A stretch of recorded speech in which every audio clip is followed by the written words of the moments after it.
The festive season is upon us, and with it comes glee.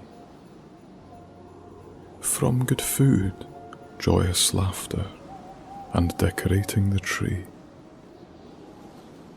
But this Christmas was different for one girl on this eve. For the thing she valued most had to miss her and leave. But the Father of Christmas truly knows that love does prevail above all else, like a hand from above. So enjoy this sweet tale about a family and their man. Now lie back and take a deep breath. Welcome to Snooze with Sam.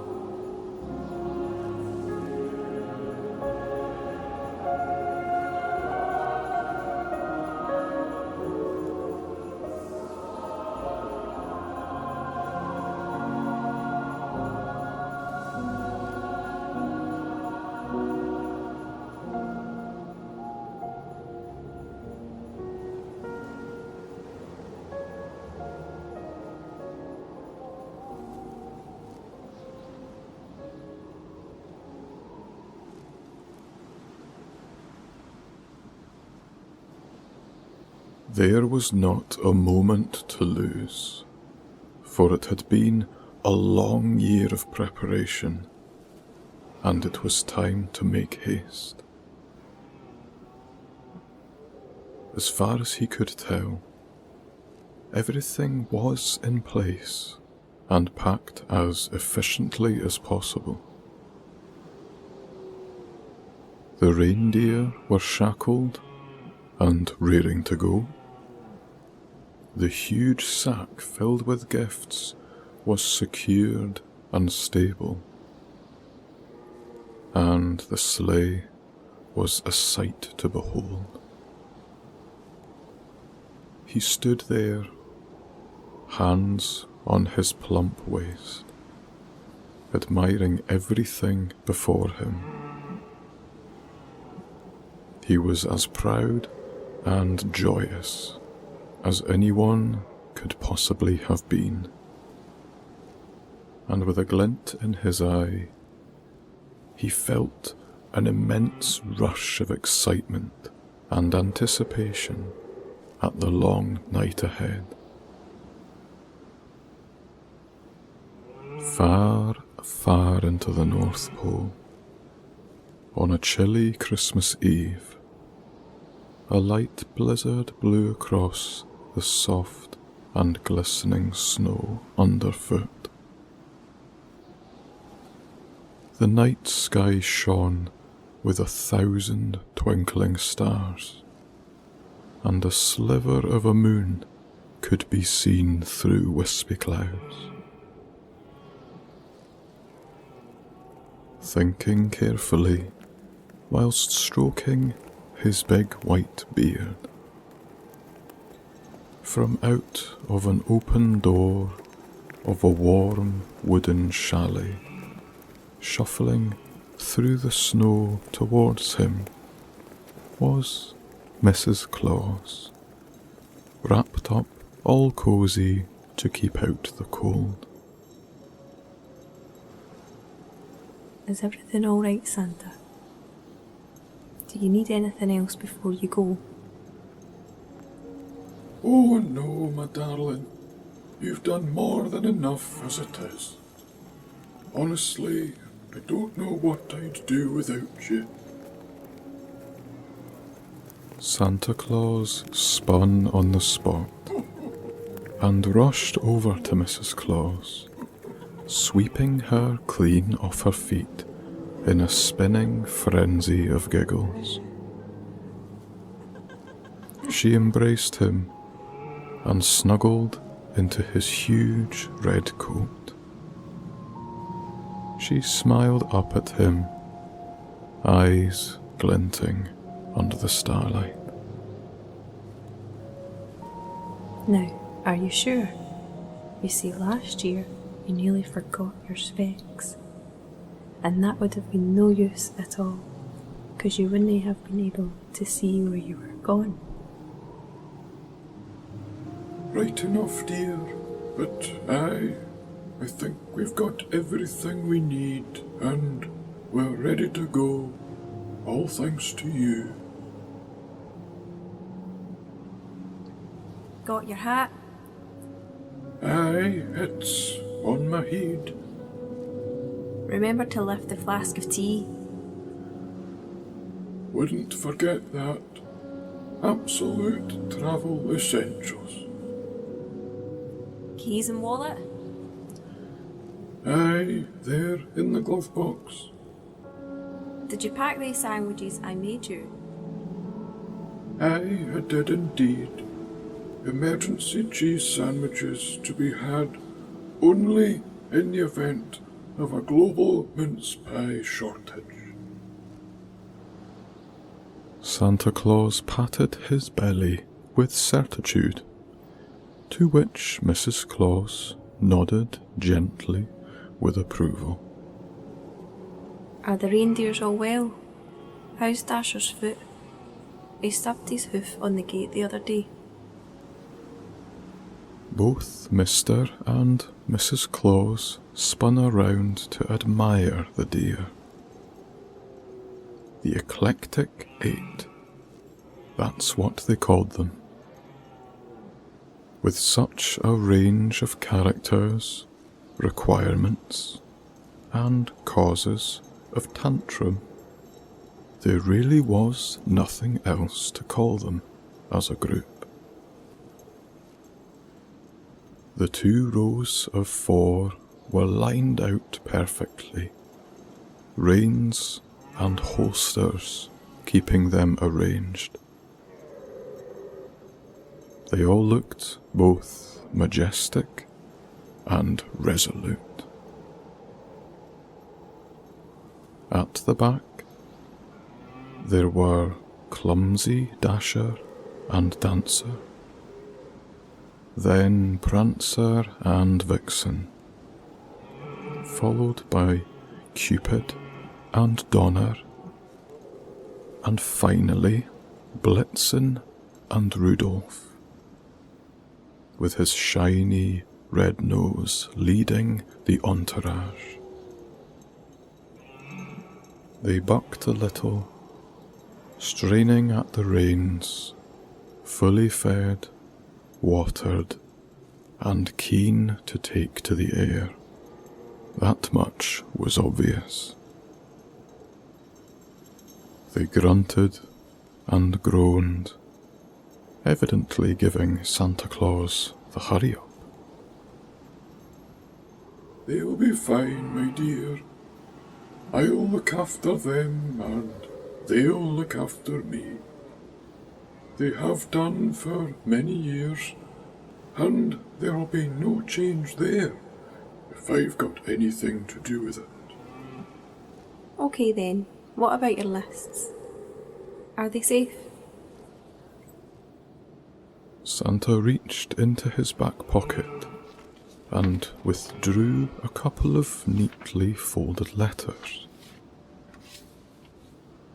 He supposed that there was little else to do than run through the list one more time for good measure. Mrs. Claus pulled out her own checklist to cross-reference, and so Santa proceeded to peer down his rosy nose, holding a list labelled Extra Wonderful and Generous at arm's length, to try and get a focus on the small writing. My, this list seems to grow more and more every year, which is a good thing, I suppose. Right. Keep me right, Mrs. Claus. Here I have Aaliyah, Alison, Elle, Alison, Alyssa, Andrea, Anessa, Ari, Barbara, Brunt, Candy, Carol, Caroline, Carol, Celia, Christine T, Christine Y, Christy, Cindy, Connor, Dale, D, Deborah, Diane I, Diane W, Drew Shark, and Dr. Connie. Blimey, that's not even the half of it. There have been so many incredibly wonderful and generous boys and girls this year. Have you got Ellie, Elsmith, Gadget, Hecky, Isabel, Jamie, J.A., Jan, D, J, Jen, Jennifer, Jessica, Jodine, Julie B, Julie C, Caitlin, Karen F, Karen E, Karen M, Carly, Kathleen F, Kathleen K, Kathleen S.M, Kelly, Chris, Lara Stella, Laurie Beach, and Lou. Aye, they're all there. Isn't this wonderful, Santa? There's so many amazing people in this world. Well, Hen, we're not done yet. Next we have Maria, Melanie, Melissa B, Melissa R, Megan, Michelle, Molly, Olivia, Pepper, Petra, Rachel, Randy, Rebecca B, Rebecca F, Rebecca N, Rick, Scott, Shayna Ann, Sunny, Sue Ellen, Tara L, Tara M, Teresa, Terry, Teresa B, Tracy L, and White Roses. Oh, that's everyone, I think. It's going to be a busy night, and I can't wait to get started. Well, I'll not keep you back any longer. Just please be safe and come home soon. I will, dear, I promise. I love you dearly. I love you too, my cuddly wee Santa. With one final embrace, Santa Claus about turned and strode across to the sleigh, where the reindeer were waiting patiently. He had one big black boot inside the sleigh when he began patting his jacket and trousers, then turned back towards the cabin. Oh, sugar. Mrs. Claus, my specs. I nearly forgot them again. They're on your head. He fumbled a gloved hand around on his hat, feeling for his spectacles, which he eventually found, stowing them safely in his top pocket. Ho, ho, ho. Thank you, my darling. That's why I married you. And so, finally, Santa Claus climbed into his sleigh and checked everything one final time. He glanced back across to the love of his life, who had since been joined by dozens of happy wee elves who'd come out to wave him off before whispering to his reindeer. In an instant, their eyes lit up with glee, and before he even had a chance to steady himself, Santa and his sleigh were launched across the snow at pace. barely hanging on and laughing hysterically to himself, he pulled firmly back on the reins and soared the reindeer into the night sky. A trail of glittering snow leapt from the runners, and beneath the moonlight a curtain of sparkles glistened above Mrs. Claus and the elves. Santa circled the sleigh, rejoicing in the harmony that existed between him and his reindeer, watching his wonderful team down on the snow. He waved a final wave down below and shot off into the Christmas night.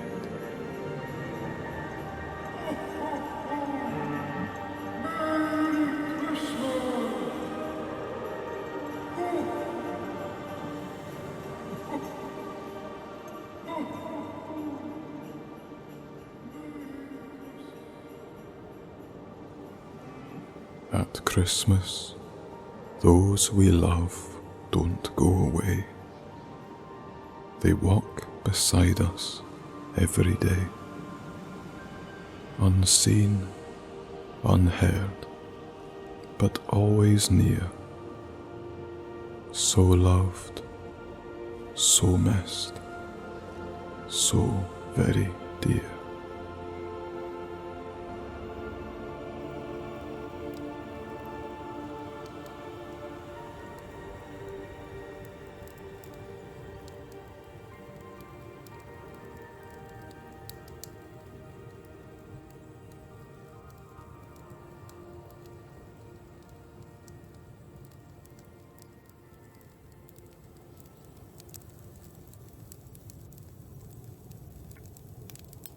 Bedtime usually came far too early for most children, but things tended to be different on Christmas Eve.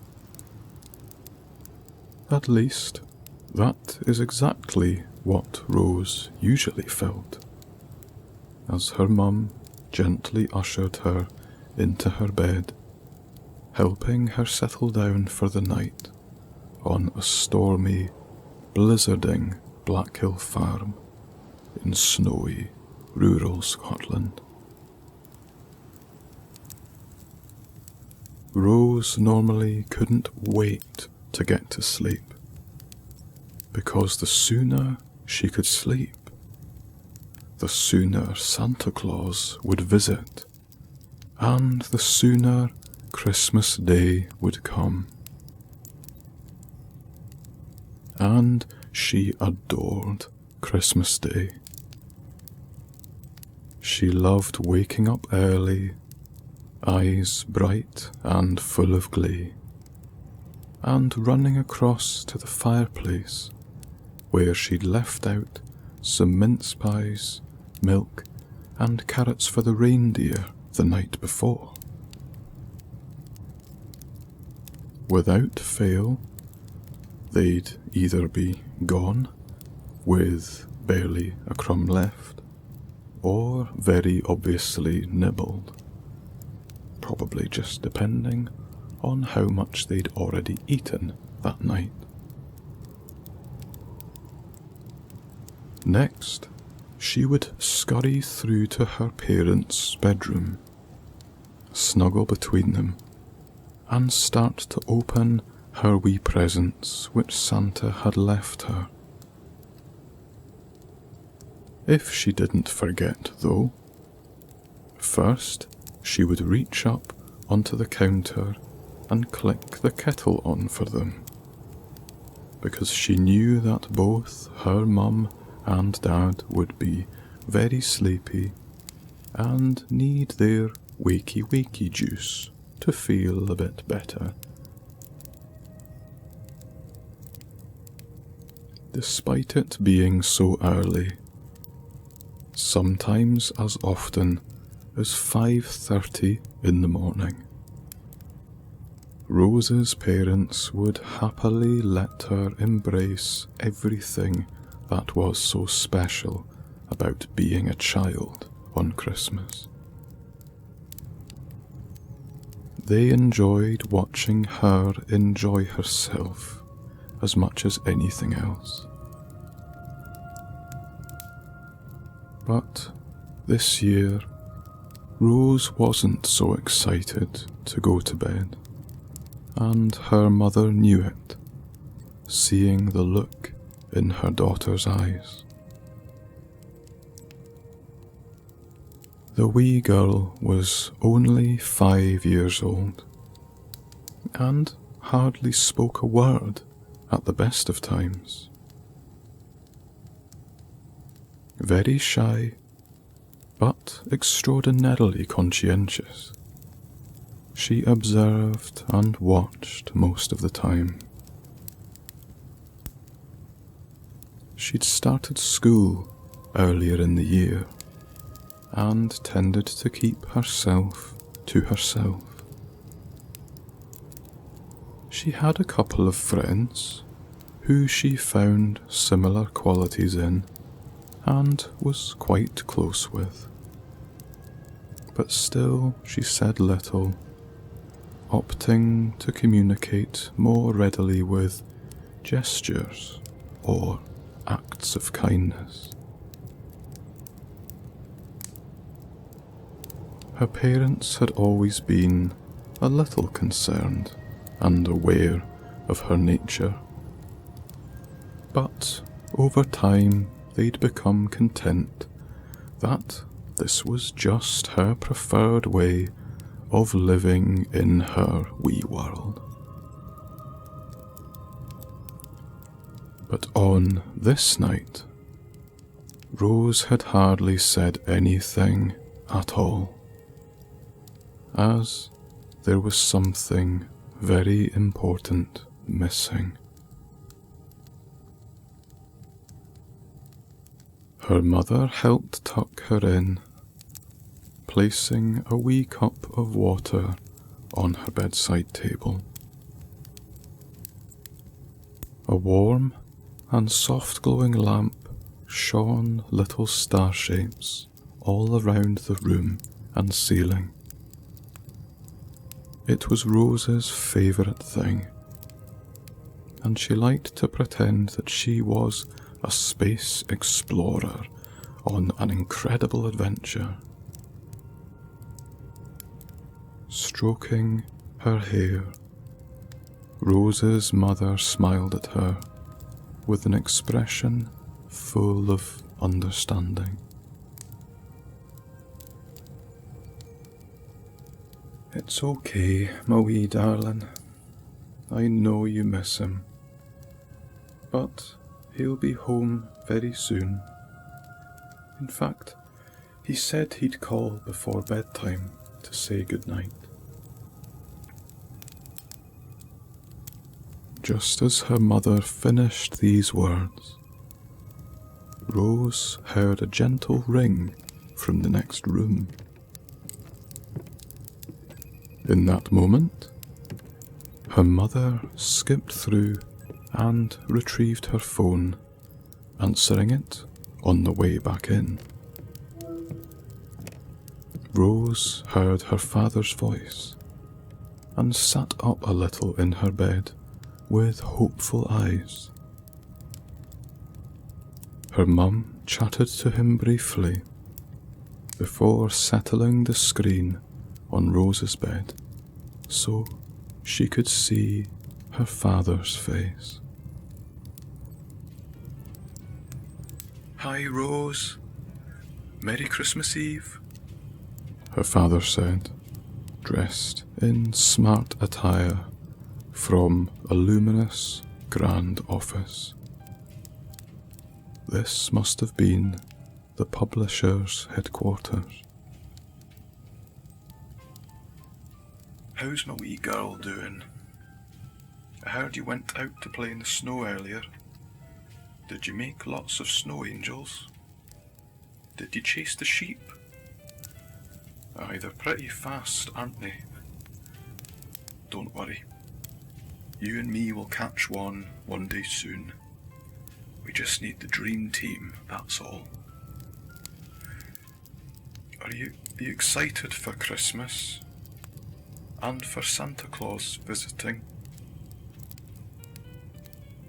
Rose's father couldn't help but stutter a little when he said this, as he stifled back a lump in his throat. This was the first time he'd had to work away at Christmas and leave his darling wife and daughter back in Scotland.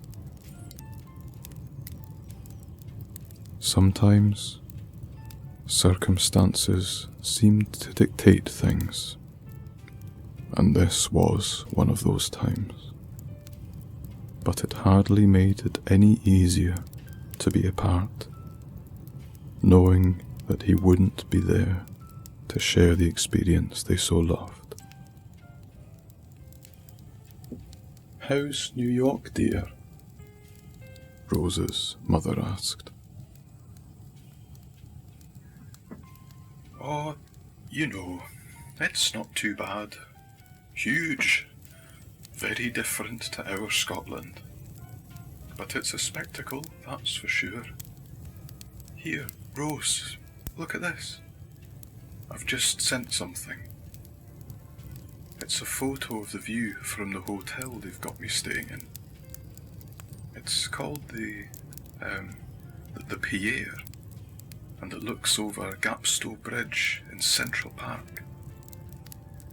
It's far too fancy for your old da. As wonderful as it is, I'd much rather be there with you both. I'm sorry I'm not there, Rose. But I'll be home in a few days. Just look after your mother, and I love you to the moon and back. Oh, and I almost forgot. Where's your best friend at? Are they keeping you company? Where's our Morag? She must have heard her name, because almost on cue, Rose and her mum peered over the end of the bed to see their wee ginger cat, Morag, run across the floor and jump up onto the bed. She padded up to Rose, snuggling up against her neck and giving a wee purr of contentedness. Oh, there she is. There's my 3 girls. Don't know what I'd do without you all, her father said, with a shine in his eyes which gave away his heartache. The girl's mother saw this, and, thinking it best to let everyone be and call it a night, allowed them a final good night to each other before she left the room and said her own to her husband. Rose didn't know what to feel. She was excited for Christmas, but would it be the same without her dad? She wasn't sure. At least she had Morag there, who she softly stroked and cuddled. She loved Morag dearly, and Morag loved her too. All things said and done, they were bestest friends and inseparable. A few moments later, Rose's mother came back to the bedroom and kissed Rose on the forehead. "Your dad asked me to give you that before you slept. Right, is everything ready then?" she asked with a smile, doing her best to cheer Rose up. They both looked through the door into the living room, where the wood-burning fireplace crackled healthily. On the hearth, as usual, Rose had placed no fewer than 8 carrots for the reindeer. But not only this, no. Beside them was a homemade spiced mince pie and a glass of milk for Santa. She didn't know what happened during the night, but she'd never properly seen him before. She thought she'd heard his sleigh land on the roof once, but when she got up to look out of the window, all she saw was a glint of something flying away across the moon. She didn't know whether she'd seen it or had been dreaming, but still, the memory was there. She'd wondered about the fireplace and the chimney, and how Santa would get down if it was blazing. Her mum had reassured her, Santa's got magic powers, and he can put out and relight a fire quite easily so that he can come down safely. This made sense to Rose, so she felt assured enough that the fireplace wouldn't pose a hazard. On the mantelpiece, her wee stocking hung ready to be filled with goodies, and across the room the Christmas tree glowed with hundreds of beautiful fairy lights and decorations. Everything was set.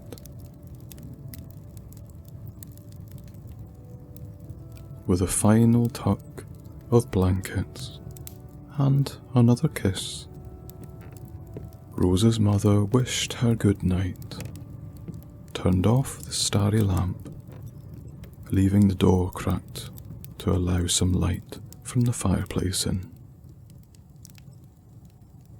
She laid there, recalling the letter she'd sent to Santa Claus a few days ago. Her mum had promised to post it. She hoped she did. Rose's thoughts then shifted to soaring through space as an astronaut, and soon, with Morag curled up next to her, she fell fast asleep.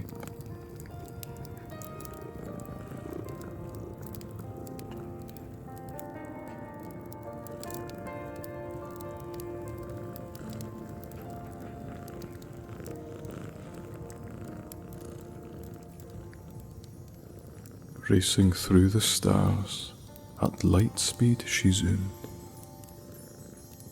Rose dreamed of space travel on rockets that boomed.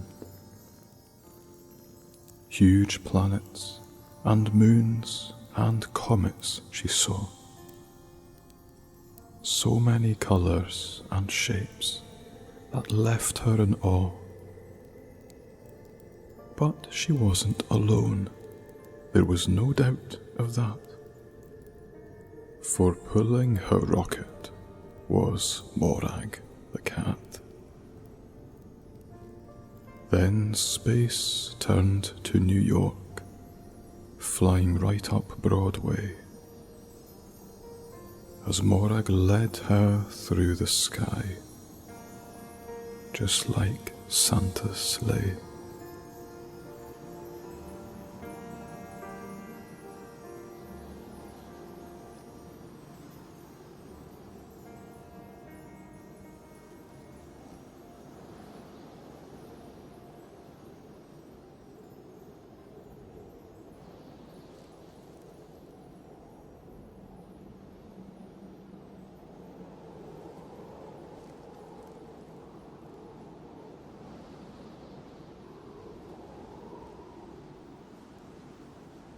A few hours had passed since Santa Claus left the North Pole, and he was making decent progress as he'd hoped.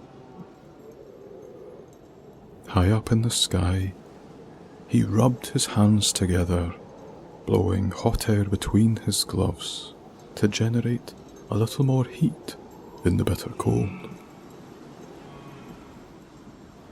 He thought about cracking open Mrs. Claus's tea flask, but thought it better to save it for the icier parts of the world.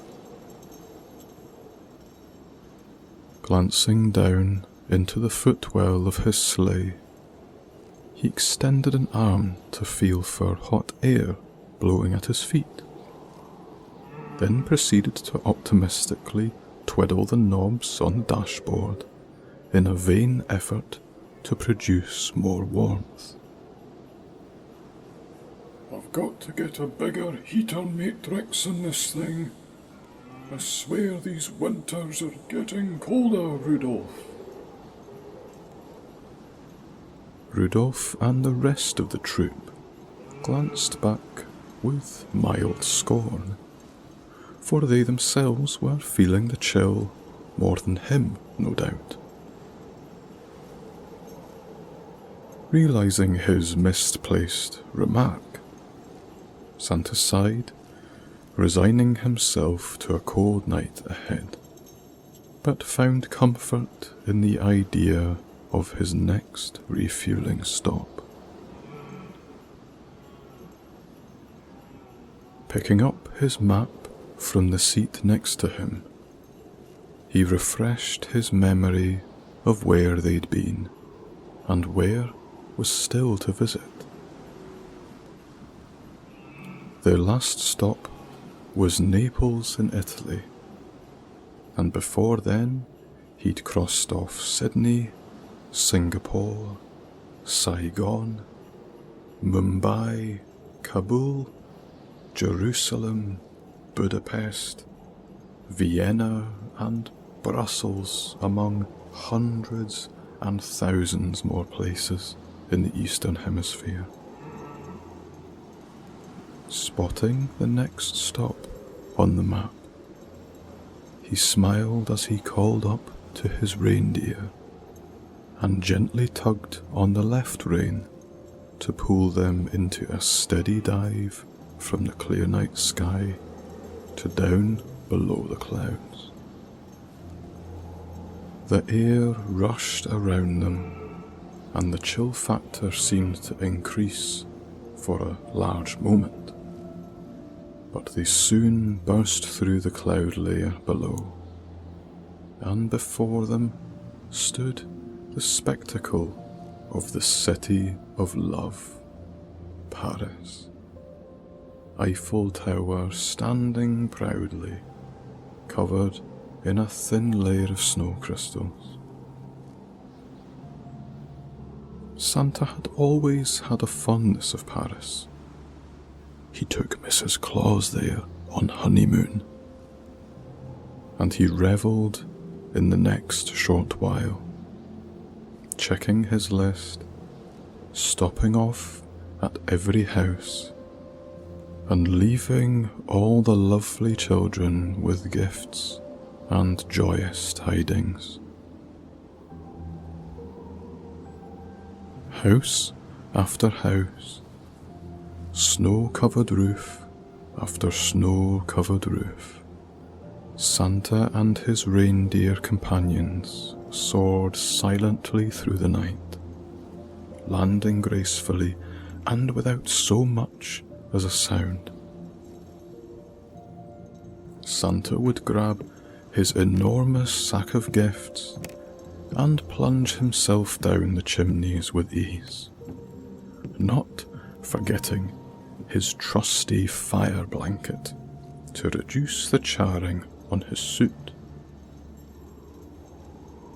Still, to this day, Santa scratched his head about why the people of the world still lit their fires when they knew fine well that he'd need access down the chimney. They must have been under some illusion that he somehow had magic powers in which to douse and reignite a billion fires on command. Alas, he surely wished he was able to, for it would save a lot of effort in tobogganing down every chimney on a fire blanket. It was not a foolproof solution, however, as he would still singe a cheek every now and again if he landed awkwardly. Checking the lists and handwritten letters, he'd fish around in the sack for gifts, leave them in their stockings and under the Christmas trees, and then nibble on anything the children had been generous enough to leave for him. Acting quickly in case he disturbed anyone, he'd then scoot up the chimney and back up to his reindeer and feed them their well-earned carrots and occasionally a mince pie. Some chimneys were a tighter squeeze than others, and they all seemed to grow smaller as the night drew on. He supposed, if he was being very honest, this was likely down to the milk, cookies, and mince pies, which he gladly received. Throughout the night, all across the globe, Santa Claus would repeat this process thousands of times, making sure to not miss a single soul. Beneath the moon and the stars, flying northwards towards the upper reaches of Europe, he glanced down at his watch, which handily had 24 individual time zones, and he noted that at that present moment and location, it was 11:43 p.m. Perfect. They were right on schedule. Santa Claus was feeling very content, and checked in with his reindeer regularly to ensure they were also. Another brief glance down at his map revealed their next stop. It was another place he held very close to his heart, but he seldom let anyone know. It was a little secret between Santa and Mrs. Claus, which most of the world knew nothing about. He whispered another quiet word to his reindeer, and without even needing to pull on their reins, they grunted happy and excited grunts and began their descent.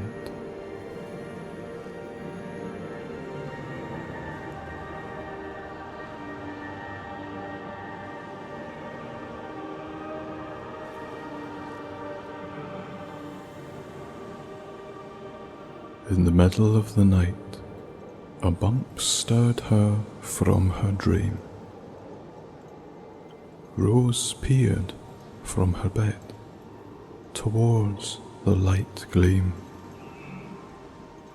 No movement, no sound, just the glow from the tree. What was it that woke her? Could it possibly be? Then a noise from above, like a shuffle of hooves, and then followed grunting. Something struggled to move. There was someone next door. That was definitely what it was. Could it really be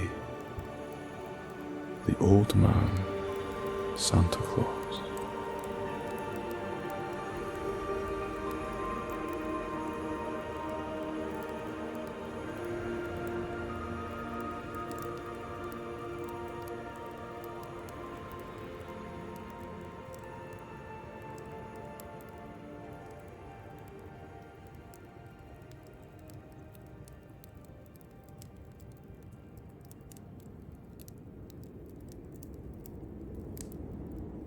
The wee girl slipped out of bed as quietly as a mouse, and, whilst doing so, stirred Morag from her snoozes.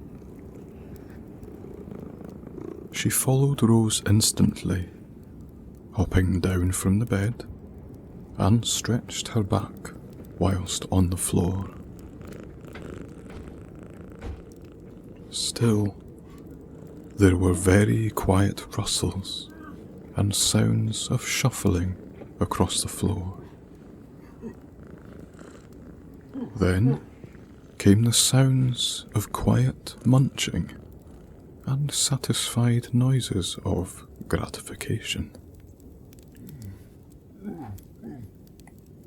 Step by step, she tiptoed across her bedroom floor towards the door, where through the gap she saw that the fire had gone out, though was still glowing, and her stocking, which had been hanging loose and empty when she went to sleep, was now full and brimming with wee gifts, all wrapped neatly. Only the soft, draping glow from the Christmas tree lights made any of this visible. As she moved closer and closer to the doorway, she saw a shadow cross the fireplace.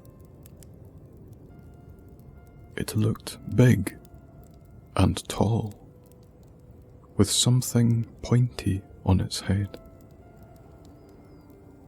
Could it really be? Although 5 years old, and full of imagination and unflappable belief, Rose could still not allow herself to assume anything. She reached for the door handle and pulled it open a little further, Morag close behind her for support. Together, counting to 3 in her head, Rose rounded the doorframe.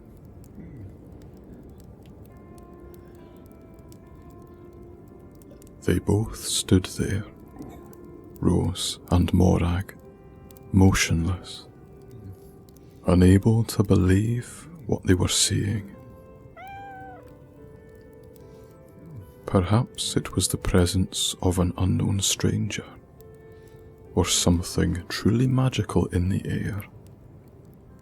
But Morag let out a wee involuntary meow of curious inquisition.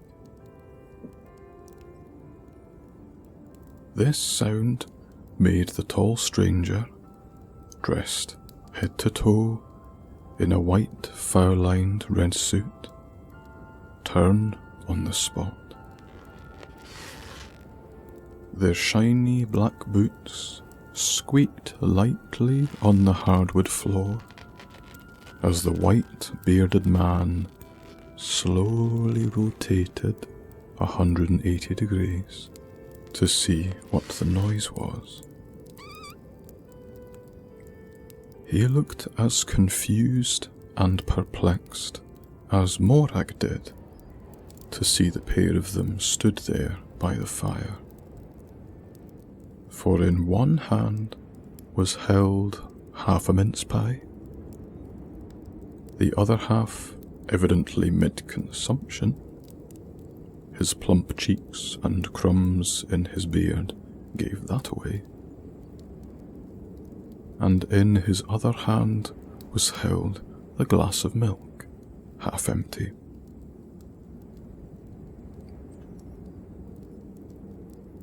A few moments passed, where nobody made a sound or moved a muscle. Eventually, the rosy-cheeked old man smiled and gently waved a gloved hand. Subtly, with his pie hand, he reached for and peered down at his extra wonderful and generous list, and quickly reacquainted himself. Rose, he thought. But beside her name was written, in Mrs. Claus's writing, "Please see attached document." And on the back of the list, under subcategory Scotland, was a letter. It was addressed to him, as they all were, and on it was written, in childish handwriting, "Dear Santa, Merry Christmas. Are all the elves okay? Don't they get cold up there at the North Pole? Hopefully they have scarves. For Christmas, all I wish is to have my dad back with me, Mum, and Morag. He is working in New York. Thank you, and say hello to Mrs. Claus, spelled Claws. Love, Rose." In only those few moments, Santa's thoughts whirled around in a blizzard and came upon an idea which he'd wanted to do for years, but never thought it wise. "You must be Rose. How lovely to meet you." The wee girl nodded subtly, still with weary eyes and deafening silence across her lips. "Oh, who's your wee friend down there? This must be Morag, is it? She's gorgeous. I've got a couple of cats up at the North Pole too. Not many people know that, but what's a busy, bustling workshop without a cat or two keeping everyone company?" he said with tenderness and a wink. "You must be wondering who I am. Or perhaps you already know. Well, yes, it is me. I am Santa Claus. Thank you for welcoming me into your home, and especially for leaving out the delicious mince pie." Santa said this whilst shamelessly popping the other half into his mouth, clearly savouring every last morsel. Rose smiled, overjoyed that he appreciated what they'd left. Morag began to purr, and rubbed herself first on Rose's leg, though the tip of her tail almost reached Rose's shoulder, and then went over to Santa Claus and returned the same favour. Santa Claus bent down, gave her a wee scratch behind the ear, and continued. I hope you don't mind, but I've left a few wee things under the tree for you, Morag, your mother, and someone else special. Which has me wondering, Rose. A wee elf told me that there was something else you really wanted for Christmas. Is that right? Perhaps someone who you'd like to be here. Rose could do little else but grin excitedly at the implication of her father, only to follow immediately with a tiny sigh of despair, as she knew that it was impossible, and clearly Santa didn't understand the situation. Her dad was in New York. There was no way that he could come back. Seeing this, Santa understood how she felt. He took to a knee by the Christmas tree and spoke softly. Rose, what would you think if I said I was able to bring you to your father for Christmas? Would you like that? The wee girl shuffled on the spot, unsure what to make of Santa's proposition. What did he mean? How would that be possible? You see, what I'm thinking is this. Myself and the reindeer have a lot more work to do tonight. We're still to cross the Atlantic to deliver gifts to all the children in the Western Hemisphere, including New York. As he said this, out of the corner of his eye, he noticed a little movement by the archway to the living room, and saw Rose's mum standing there in her dressing gown, half hidden so as not to disturb the moment. She had a warm grin on her face, and nodded gently as if to go on. Santa smiled back to her, and then looked back to Rose.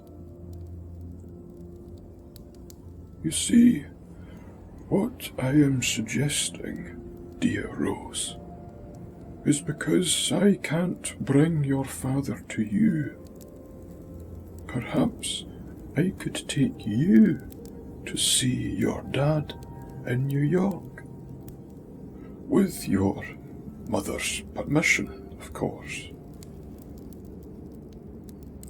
Santa Claus glanced back in the direction of Rose's mother, who nodded with a smile and expression which said, "Go on then, if you have to." But underneath it was clear she was as excited as anyone at the idea of Rose being able to see her father. She knew how much it meant to her daughter. Rose saw the two of them exchanging communications, and she turned to her mum with bright eyes, holding out her hand. Then she looked questioningly back towards Santa, then her mum, then to Morag at her feet, then back to Santa, her face full of hope. Oh, crikey, what am I thinking? Of course we can take your dear mother and Morag. We wouldn't want them to be left out, would we? The sleigh's got plenty of room in it for all the family. 7 seats, big boot, and a decent sound system as well. Hearing this, Rose laughed and skipped around at the news of being able to take Morag and her mum with them. She couldn't believe it. Was she really going to go on Santa's sleigh? Could that really be happening? After everything, would she possibly be reunited with her dad? The wee lassie could hardly contain her excitement, and Morag meowed in agreement. Santa ushered Rose forward so he could talk quietly to her. Now, Rose, there's something very important I need to ask you. I'm not supposed to do this. I promised Mrs. Claus years ago not to involve anyone in Christmas Eve. But your letter touched my soul, my dear. You see, I grew up not too far from here, just like you. And I'll never forget the first time my own father had to leave for Christmas. I know how it feels, Rose. And I think Mrs. Claus will understand. So, can you keep this a secret between us? Rose nodded sincerely, absorbing every word. Santa Claus winked at her in a bond of trust, stood up, reaching for the sack of gifts, then addressed Rose, her mother, and Morag. Right, you three. Make sure you're all wrapped up warm. It's awful chilly out there. I may need a wee helping hand along the way too, but don't worry. It won't be too long before we reach America. Now, who wants to meet the reindeer?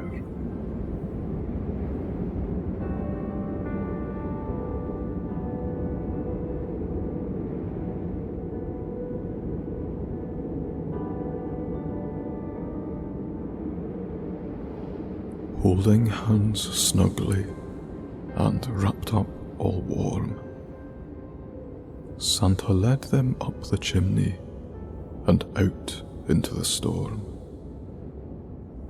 The wee girl, she paused, unable to believe. 8 reindeer before her. Her eyes could not conceive. Rudolph's nose so bright and shiny and red. She approached the lead reindeer and stroked his soft head. Santa ushered them to the sleigh, preparing for flight, and with a swift pull of the reins, off they flew into the night.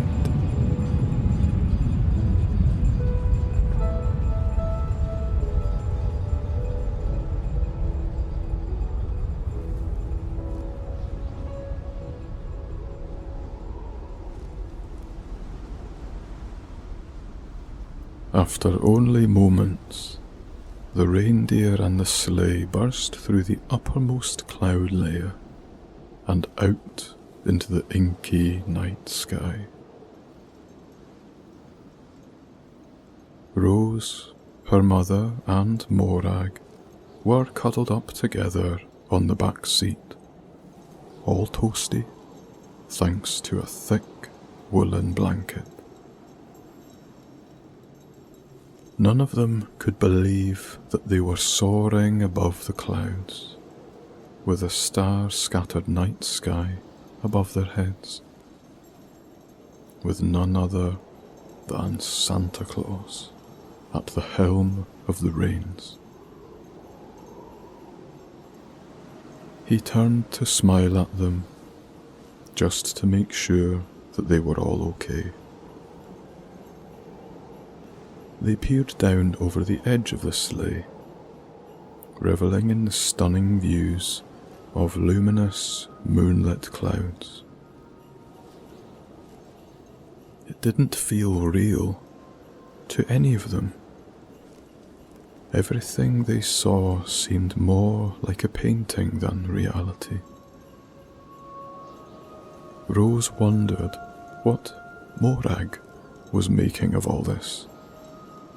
And right enough, Morag's eyes were wide with excitement and awe. For never in the name of chasing woolly maggots did she ever think that her, a wee ginger farm cat, would ever be up in the sky, soaring with the clouds. The closest she'd ever been to them before that point was watching them float gently by from her favourite spot, high up on the dry stone wall. Then, suddenly, all of them were pulled from their thoughts as something marvellous happened. Off to the north, something danced and drifted like a waterfall of colours. It was as clear as anything they'd ever seen, and the beams of reds, greens, and pinks washed across the stars, akin to a wave breaching the sands. They were mesmerized and watched in silence. The Northern Lights, Santa piped up after a moment. He too was fixated on the performance before them. simply marvellous. After all these years, they never get any less beautiful. After what only seemed like a few minutes since leaving their home in Scotland, Santa turned round to the toasty three. We're about to make our first descent. From what I can see, St. John's in Newfoundland is our next stop, just beyond that cloud line over there. Then we'll be heading a little further south into Nova Scotia before heading inland a wee bitty. And then, well, then we'll need to wait and see. He said this with a cheeky wee smile. I hope you're ready to lend me a hand. There's a whole sack to gift the wonderful boys and girls, just like you, Rose.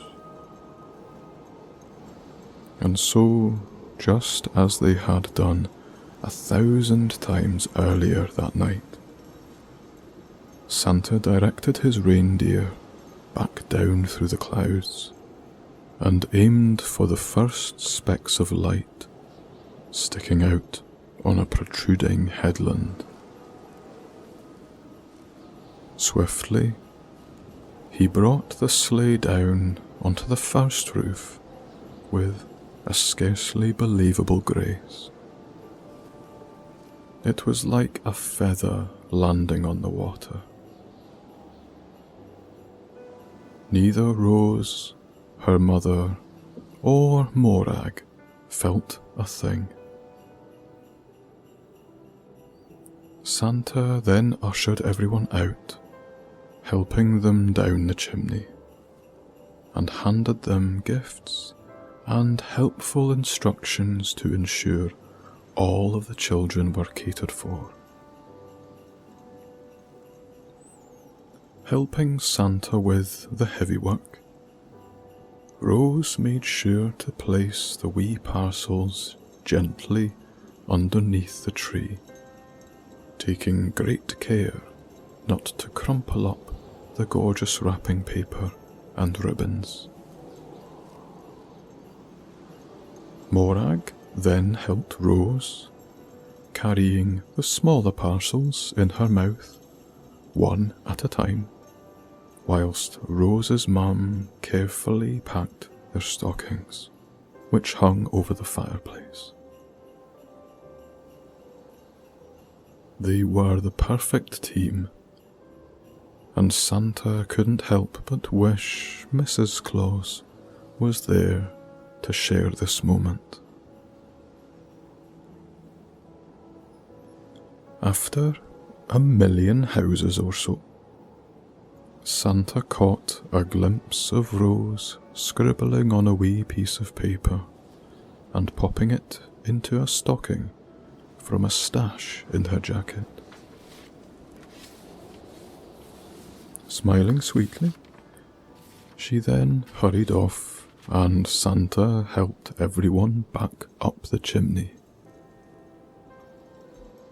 Before he followed, though, he took a curious glance at the note she left. It read, "Please remember what matters most at Christmas. P.S. Santa's real." Rose was some wee cherub. What a special child. As much as it was his job to deliver all of these gifts to the deserving children of the world, he couldn't help agree with her. The magic of Christmas was special to a child, as was their belief in him. Santa knew this was important for kids, as it helped them enjoy what it meant to be a child. But deep down, he hoped himself and had faith that all of the children would one day, at least, realize that above all else, it was love that mattered the most. After a moment more, Santa sighed a happy sigh and followed his team up the chimney. They jumped back into the sleigh, whooshed off into the air, and set their sights on New York.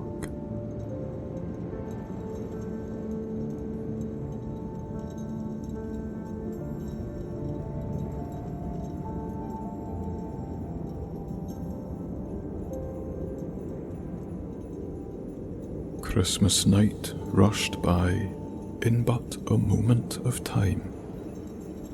In the silence of flight, the subtlest of chimes, from the sleigh bells which tinkled between house after house, as they landed, laid gifts, and left quiet as a mouse.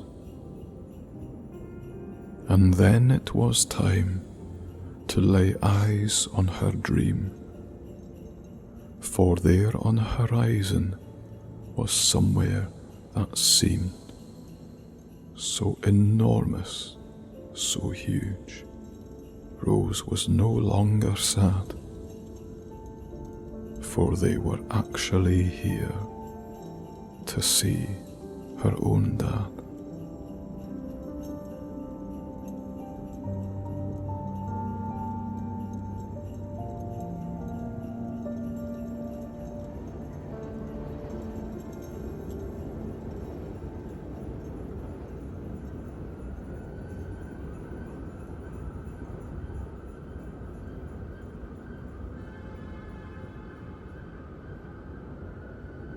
Rose had never been to New York before, and her only impressions of this vast metropolis had been from images in the media, books, or photographs, or from her father showing her the views from his various hotels.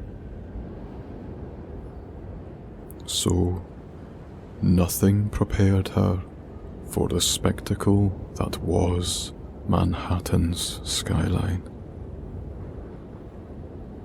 In every direction, buildings reached for the sky as high as they could. Wispy clouds glowed effervescently from the millions of lights below. The air was filled with the movement of the wealthy in helicopters, and the streets swam with cars and little ant people. No matter which direction she looked in, some iconic monument flooded her mind with a sense of familiarity and recognition. Firstly, they soared over the Statue of Liberty, which protruded out of the water, welcoming them just as it had done to people 100 years before her. Then came the unmistakable silhouettes of Brooklyn and Manhattan bridges, connecting the neighbouring borough with the bustle of Chinatown and Lower Manhattan. Zipping them up a little higher, Santa lifted their altitude for a better view of Greenwich, Chelsea, and Midtown. Rose's mouth hung open in amazement, as did her mother's, to be fair. Morag simply perched with her front paws on the sleigh's edge, gazing down into the slow-motion chaos, dazzled by it all. A few weeks before, whilst getting in the mood for Christmas, Rose and her family had been snuggled up on the sofa with cinnamon hot chocolate, watching Christmas films, and in one in particular, where a child was lost in New York, she'd seen the most famous building of all, the Empire State. Since then, it had been etched in her mind, but she certainly never expected to ever lay eyes on it. But then, as they swooped swiftly and silently over the skyscrapers, with both the East and Hudson rivers to either side, there, front and centre, was the very thing she'd pictured in her imagination. But it was more than that. The iconic Art Deco tower embodied her vision of New York, and it intoxicated her. She looked up to her mother, who returned an empathetic smile. But that wasn't all. Just beyond, they glided over the feast for the eyes that was Times Square. A sea of screens, neon, intersections, and hundreds of people, even at this hour. None of them could quite comprehend the sheer scale of Manhattan. It was bigger and more consuming than they'd ever believed. As far removed as it was from the slumber and sanctuary of sleepy Scotland, it was something new and exciting, and it was beautiful. Wordlessly, Santa guided the sleigh over the rooftops, aiming for a large open space a mile or so away. Rose didn't initially recognize it, but after she realized that it was, in fact, covered in snow, it revealed in her mind the infamous Central Park.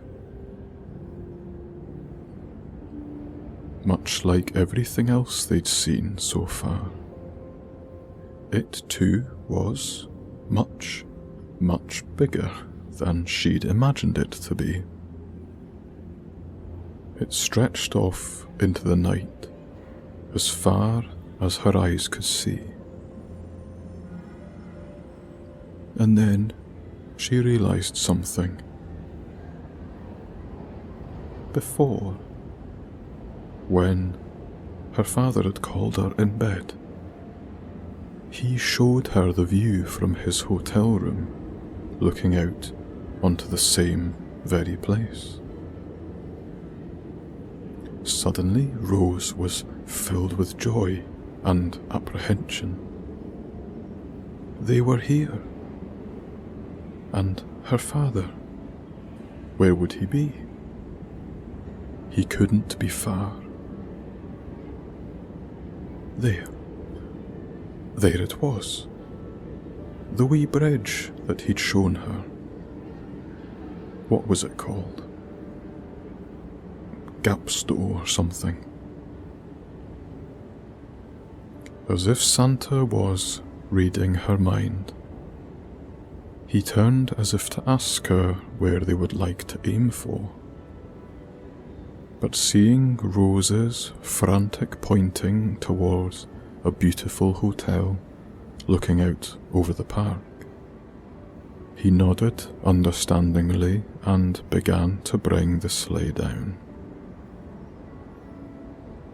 As if by some magical coincidence, huge fluffy snowflakes began to fall from the clouds above, travelling quietly and softly, hardly carried by a breeze.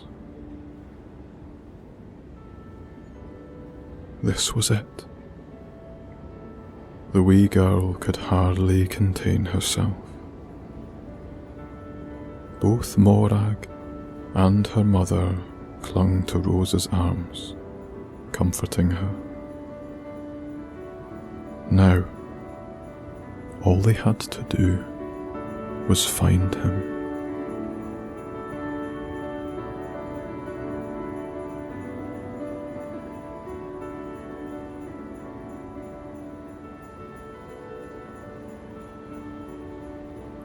For wherever in this world you may roam, in my heart you will always be home.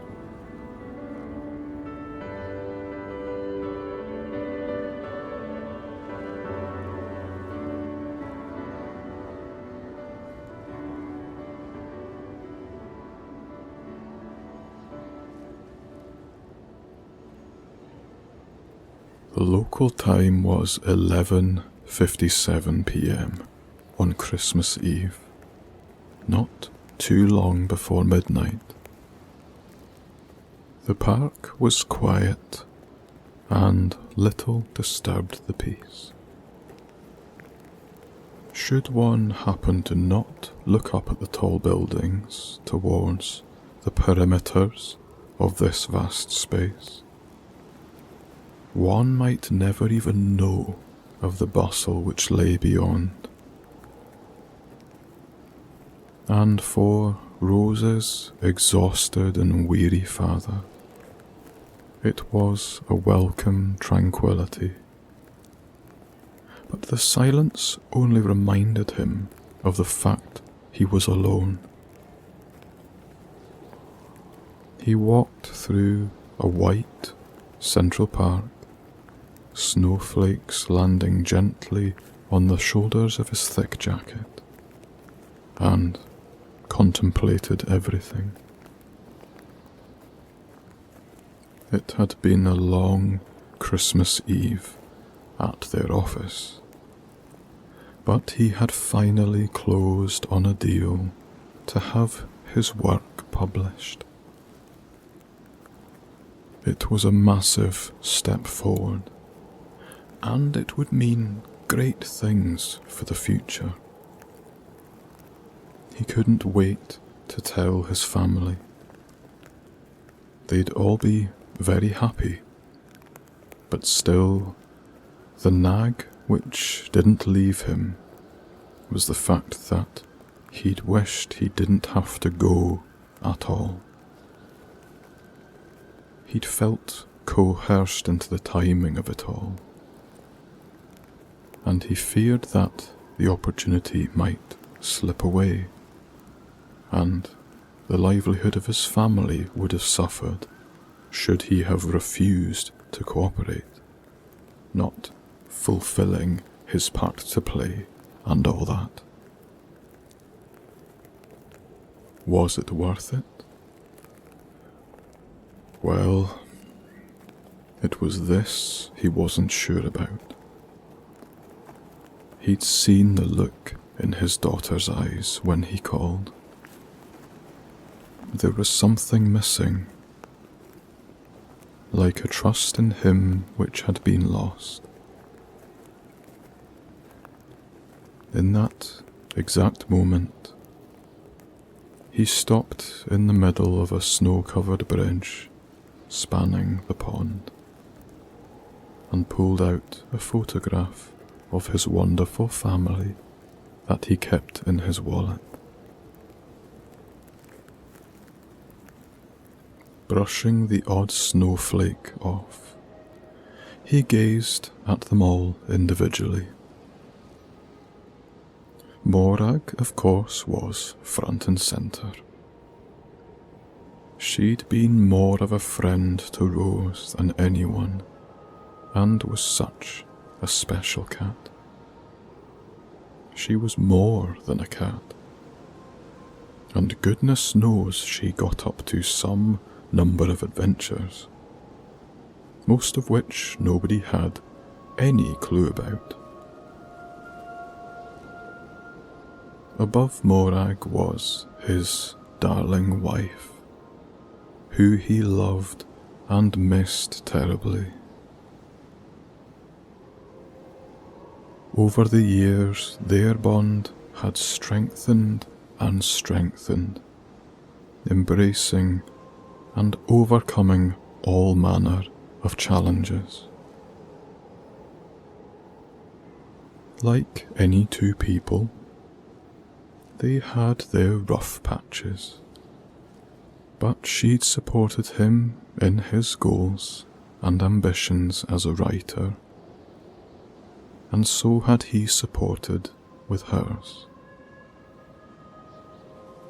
Together, they'd dealt with pain, loss, anguish, and joy. And eventually they healed enough to bring along Rose, who was their world.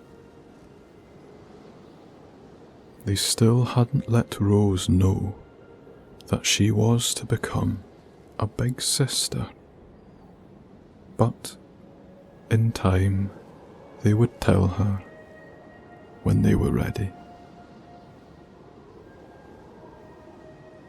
When he thought of his wee Princess Rose, he couldn't help himself but succumb to quiet tears right there on the bridge.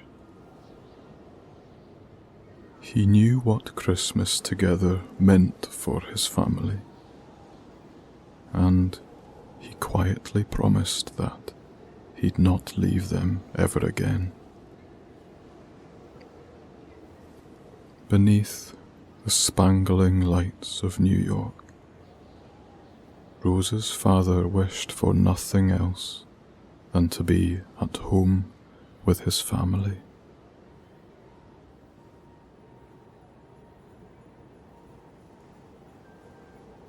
Something broke the silence around him,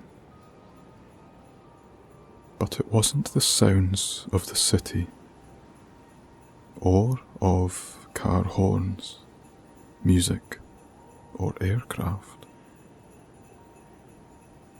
It was something else,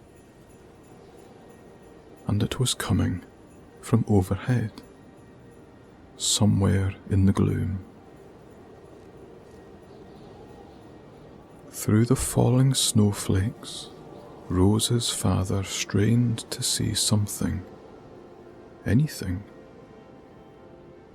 It sounded like bells, jingling bells, like the ones he and Rose would play with when she was up on his shoulders, pretending to drive him like Santa's sleigh. What happened next would change his life forever. It started out as exhausted curiosity and turned into a little bemusement. Then a lot of bemusement. Then shock and awe. As out of the snowfall, he saw a soft red glow moving above the treetops. Following the red glow was what appeared to be 8 dogs, or was it cows? Or were they reindeer? Yes, they were reindeer, pulling a sleigh. It couldn't be, could it? No, it surely couldn't be. But yes, gliding gracefully out of the sky, lining up their landing along the frosted path, were reindeer pulling a sleigh. And at the helm of the sleigh seemed to be something impossible, something improbable, something and someone he'd never dared to have believed to exist himself in all these years. The reindeer and sleigh landed without so much as a whisper, and the animals grunted and pulled up not 20 paces away from him. He blinked hard, not believing his eyes. He must be dreaming, but was he really that tired? He looked away and then looked back, but there he was. All red suits, white beards, red hats and black boots. Ho, ho, ho! Hello there, young man. You must be Rose's father. He was frozen to the spot, both figuratively and literally it felt, as he stood there, speechless and dumbstruck. But then there came a sound which melted his soul in an instant. He could have picked it out of a storm. He heard his name being called, and it was the sound of Rose. Waving frantically from behind Santa Claus, and hurriedly clambering down from the sleigh, was his very own daughter.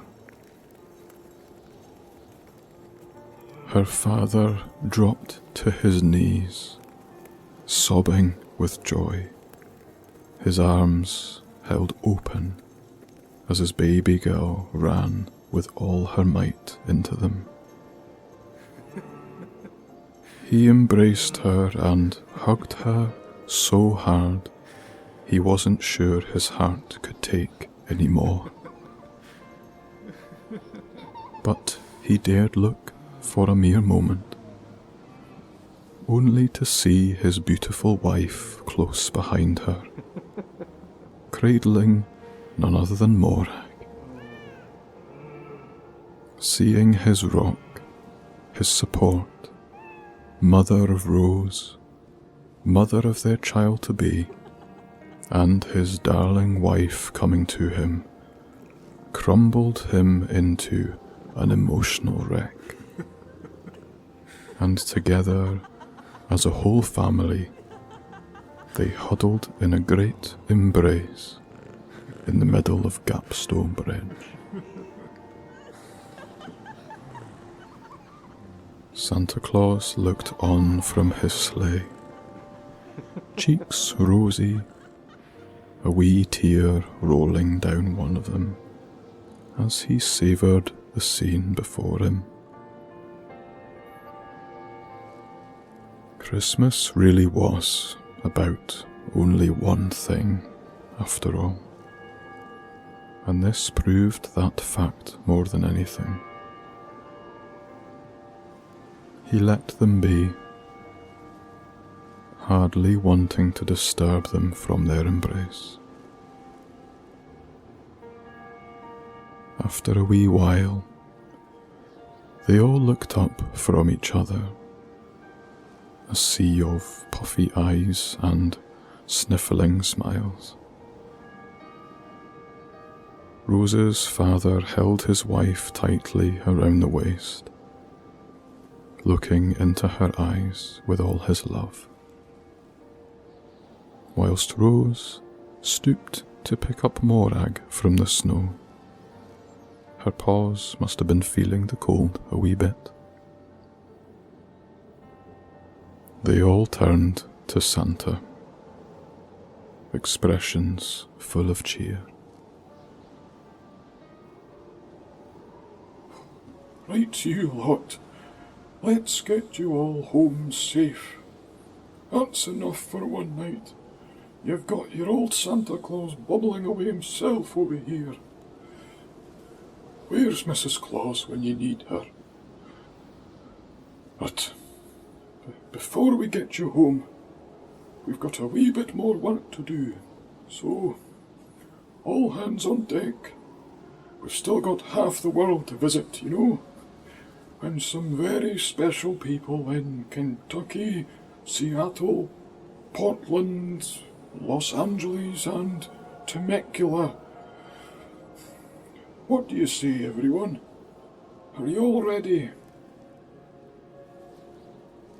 The happy family nodded cheerily and proceeded to shuffle over to the sleigh, glued to each other, never wanting to let go.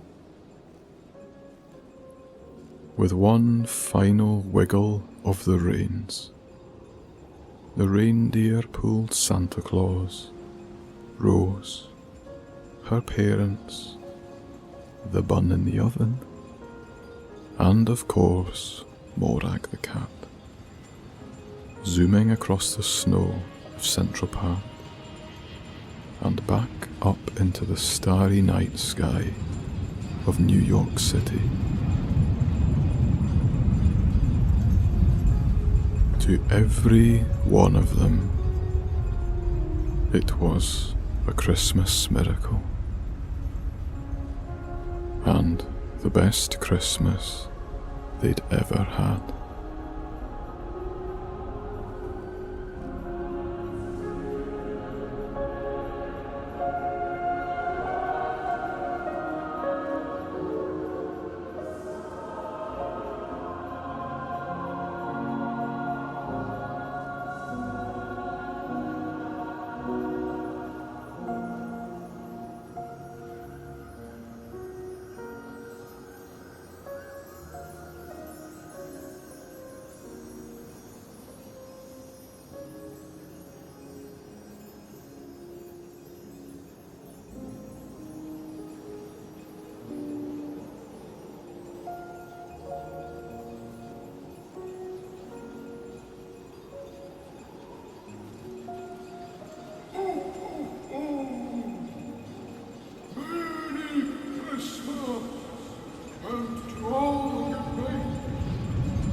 For many this eve, it was joyous and merry, with kids early to bed and parents sipping sherry. Their excitement was real, and night full of cheer. It was Christmas Eve, after all, not a time for fear. Though for those who were fortunate, there were others less so. And for some it was hard, and not just from the snow. In a time when Christmas is all gifts and fancy platters, there are some who lay quietly, wishing only for what matters.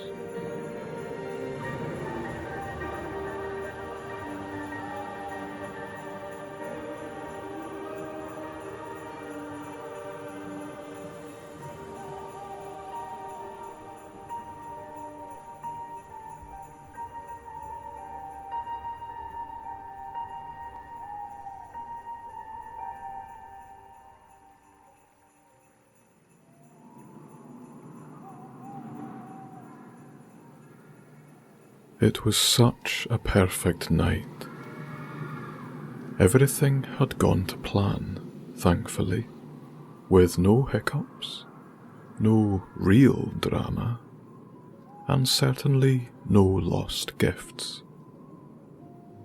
And best of all, beneath the glistening starlight of a fine Christmas Eve sky, soaring through the crisp and clear air, Santa Claus was with the one thing he loved more than anything in the world.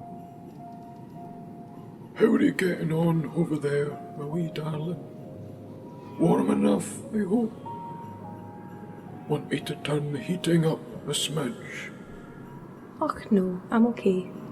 Staying toasty. I've got my wee blanket, and if I get too cold, I can just snuggle up to you. This is very true, Hen. I have to say, I'm so glad you wanted to come with me tonight. It's normally not lonely per se, but it's just a strange feeling that once a year I travel so flippin' far away from you, all around the world. I'm just not used to it. I spend every day of the year at your side, and it can be difficult to leave, you understand. Anyway, I'm babbling. What I'm trying to say is I'm very happy you're here. It was funny when you tried to see how many marshmallows you could fit into your mouth in that one house. I nearly buckled. How many did you get in the end? I think I managed 12. But I know what you mean. It's alright. I thought you could use a wee hand anyways. You work so hard. Well, you work. And maybe it's best you have to share in this pie and milk with someone else, rather than scoffing the lot yourself. Mrs. Claus snuck a teasing wink to Santa and leaned to pat his round belly beneath his big red coat, which made Santa blush a little as he giggled back. He knew he didn't stand much of a chance against a world's worth of festive treats left out for him every Christmas Eve. So he didn't really let it bother him. Mrs. Claus reached out a small gloved hand to his, which held firmly onto the reins. I'm very proud of you, Santa. I hope you know that. What you do for the children of this world is quite remarkable. Don't ever forget that. I do appreciate that, my darling. But truthfully, I'd not be much without you. The grotto needs a manager. It'd be chaos without you there, making sure the place runs nice and smooth. You know what those cheeky wee elves are like. Always laughing, joking, and having a carry-on. Do you mind last year when Buzzlewits and Sugar Plum Mary fed icing sugar into the air conduct? Yes, I do. It took me all day to clear the workshop up after that. What they like, honestly, we troublemakers. The smitten pair chuckled away to themselves, cooing over old memories and reminiscing about wonderful times.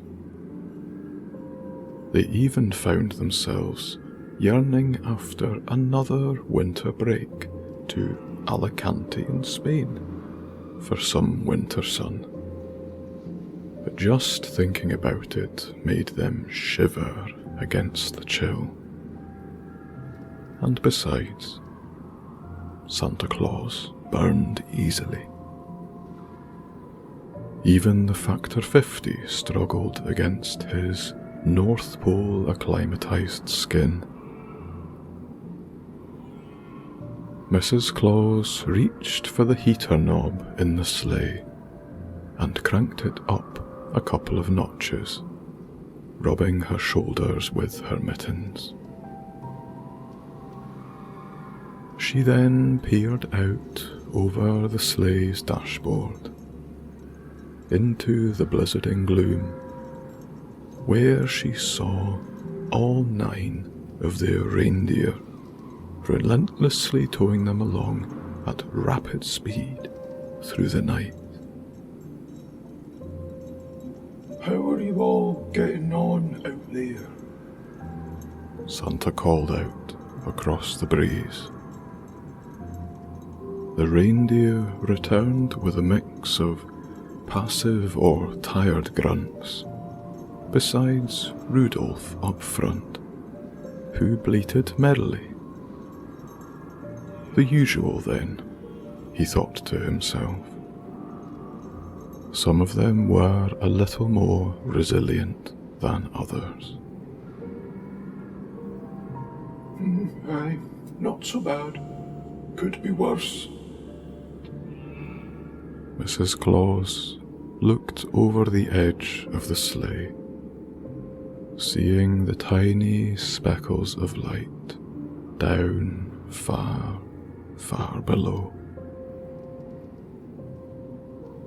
In that moment, the blizzarding night relaxed a little as they emerged from some thin cloud and into a crystal clear night. The cool breeze mixed with the heat from the sleigh's air conditioning in a fresh and simultaneously toasty storm. It seemed like they were somewhere over Nova Scotia and headed for Newfoundland. Nearly home, she thought. All the presents had been delivered across the world, and in record time too, thanks to the help of Mrs. Claus. It had all gone swimmingly, save for a few wee rooftop slips for Mrs. Claus, one of which had left Santa's heart in his mouth. But thankfully, despite having attempted to grapple onto his big white beard as she fell, she had landed in a big snow pile beneath the house and was totally unharmed. Like landing on a cloud, Mrs. Claus had said, whilst making a snow angel, arms outstretched. It seemed like they'd both forgotten this had even happened, though it was 1,000,000 or so stops ago, so things tend to slip the mind after all. Mrs. Claus pulled the lists out of her red and white fur coat pocket one last time, just to make sure they'd not missed any of the children. Scanning through, she screwed up her nose a little, peering over her specs. Sorry, Santa. I'm struggling to read your handwriting on this page. Would you mind going through these names? Aye, of course, darling. Sorry about that. Right. First we have Alana, Alice, Alison L, Alison, Alyssa, Amy, Andrea Hoffman, Andrea Ross, Andrea Lencioni, Anne Poulton, Anna, Artful Amanda, Ashley, Barbara, Ben, Benjamin, BK, Brad, Candy, Cappy, Carol E, Carol L, Carol, Celia, Cheryl, Christine T, Christine Y, Christy, Cindy, Claire, and Claire M. Gaterer. Ooh. Smashing. Yep, I've got them all ticked off. After them, there's Connor, Daniel, Deborah, Diane I, Diane W, Drew Shark, Dr. Connie, Elizabeth, Ellen, Ellie, Elspeth, Esther, Eva, Fred, Heather, Heike, Isabel. Is that everyone, or is there more? Oh, I only go. J.A., Jamie, Janet, Jen, Janine, Jennifer, Jessica B, Jessica D, Julie B, Julie C, Julie S, Karen F, Karen M, Karimsa, Kathleen F, Kathleen K, and Kathleen S. Santa peered down his own nose through narrow spectacles at the second copy that Buzzlewitz, the elf, had given them to cross-check before they'd left. All seemed well thus far. Beautiful. And finally we have Kelly, Kenny, Kim C, Kim J, Chris, Lara Stella, Laurie Beach, Mary, Maria, Marissa, Marnie, Melanie, Melissa, Michelle, Molly, Olivia, Petra, Rebecca, B, Rebecca N, Rebecca T, Rick, Samantha, Scott, Stephanie, Strings, Sue Ellen, Summer, Tara, Teresa, Tracy, and White Roses. That's everyone. Excellent work. Whew. I suppose that means we can relax now. And with that, she leaned down the side of the quilted velvet bench and produced, to Santa's glee, a bottle of the finest Oloroso sherry. He chuckled with excitement as Mrs. Claus found a couple of glasses, popped the cork, and poured a wee nip into each. She passed one to Santa as he muttered something through the air to the deer up ahead. Something about self-driving cruise control and Tesla. Cheers, my cuddly wee Santa. A very Merry Christmas to you, and to a successful Eve. And cheers to you, my wee darling. You're the bestest partner in crime a Santa could ever ask for.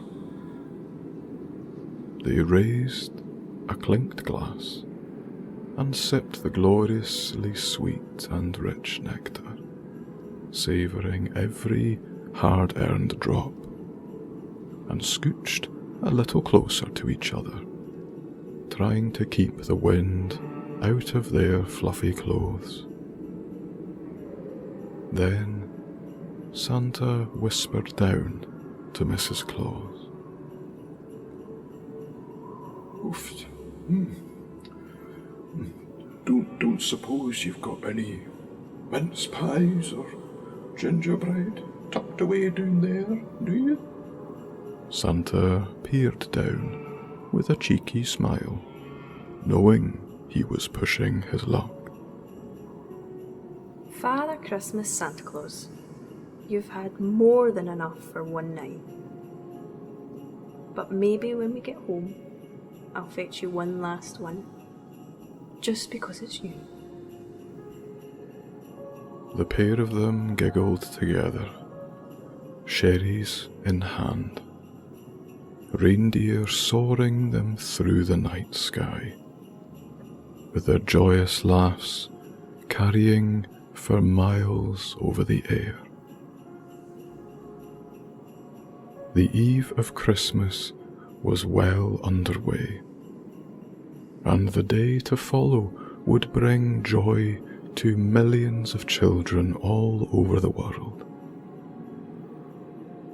Getting tipsier by the minute, Mr. and Mrs. Claus flew off into the crystalline night beneath the light of the moon, full of love and carefree abandon, bound for the North Pole.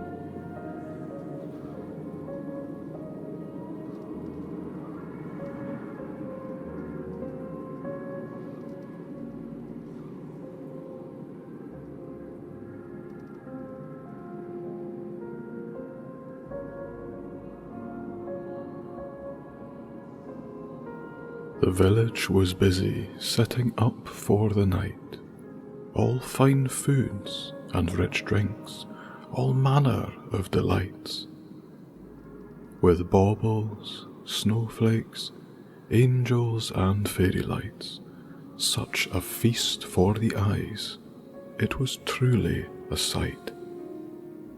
The houses and cottages were also decorated so. Great displays of elegance which glowed in the snow, save for one which slept over there in the corner. If only, on this Christmas, that one felt a little warmer.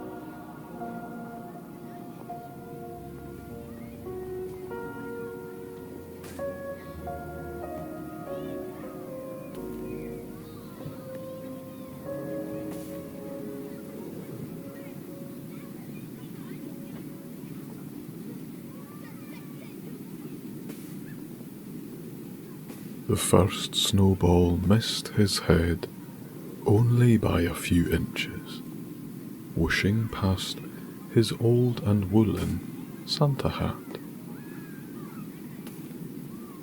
He laughed, for the thrill of a snowball battle sent all children into hysterics. Clustering together his own fistful of powder, James burst up from behind the garden bench, tattered teddy bear in hand, and retaliated. An equally accurate snowy missile bound for his friends, who clung together in a group. It skimmed past one of their jackets, and so they made a break for it, feeling vulnerable, seeking cover behind a crumbling snowman. In fits of laughter, little James and his friends played merrily in the village, as children will do. It was not just the excitement of Christmas Eve which fueled their energy, but the simple pleasure of larking around in an intense blizzard did so also. The breeze was slight, yet enormous snowflakes made them feel like they were in a storm. It was so much fun to them that they'd all forgotten what time it was. One by one, the parents of the children popped their heads out of front doors, here, there, and everywhere, calling their names to come inside for dinner. Eventually, only James, his Teddy, and his friend Bobby, who was a year or two older, were left in the village park, chucking constant volleys of snowballs in any direction they could manage. The wee village in which James lived was beautiful. It was like something out of a postcard. A mix of olden-style cottages, narrow roads built for horse and cart, and delicate and ornate gardens. Dry stone walls lined front lawns, and little streams trickled through the park, though many had frozen over or hardly ran from the cold.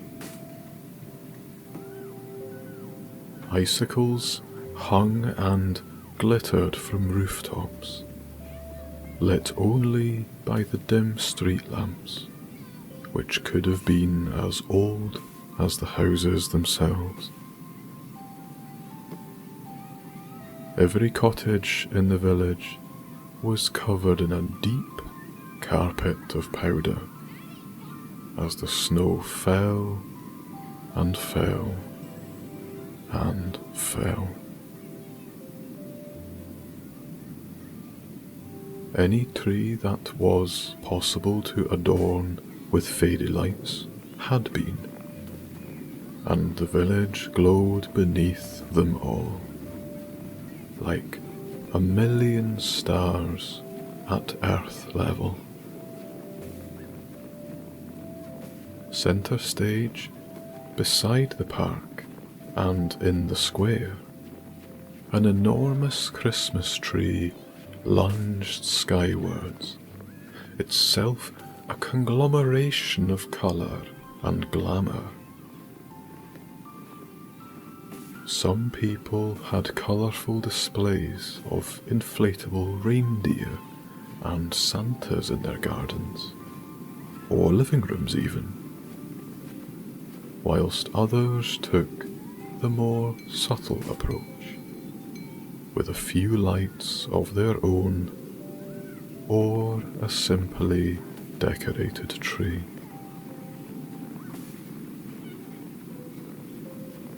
And then, over in the corner of the village, was a tiny little house, probably only 1.5 bedrooms, which sat dim and seemingly lifeless next to the splendour of the rest of the village.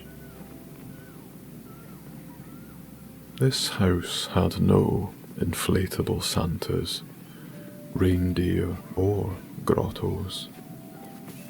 The exterior was not adorned with fairy lights, and in the front window there was no tree. But if you squinted through the snow, you might see a small, single cluster of old lights wrapped around a houseplant which sat on a modest side table.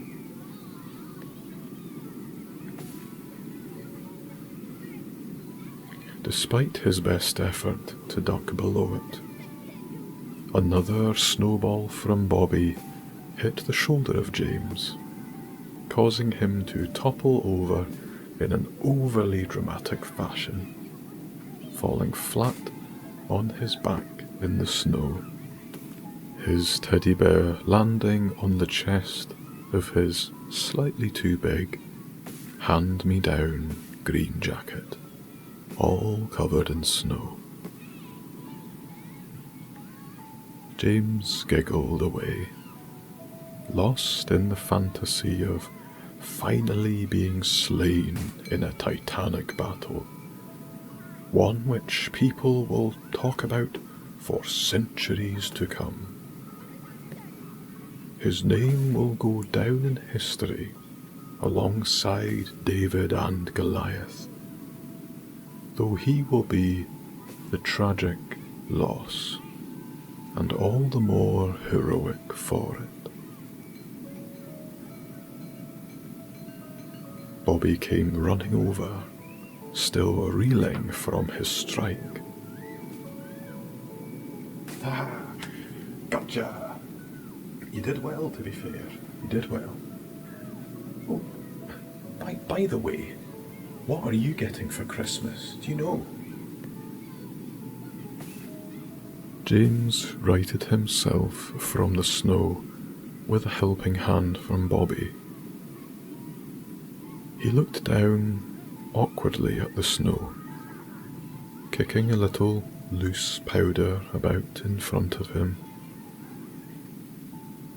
James was very shy at the best of times, but even more so when people asked him things which made him feel uncomfortable. I don't know. I suppose I'll have to wait and see, he said with a small voice, doing his best to slip away from the question, which Bobby happily did on his behalf. Aye, fair enough. Well, I'm getting a brand new mountain bike, and not just the stuff from Halfords which breaks all the time, because Dad says it's cheap rubbish. A fancy one from Cannondale. My dad says it's very expensive, so I'll need to look after it really well. By this point, James had zoned out, Nothing much else. lost in his own world. PlayStation games. He didn't know what to think, hearing Bobby talk about all his stuff. A part of him was, admittedly, a little envious.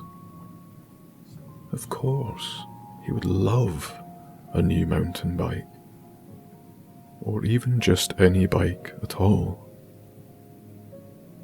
But honestly, the rest did not stir anything in him. It was all just noise, which was unusual for a child of his age. James had quiet awareness that his family were not very well off. Some might even say very poor or in poverty by modern standards. Since their jobs were endangered, then eventually lost due to an economic downturn, they had scrimped and saved, and such is life, did their best to make do. That was 2 years ago, and shortly afterwards, their beloved family dog of 16 years passed away when James was only 5. He was James's best friend, and he was also Teddy's best friend. The three of them would have so much fun together. His parents took it hard too, of course. But despite struggling, they had big hearts full of love and infectiously kind spirits. Everyone in the village adored them and did their best to support them when they could. James knew all this, and deep down, he did not want anything more than to help his mum and dad. He wished he could. Coming to from his daydreams, Bobby was still babbling away. Not that James had noticed. But then, across the park, the front door of one of the more grand houses opened, and Bobby's dad leaned out into the cold, shivering against the blizzard, looking for his son. He called out, "Bobby! Bobby, son, time to come in. The starters are nearly ready, and the bird roast is going in. Oh, hello, James. Merry Christmas." Bobby's dad waved a cheerful, distant hello, and James waved a little bare hand back, though not as enthusiastically. Right, James, I better head in, but see you later though, yeah? I think we're heading down to the market after dinner. Yeah, no worries. I'll see you later on, James said with a slight smile.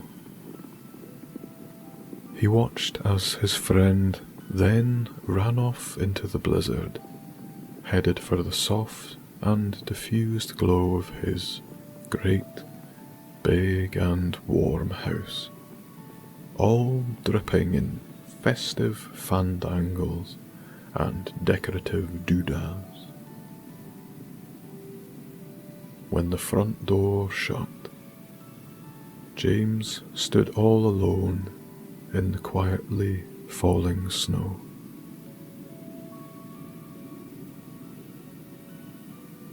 It was suddenly very serene, and he enjoyed the peace and quiet. The village felt suddenly as if it were asleep. Looking up into the snowy abyss, backlit in murky blue, he stuck out his tongue, trying to catch the falling snowflakes. Feeling the chill in his bare hands, James finally turned on his heels and wandered slowly in the direction of the small, dim, and seemingly lifeless little house in the corner of the village. He couldn't help but wonder if by any chance, in a world full of millions of children, that Santa Claus had received his letter.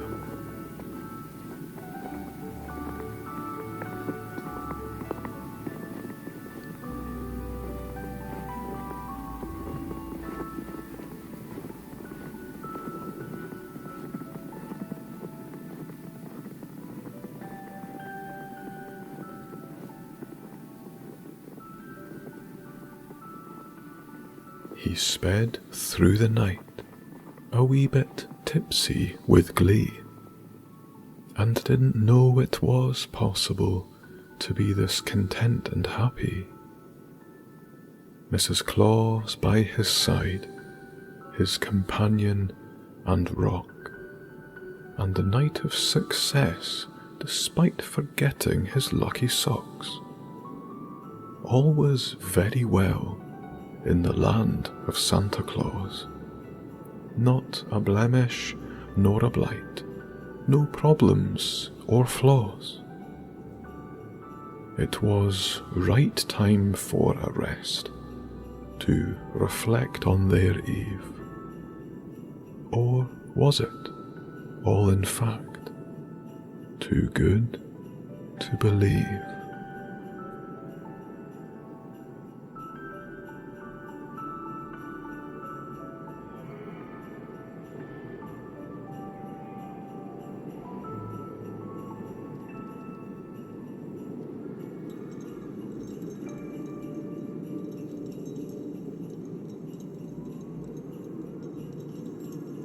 With a little tug of the reins left and a smidgen more right, Santa Claus steered his 9 reindeer companions carefully toward the runway.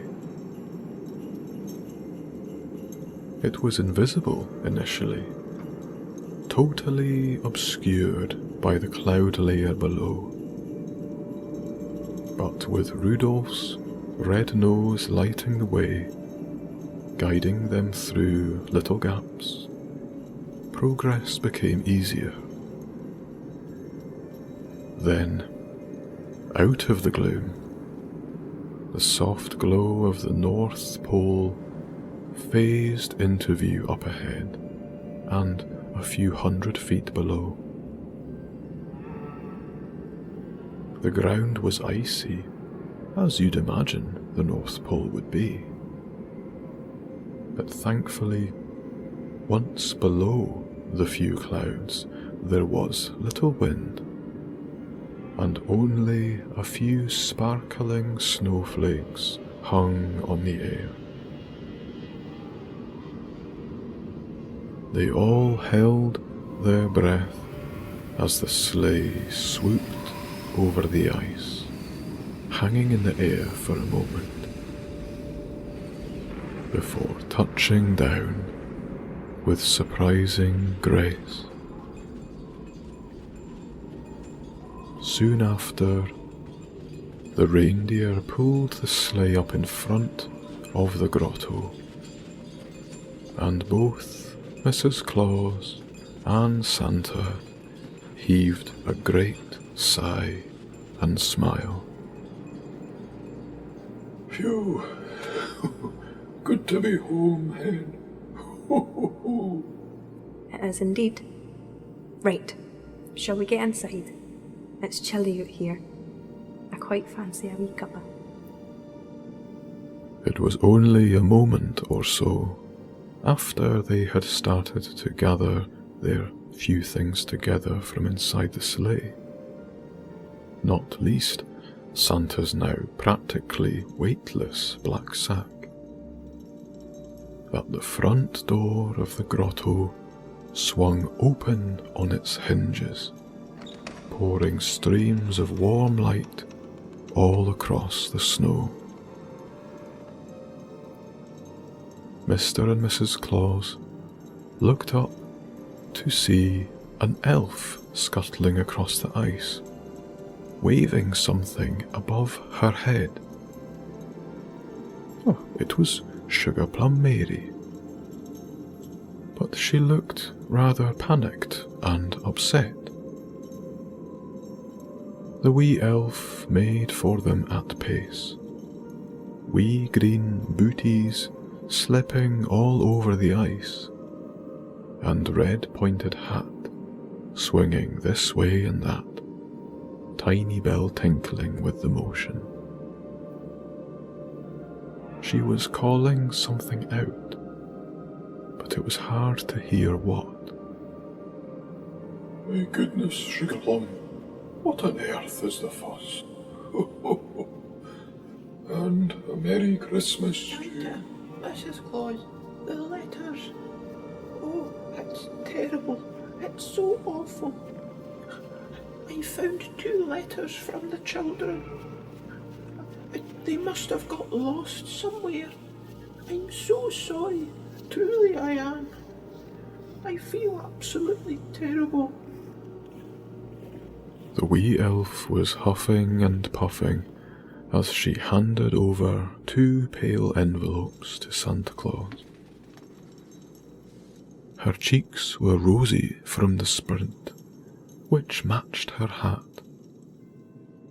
Her green velvet jacket was buttoned up tight so to keep the icy air out. Santa took the envelopes, frown growing through a furrowed brow. Hush, Sugar Plum. It's quite all right. Don't worry. These things happen. Mrs. Claus said, doing her best to console the wee elf, who was on the verge of having a panic attack. The truth of the matter was that these things didn't happen. They'd never happened. Not in a generation nor a lifetime. Santa Claus took off one of his large black gloves and teased the first envelope open with a big blunt thumb. On the back it had "The North Pole" written in childish pencil handwriting. The piece of paper was folded into 3 and read, Dear Santa, I know all kids probably say this, but I do hope this reaches you and you actually read it. A lot of my friends are asking for toys and stuff, but I don't think I want that. I have my teddy bear, and I am happy with him. Very happy. My mum and dad are poor, and this year they don't have much to eat or keep the house warm. They give most of their food to me. All I want for Christmas is to help them. I think they deserve it. I hope it's not too much to ask. And I really do believe in you. Merry Christmas, Santa Claus. From James, aged 7.5. He carefully folded up the letter, put it back into the envelope from which it came, and slid it with the other unopened letter into his breast pocket.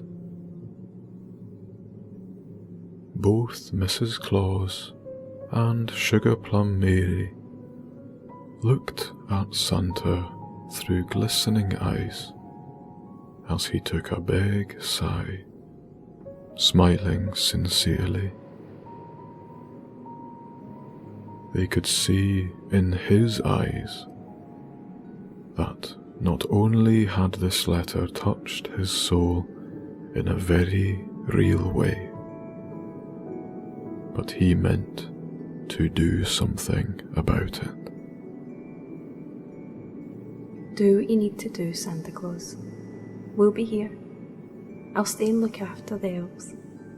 Mrs. Claus said gently. Agreeing with her, Santa nodded his head. And so, without much more than a second to savour the moment, Santa grasped his black sack which lay on the ice, heaved it over his shoulder, and climbed back into the sleigh, settling himself. Oh, and before you go, Mrs. Claus added, as she scurried away into the grotto. In a few seconds, she had returned, but in her hands she held a wee foil package, roughly formed into the shape of a holly leaf. She passed it to Santa, leaning across the side of the sleigh with a kiss to his cheek. mince pies, as promised, She said with a wink, before stepping back and hugging herself tightly. Bless your kind soul, my wee darling. Thank you. Right you pair, off yous go inside. There's no time to lose. I'll be back before you know it. With a final pat of his breast pocket and a check of his watch, Santa took a deep breath and exhaled slowly as the skies above began to drop large snowflakes which fell silently to earth. A few clouds parted and the moonlight above spilled across the snow, lighting their whole world up in an iridescent glow. Rudolph, Dasher and Dancer, Prancer, Vixen, Comet, Cupid, Donner, Blitzen. Show me speed, show me spirit, show me the meaning of Christmas. Giddy up. Mush. Yeah, yeah.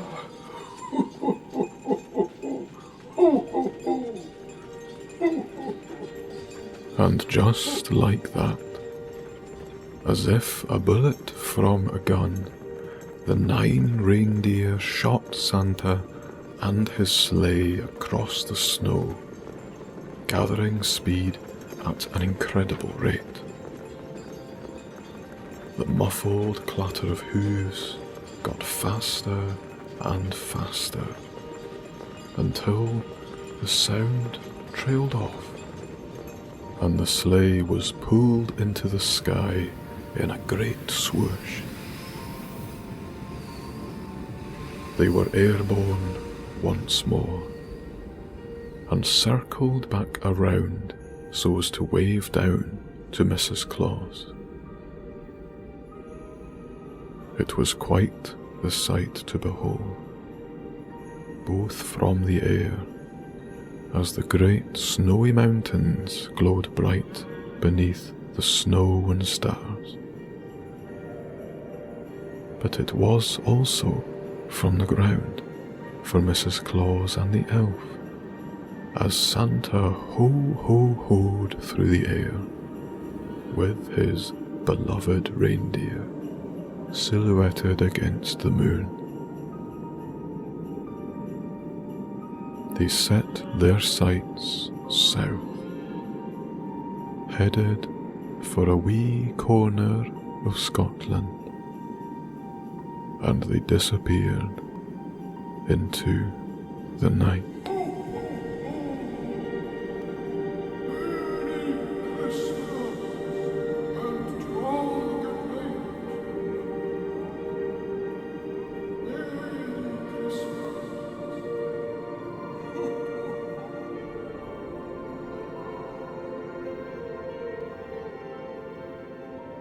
He didn't know how to feel, for he was only a boy.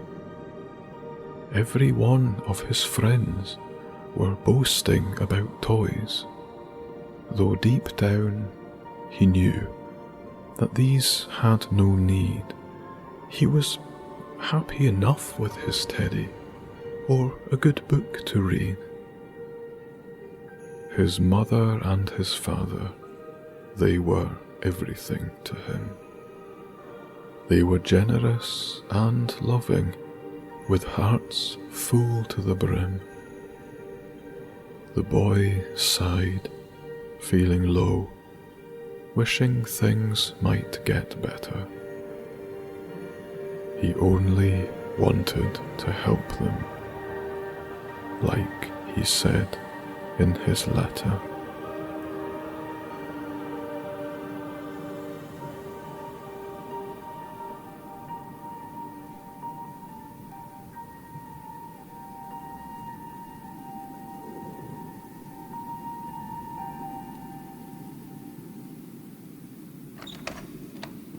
James swung the front door open, kicking some of the snow off his shoes in the process.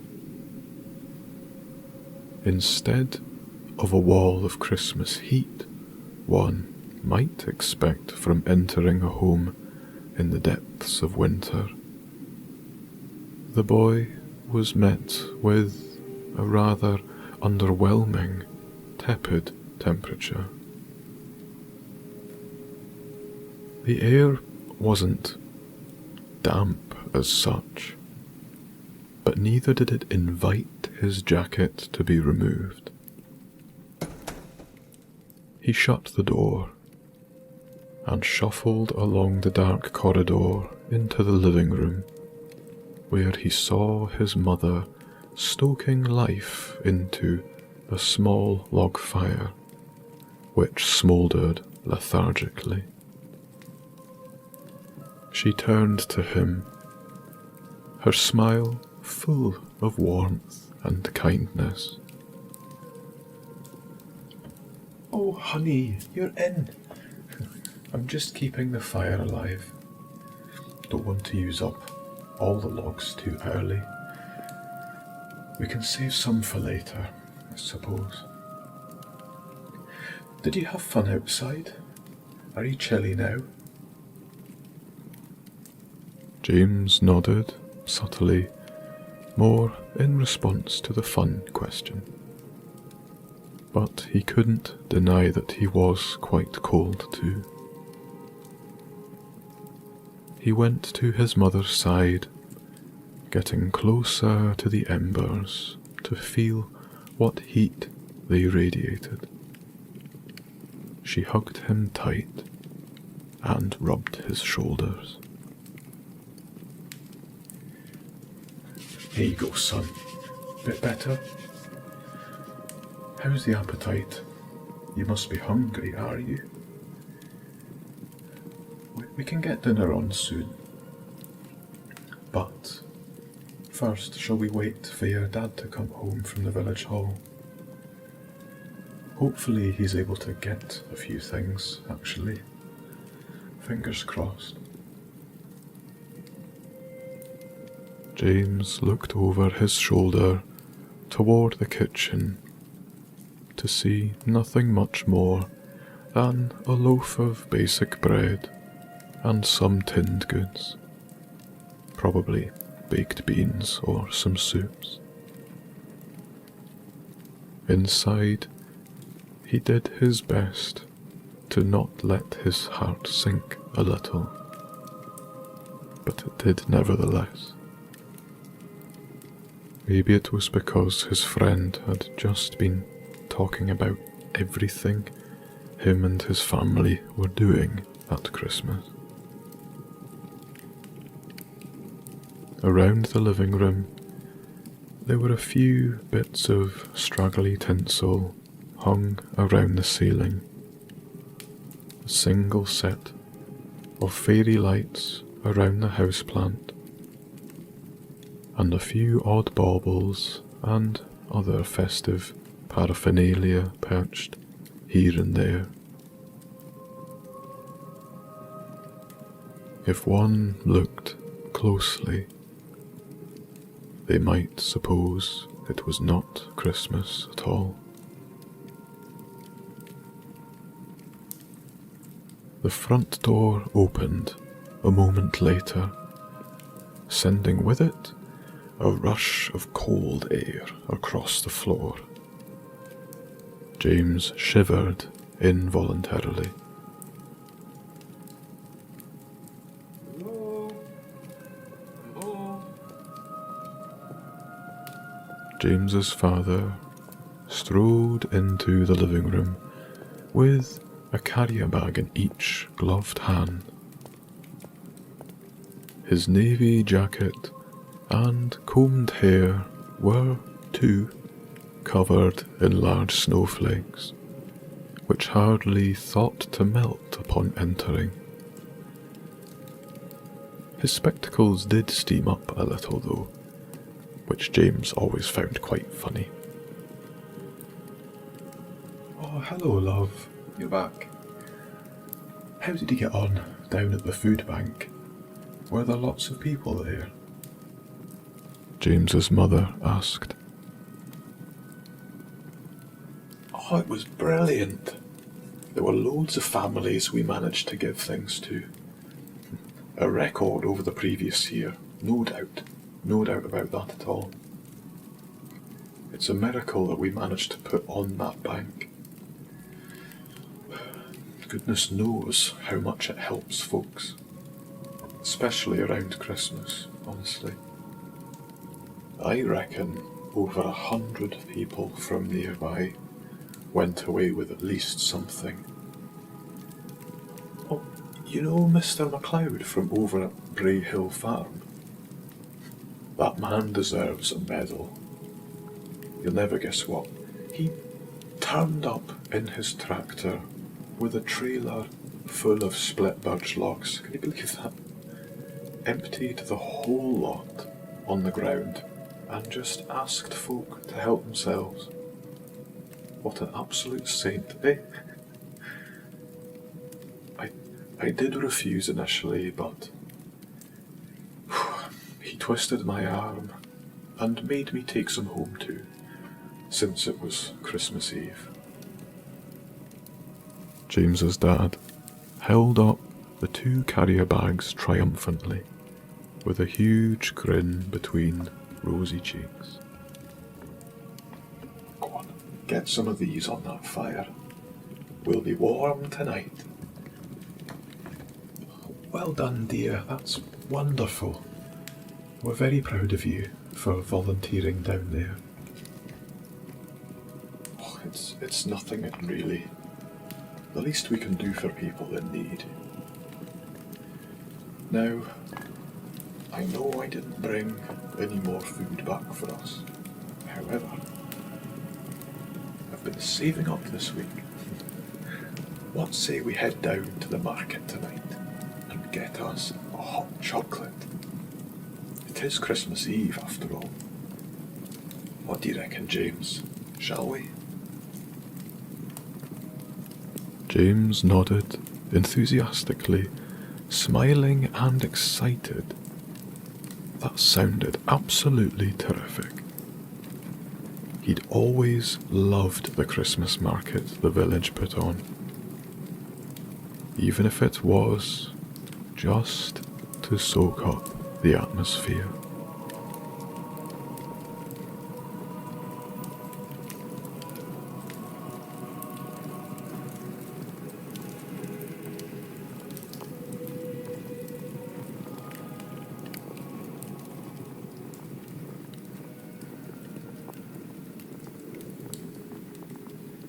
And so the family got all dressed up for the cold, popped a wee log on the fire before they left, and set off into the snow. James, of course, held his teddy tight to him, nice and safe. It was such a magical night. All drifting flakes and diffused moonlight. Every tree's branches were covered in white, like iced ornaments on top of a cake. They walked hand in hand across the park, muffled footsteps crunching in the snow, headed for the far end of the village, where they then saw a warm glow and heard the faint chimes of Christmas tunes. The first thing James caught was the fragrant smell of mixed spice and cinnamon on the air, which warmed his cockles. Then came the mulled wines and ciders, as the first stall crept into view through the evening gloom. The market wasn't very big, but all around the village square, the local merchants had raised beautiful wee huts and stalls, some resembling miniature alpine chalets, and others just trailers full of straw, from which they sold locally made chocolates, baking, or truckles of fine cheeses. As the family drew closer, so too did the wonderfully cosy tinkle of Christmas music coming from the odd stall. Soon they were bathed in the warm glow of flickering candles, crackling open fire pits, and glistening fairy lights strung between buildings above their heads. The street lamps shone soft and gentle, as did the gorgeous Christmas decorations which the village had hung on lamp posts, trees, and on the church steeple. All around them they saw their friends and all the other families embracing the magical array of festive food, drinks, and gifts. Everyone smiled, laughed, and exchanged hugs of love and friendship. With every footstep, James saw or smelled something new and tantalizing. The crackle and sizzle of a hog roast drifted across his nose to the left, making his tummy rumble. To his right, Mrs. Wirtz had crafted her famous fresh-baked pretzels of all tasty varieties. Next up, all huddled around a couple of up-ended barrels which served as standing tables. The local pub dwellers clinked glasses of mulled brews, which they scooped cheerfully, raising their hands to James and his family as they passed. Centre stage in the market were the local school teachers and a small selection of his friends who'd volunteered and set up the manger and nativity scene. They were dressed in traditional robes and huddled around a little manger full of straw. One of the wee children had kindly lent their dolly to represent baby Jesus. But clearly, split birch logs weren't the only thing Farmer MacLeod had provided to the people, as milling and munching around the hay were 2 white goats and a triplet of sheep, who wore little Christmas wreaths around their necks. They split their attention between the many children who wanted to stroke them and busy noshing away on the tasty straw bales. How about that hot chocolate, eh?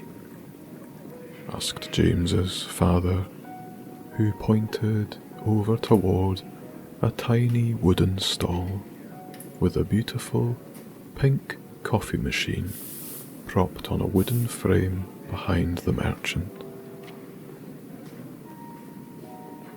They strolled over, smelling the rich, velvety aromas of chocolate, spiced coffee, and vanilla rum, and ordered a trio of hot chocolates with all the trimmings.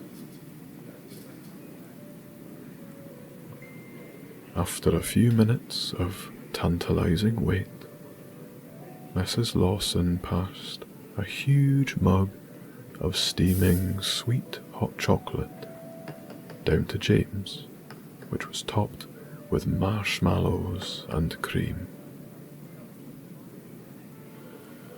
He reached out and received it with both hands very gratefully, Teddy tucked into his jacket at the breast. James stared upon this phenomenal drink. He couldn't believe it. It was such a treat to have something so luxurious and delicious.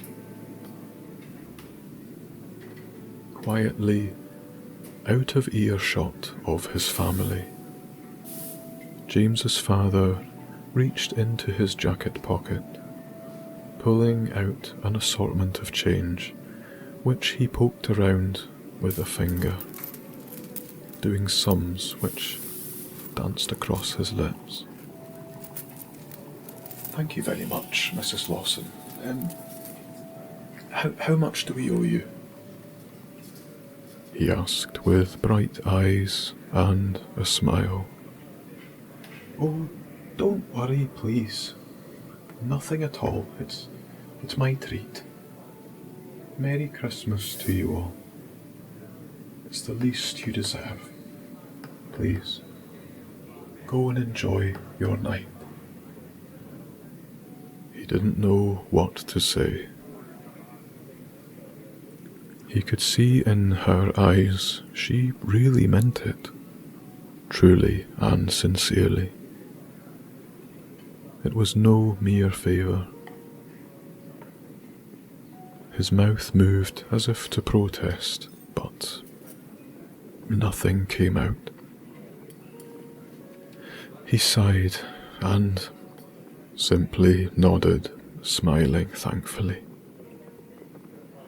He would have done the same for someone else.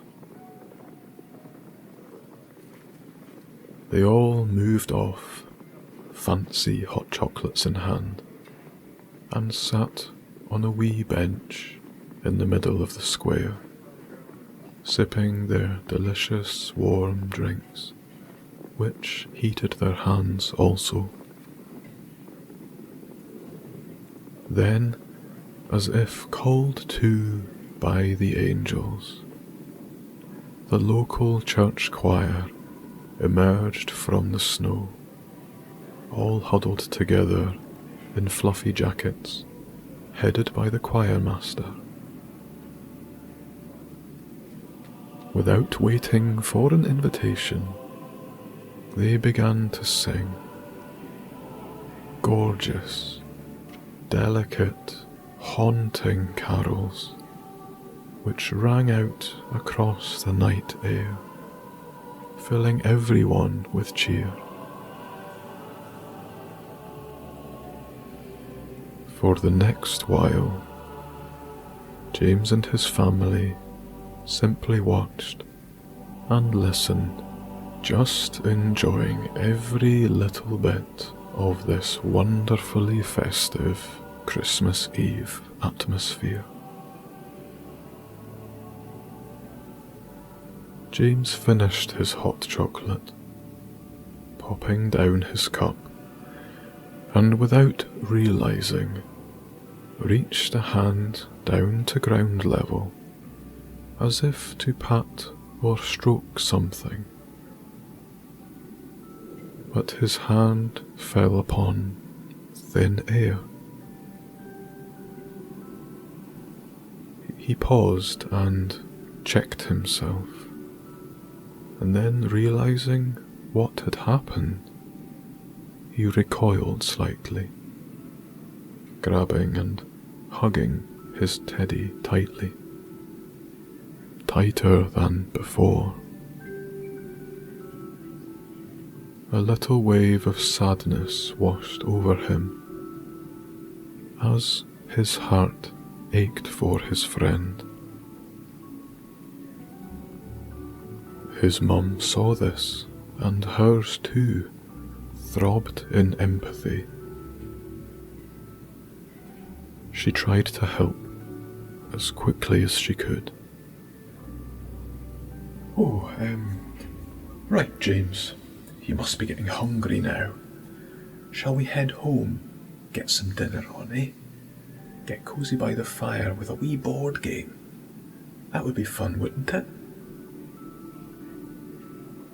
James looked up, his eyes glistening, holding back the tears, tried his best to smile. He took both his mum and dad's hands, Teddy tucked warmly into his jacket, as they strolled back through the market toward their little home in the corner of the village.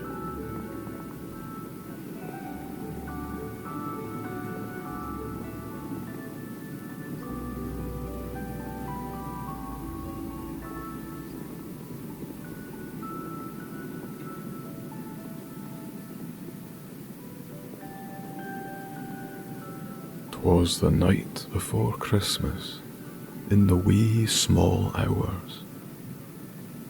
A tawny owl hooted from atop the church tower.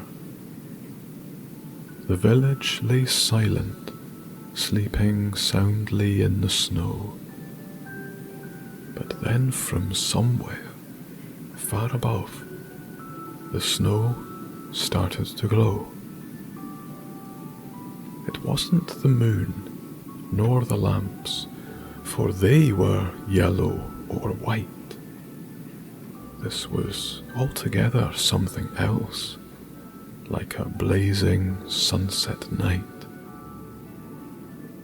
In only a moment or two, in a swooping great arc, the great glow swept gently down and settled right there in the dark.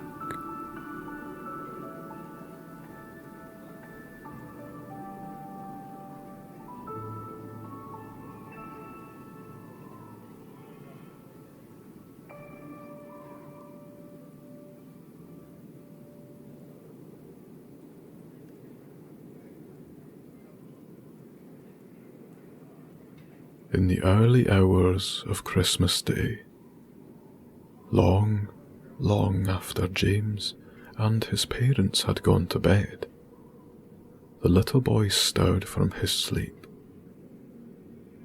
As for why, he didn't yet know.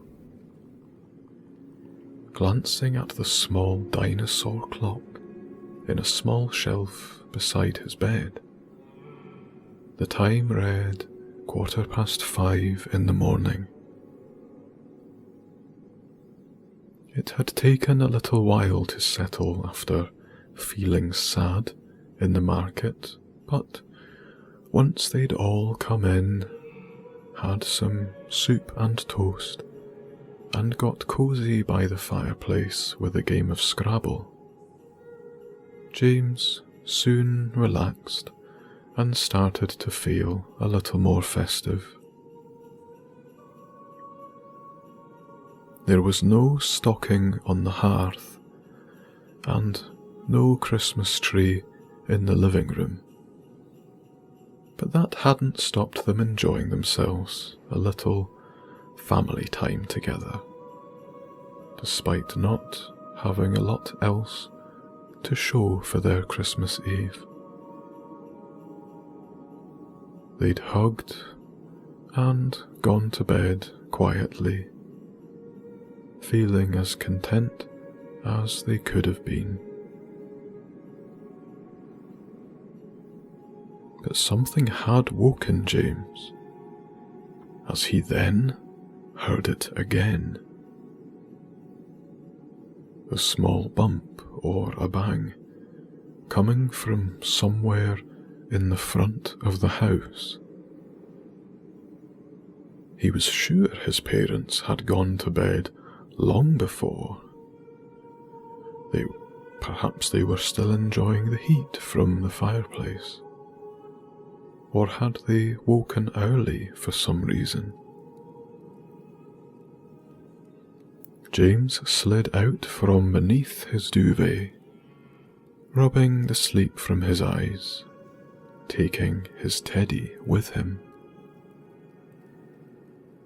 He slipped his feet into his tiny slippers, grasped his jumper, and pulled it over his stripy pyjamas. Carefully and quietly, he crept across his bedroom, pushed through the door, and tiptoed in the direction of the living room. Strangely, there was a very soft yet obvious glow or radiance coming from within the room. Was the fire still going? Surely not. He neared the doorway and heard a little more than just a bang. There was a shuffling, and what sounded like things being pulled out of a bag. Slowly, and holding his breath, James peered around the corner into the living room. And what he then saw was beyond anything his wildest dreams could have imagined. It couldn't be, could it? No. It felt impossible. Improbable. Simply unbelievable. Next to their small fireplace, which was still only smouldering from the night before, was the most enormous pile of neatly stacked Yule logs, all ready for roasting. And above the hearth there were strung 3 pretty red stockings, 2 smaller and 1 bigger, full to the brim of delicately wrapped parcels and edible treats. But not only that, the fireplace was now decorated in a mesmerizing array of twinkling fairy lights, holly leaves, ivies and berries, which shone and glittered like things one read about in fairy tales. A few paces away, by the front room window, now stood the most magical Christmas tree, on which was hung hundreds of delightful baubles, lights, and glittery bells, not to mention even more twinkling fairy lights. Sat on the top was, of course, a big, shining star.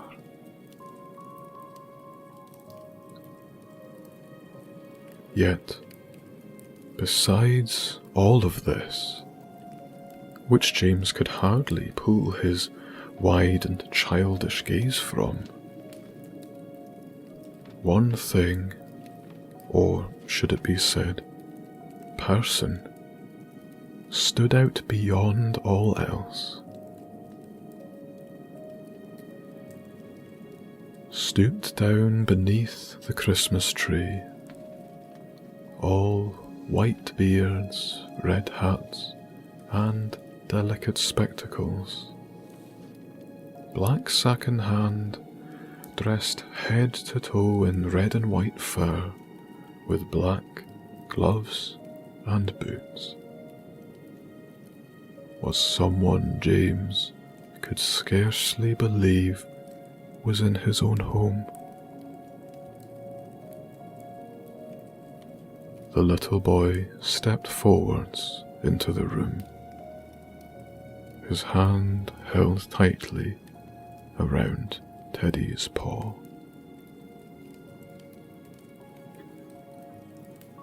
Santa Claus? Is that really you? James cooed quietly, like a little dove from a high tree. The person who appeared to be Santa Claus spun around on the spot, surprised, and held his great big hand to his heart, breathing a great sigh. He looked upon the boy, eyes full of delight. Oh, my goodness, young man. You frightened the bejesus out of me. Oh, delightful to meet you, young sir. You must be James, is that right? The boy nodded, slowly, still wide-eyed, and beyond belief that Santa Claus was standing in his living room. I thought so, yes. Well, my name is Santa Claus. But I suppose you knew that, eh? Well, I hope you don't mind me being here, James. I'm also very sorry I'm a wee bit later than planned. See, there was a wee mix-up at the North Pole, and, well, let's just say if it weren't for all the wonderful elves and Mrs. Claus helping, I'd have made a very big mistake this year. One that I'd struggle to forgive myself for. Anyways, would you like to give me a wee hand? There's more in the sleigh outside. Santa reached out his hand, offering it to James. He took it, and Santa guided him up to the fireplace. The boy then looked at Santa in mixed, curious alarm, as in, really? Up there? Santa nodded, but squeezed his hand in reassurance. Nothing to worry about, lad. It'll be okay. I've done this a million times. It's how I can deliver all of your gifts whilst you, sleep. In theory, I do seem to be waking children up a lot more these days. Maybe I'm getting more clumsy. Anyway. Shaking his head, Santa lifted the black sack from the floor and offered it up to the fireplace. James didn't know what happened next, but in a flash of light, stars and whooshes, he and Santa shot upwards through the chimney breast and up into the air above the house. Immediately, the rush of cold hit James as they plunged into a snowy sky. He looked down to see, below them, the roof of his own house, and they floated gently back down toward the snow-covered roof, black sack above them like a wee hot air balloon. They touched down, firstly, and then walked to the edge of the sloping roof, where Santa led them off again, floating down gently to ground level. But there was no fooling the boy. He had read the books.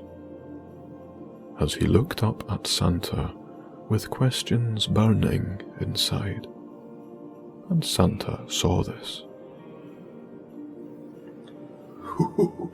I can read your mind, young master. I know we could have gone out the front door, but it's fun to go up the chimney, isn't it? Oh, and yes, perhaps you were expecting something to be on the roof, maybe. Well, it's a wonderful wee house, it really is. It's just that they won't all fit up there, so...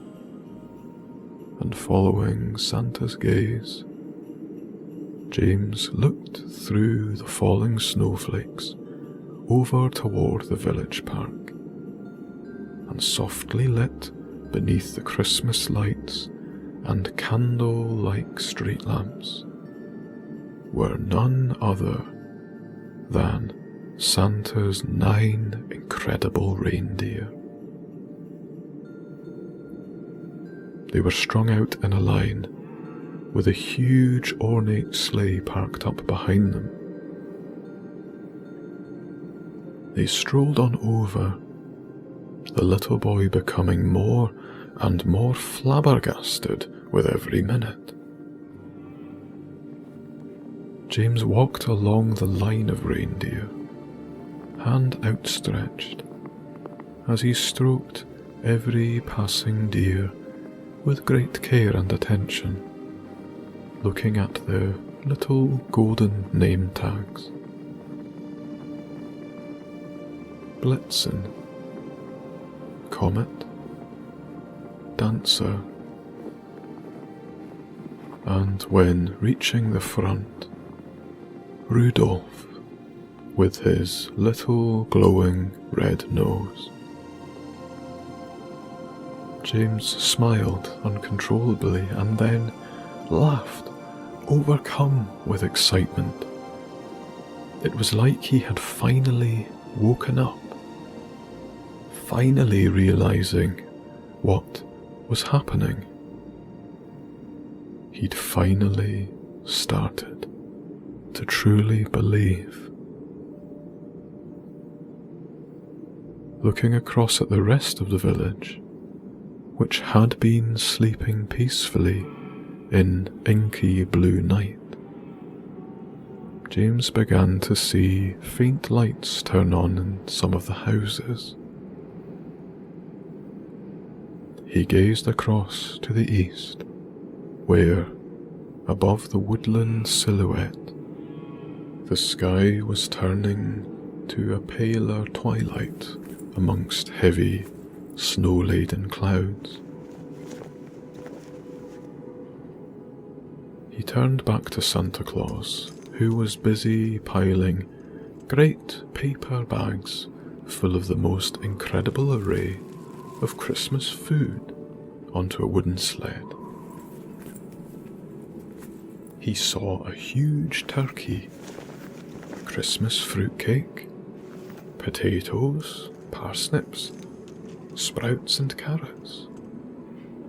There was mince pies, cranberry sauce, ginger biscuits, and single malt whiskey.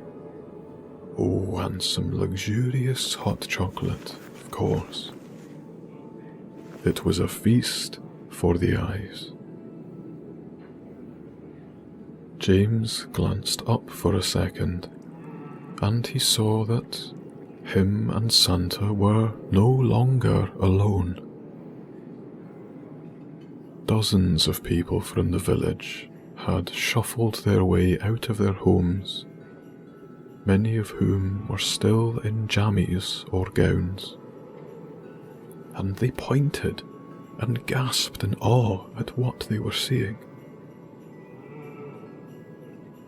Soon, as the dawning light happened upon them, and the first bells of Christmas Day chimed through the snow, the entire village was gathered around the park, chatting and cheerfully beaming at the sight of Santa and his reindeer. Then, turning back to his home, James saw his mother and father huddled outside their garden gate, watching on, grinning, but a little in shock also by the looks of it. Santa took to his knee in front of James and spoke quietly and sincerely to him. I want you to take this sled over to your mum and dad. Is that okay? I got your letter, James. Santa spoke as he reached into his huge jacket and pulled out the opened envelope, shaking it gently as he spoke. It touched my heart more than I can say. You wished for nothing more than to help those who you love. which is arguably one of the most valuable things anyone could ever wish for. You're an amazing young man with a heart of gold. I can tell that much. Santa said as he winked, ushering him to take the sled. James took the handle and heaved the sled through the snow, which was heavy with wonderful foods, drinks, and treats. He slid it across the park toward his parents, who helped him the last few meters. They both kneeled down, hugging James tight, hardly wanting to let go. His mother looked him in the eyes, brushing his hair away from them. James, our amazing boy. Is this what you wished for? We're so proud of you. I hope you know that. You're the most remarkable young man. It's just incredible. Thank you. And thank Santa, please, also. Now, off you go. Make sure you say goodbye to Santa. I'm sure he's needed elsewhere too. She gave Santa a wee wave, who waved and smiled in return. James scurried back across the snow and planted the biggest hug on Santa Claus. He stayed there for ages, squeezing.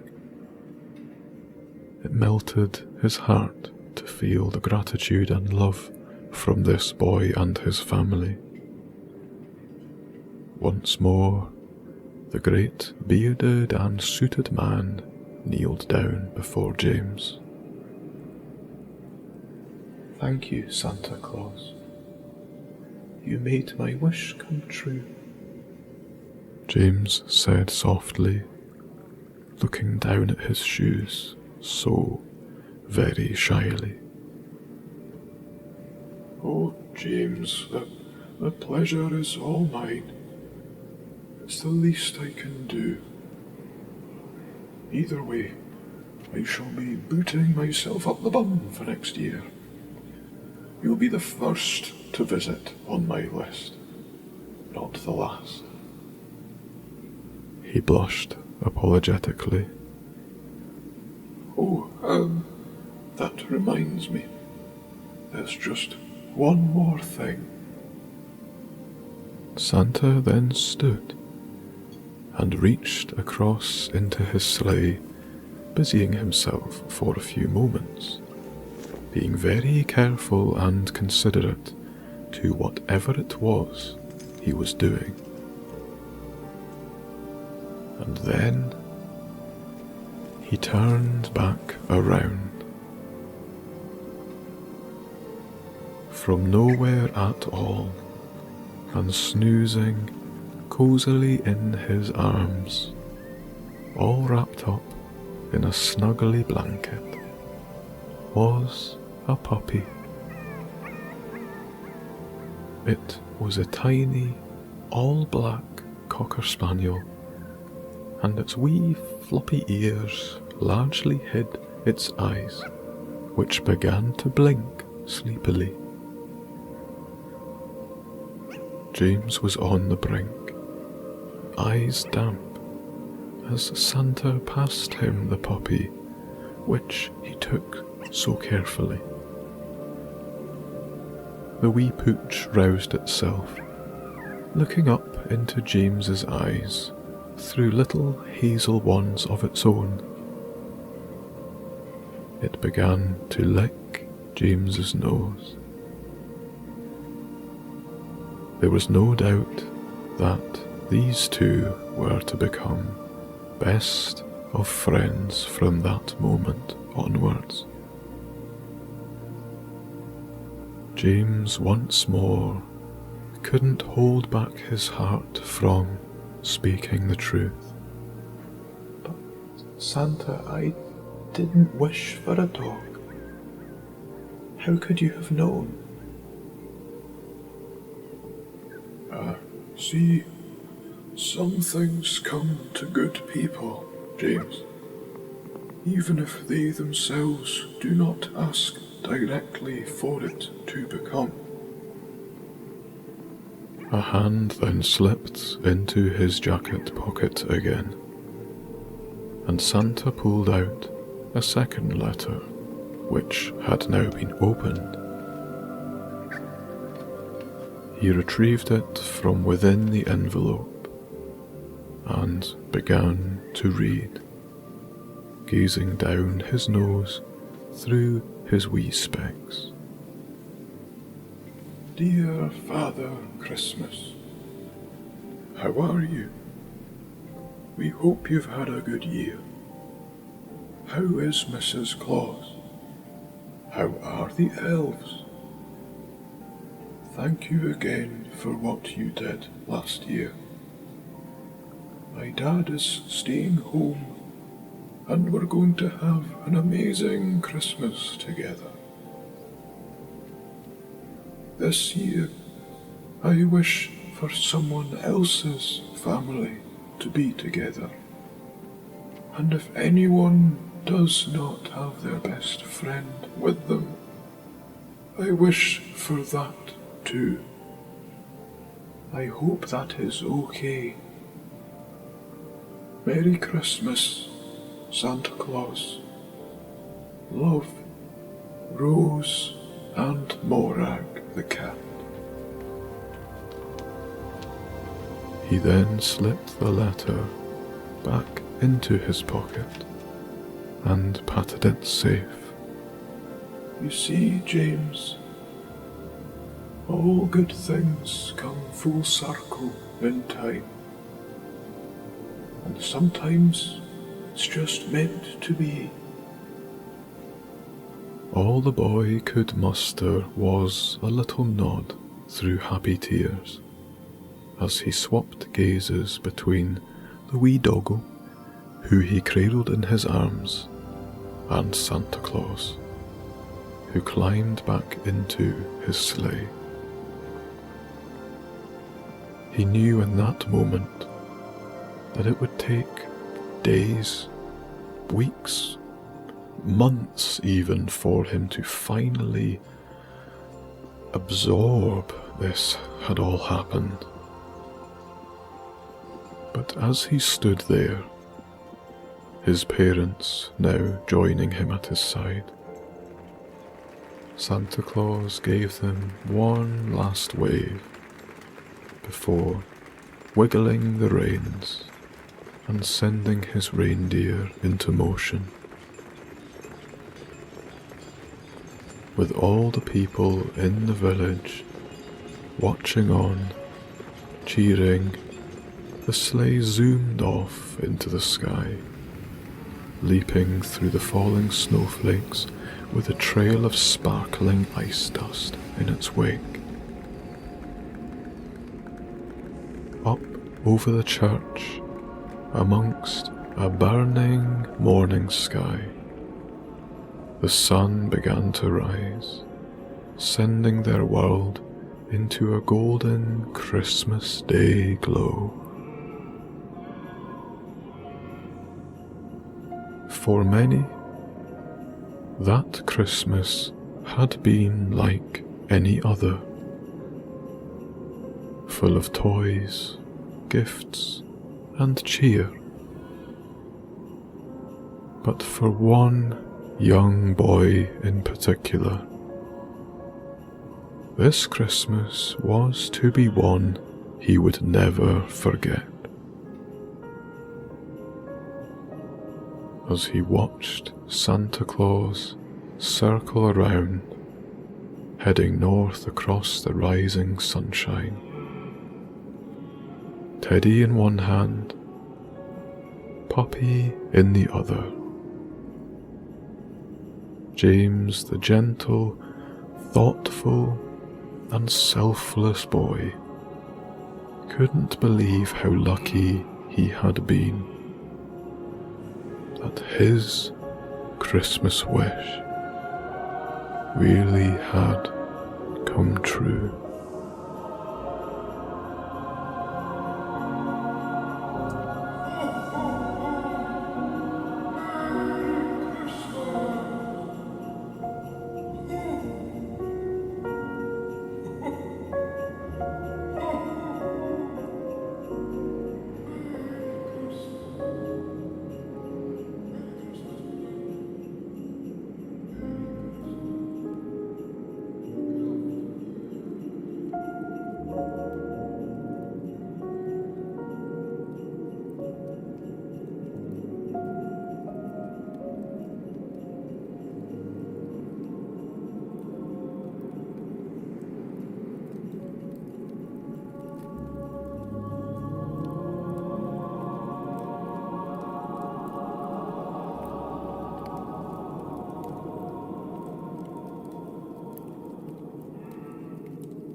Spices and fruits and scents of fine baking.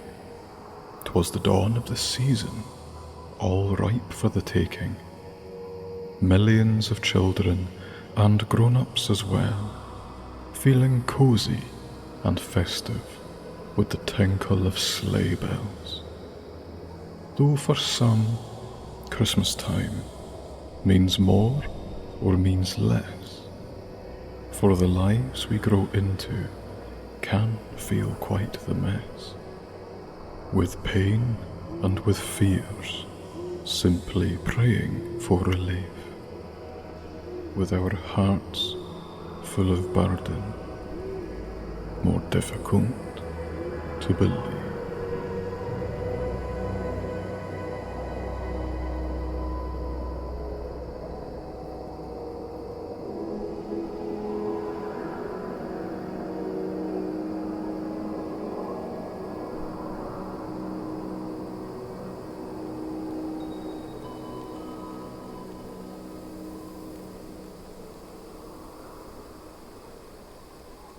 The mountain air was cold, crisp, and carried a faint scent of pine as Jessie trudged home from school.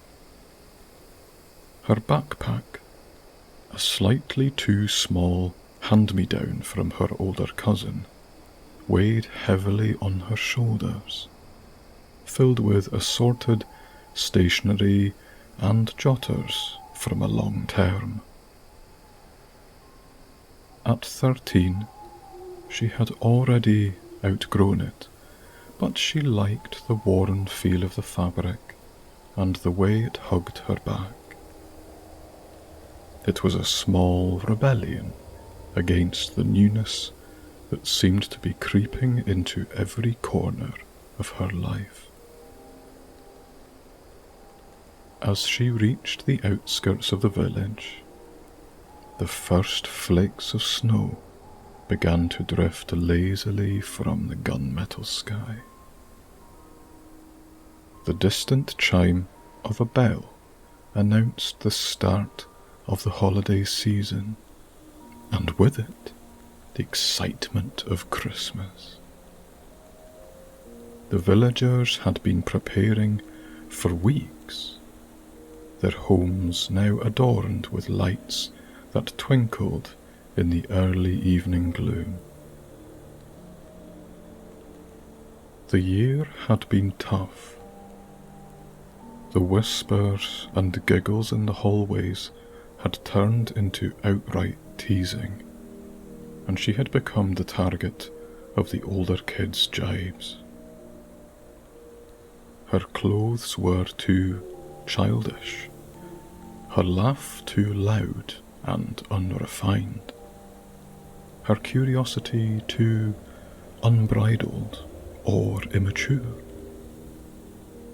She had tried to fit in, to be cooler, more composed, and more like them.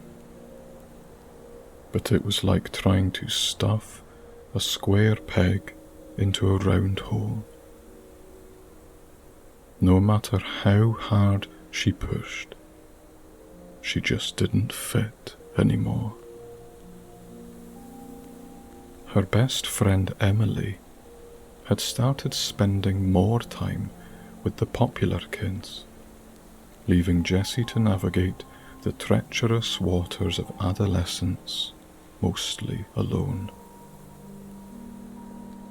The bond that had once been unshakable was now frayed and fragile, and it seemed to be getting thinner with every passing day. Emily had discovered makeup, boys, and the allure of secrets shared in hushed tones. Jessie felt like she was drowning in a sea of changes she didn't understand. As she passed the village square, she saw the familiar sight of Mr. Thompson setting up his hot cocoa stand. His thick moustache twitched with every word he spoke, and his eyes crinkled with mirth even when he wasn't smiling. He was a staple of the holiday season, and his rich and velvety concoction never failed to warm the cockles of even the coldest hearts. But Jessie felt the warmth of his smile wane as she walked by. She had been his favourite customer, but she knew he saw the sadness in her eyes and the way her steps had lost their spring. The town's Christmas tree loomed over the square, tall and proud, decorated with tinsel and ornaments that had been passed down through generations. It was a symbol of unity and joy, something that Jessie had always loved. Yet, as she approached it, she couldn't help but feel that it was mocking her. The lights were too bright, the colours too garish. It was a stark contrast to the muted greys and whites of the impending winter. Everywhere she looked, the others in the village were gearing up for the most special time of the year. But Jessie couldn't muster the same enthusiasm. The magic of Christmas had begun to feel a size too small for her. The thrill of unwrapping presents and the anticipation of Santa's visit had been replaced with a kind of resignation. It was as if she had outgrown the wonder, and the thought made her feel both sad and a little bit lost. Her mother had noticed changes in her too. The moment Jessie stepped into the warm embrace of her house, the aroma of gingerbread cookies filled the air. Her mother was in the kitchen, mixing dough with a look of determined cheerfulness, trying to coax the Christmas spirit into existence through sheer force of will. She called out, noticing the slump in her daughter's shoulders. Jessie hen, would you mind checking if your father has brought in the last box of decorations from the attic? That'd be great, thank you. Jessie nodded, not trusting her voice. The thought of digging through the dusty box filled her with a strange mix of nostalgia and embarrassment. The decorations had been her favourite part of the season when she was younger, but now they seemed like relics from a different life. A life where the biggest problem was whether to leave out milk and cookies for Santa, not the complexities of friendship and fitting in. Her footsteps echoed up the stairs, each step a little heavier than the last. The attic was a cobweb-laden testament to Christmases past, and she felt like an intruder in this space that had once been her sanctuary. The box was in the far corner, half covered by an old quilt that had been her great-grandmother's. She pulled it out with a sigh, the cardboard flaps creaking as they parted. The glitter and tinsel inside caught the light, throwing a kaleidoscope of colour onto the wooden floorboards. Her eyes fell on a paper angel, crumpled but still recognisable. It was the one she and Emily had made together in second year of primary school. The memory of their laughter as they'd painted each other's fingers and stuck them onto the paper to make the wings was a sharp pang in her chest. Jessie felt a surge of anger. Why did she have to grow up? Why couldn't she just stay in this warm, safe place where everything was simple and happy? With a snarl, she grabbed a fistful of tinsel and threw it across the room. The metallic strands unfurled in the air, catching the light like a shimmering snake before landing in a sad heap. It was a futile gesture, but it made her feel a little better. She kicked the box aside and stomped to her room, slamming the door shut behind her. Her heart felt like it was being squeezed in a vice as she fell onto her bed, the tears coming in a flood that she hadn't allowed herself in months. The posters on her walls, once a bastion of childhood wonder, now seemed childish and out of place. The glow-in-the-dark stars had lost their sparkle, and the cartoon characters looked down at her with empty, unblinking eyes.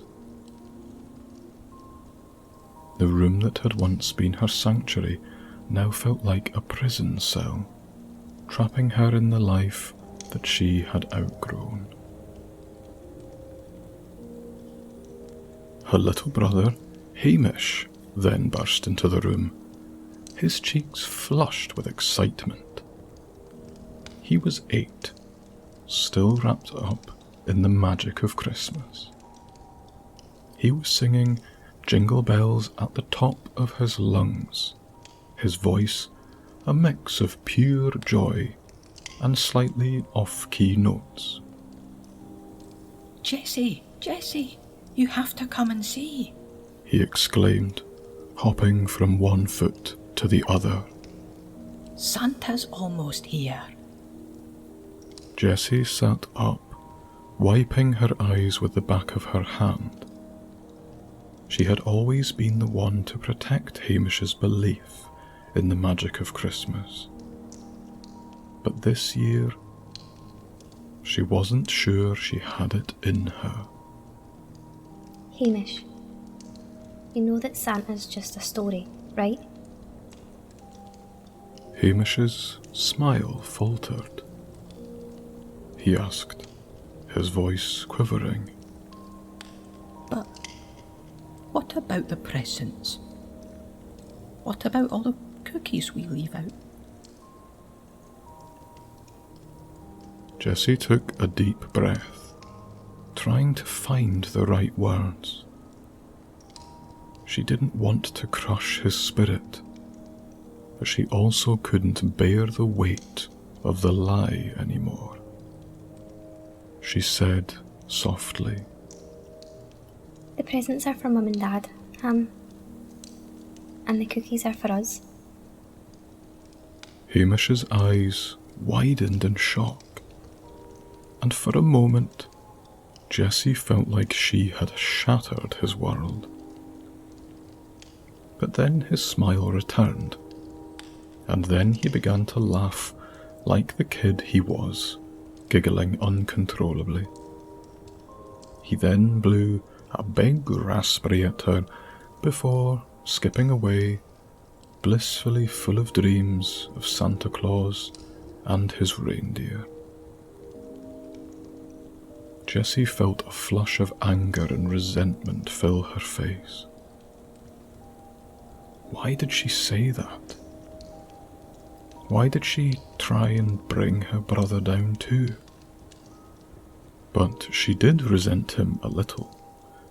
She wished she was still naive enough to believe. But Jessie, at the tender age of 13 years old, did not believe in Santa Claus anymore. She couldn't help it. She was falling headfirst into a world where it could no longer be. And she hated it. With overly merry Christmas music chiming from downstairs, she curled up in her bed that night, clutching her big, cuddly, soft toy bear, wondering what to feel.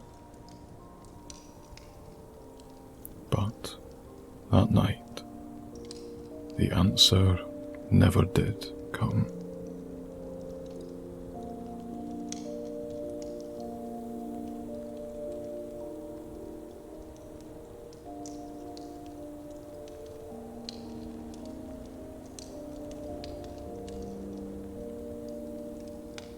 As children grow older, their minds spin and race with new ideas and discoveries and worries to chase.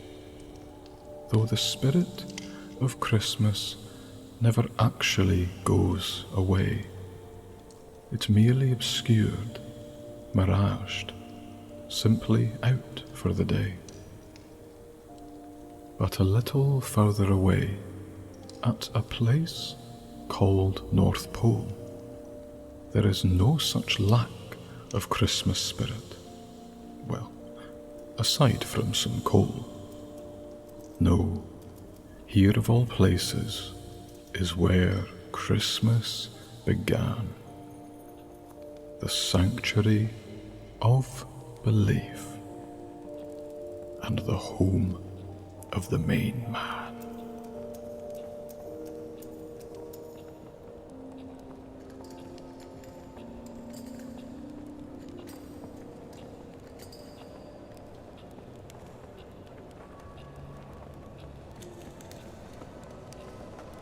It's only a few more weeks until Christmas Eve, folks.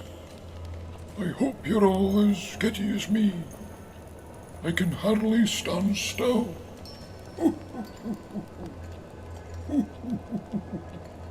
Santa's booming voice echoed through the workshop as the elves hustled to tie ribbons and sprinkle glitter on the last batches of toys.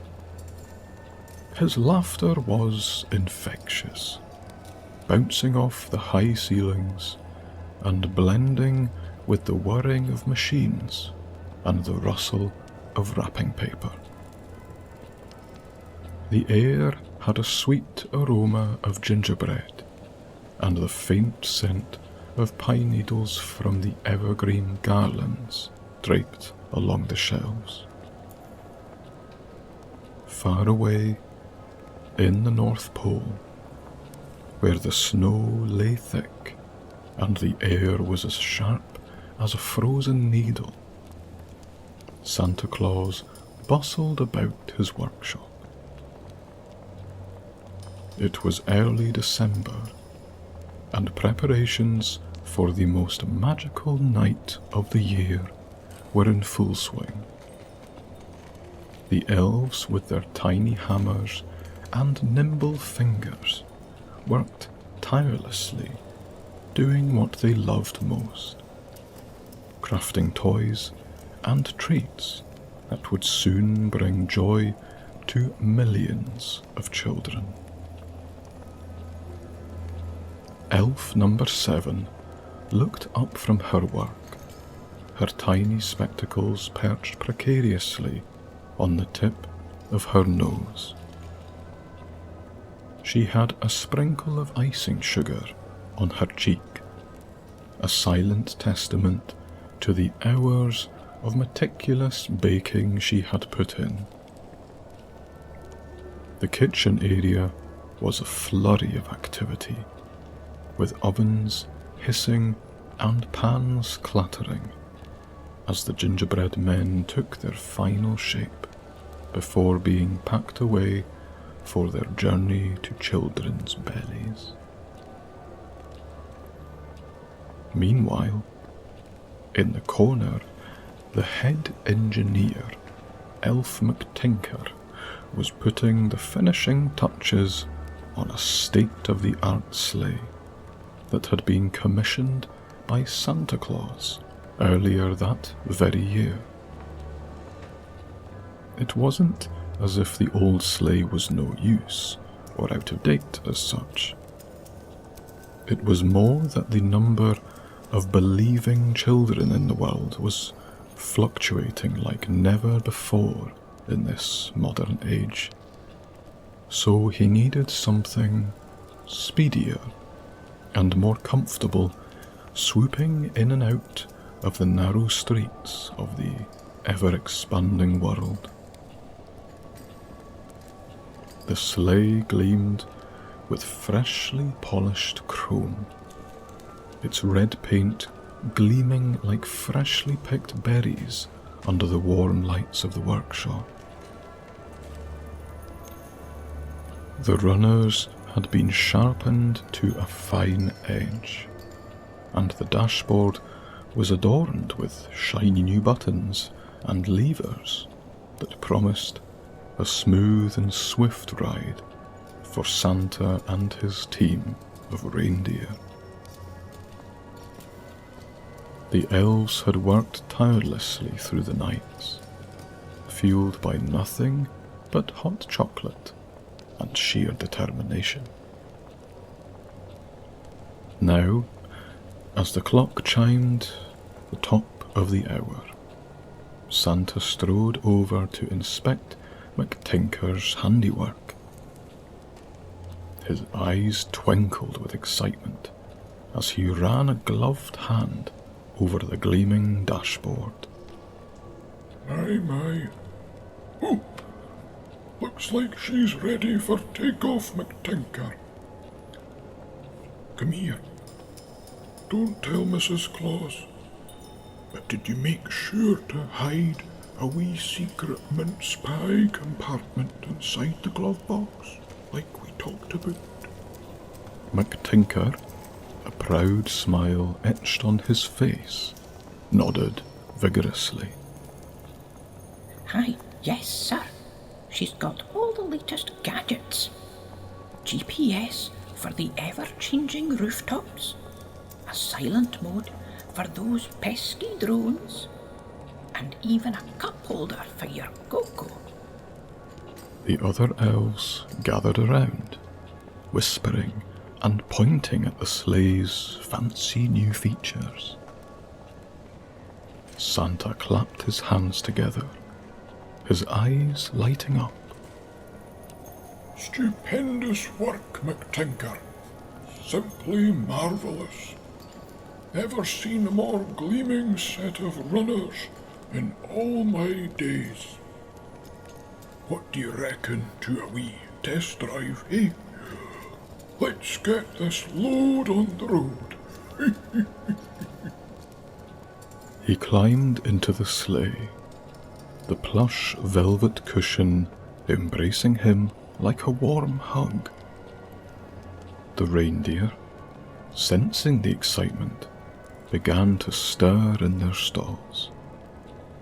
They had been fed and groomed to perfection, their antlers gleaming with tinsel. Then, suddenly, the doors to the grotto swung open, and in a blinding curtain of light, Santa's whole reason for being strolled out from inside, wide and warm smile dressing her beautiful face. The head elf, so to speak, Mrs. Claus, approached with a warm blanket. Here you go, dear. It's going to be a chilly night. Don't be zooming off without this. She wrapped it around him with care, and he leaned down to kiss her cheek. Mrs. Claus, ever the organised brain behind Christmas, really, called for the assembly of the Super Elf Scouting Team. This was a group of the most skilled elves, each possessing a unique talent for finding the last-minute additions to the naughty or nice list. They gathered around her, their eyes sharp and focused. She held up a map of the world, the countries outlined in twinkling fairy lights. As you all know, we've not got too long before Christmas, so I'd like you all to check the list one more time. We don't want to leave even one child without a visit from the main man. The elves nodded in unison, their faces a mix of excitement and solemn duty. The team dispersed, each elf teleporting to their designated area of the globe. They moved with the grace of dancers and the speed of lightning, their eyes scanning the streets and rooftops for any signs of life that may have been overlooked. They would be gone for a little while as the final preparations began to reach a head. Clutching each other around the arm, Santa and Mrs. Claus strolled back through the workshop and back inside, escaping from the chilly wind that still bit at them, despite being fairly used to it. Christmas was soon to be upon everyone at the North Pole, and just like every year passed, they couldn't wait.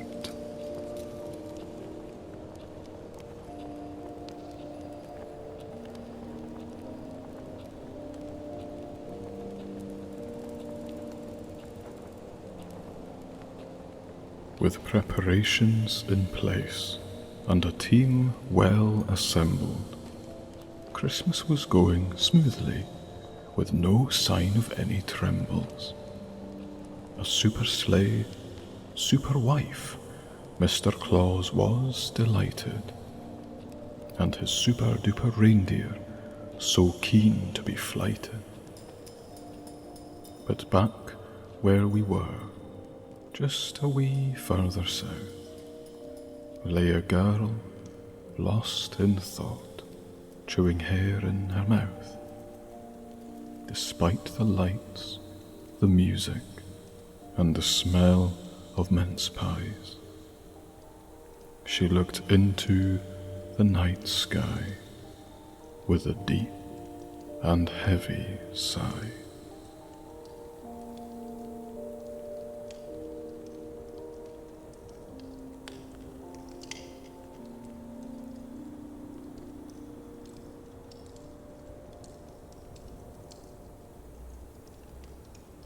Back in Jessie's room, she was lost in the glossy pages of a teen magazine, the latest pop hit playing in the background. Her thoughts were as distant from Christmas as the stars outside her window. The only decorations in the room were the posters of boy bands, their smiles plastic and unreachable.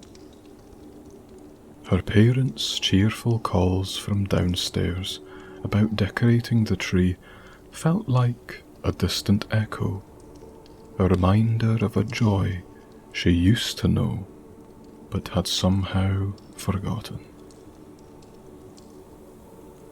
The door creaked open and her mother's head peeked in, her cheeks flushed with the warmth of Christmas spirit.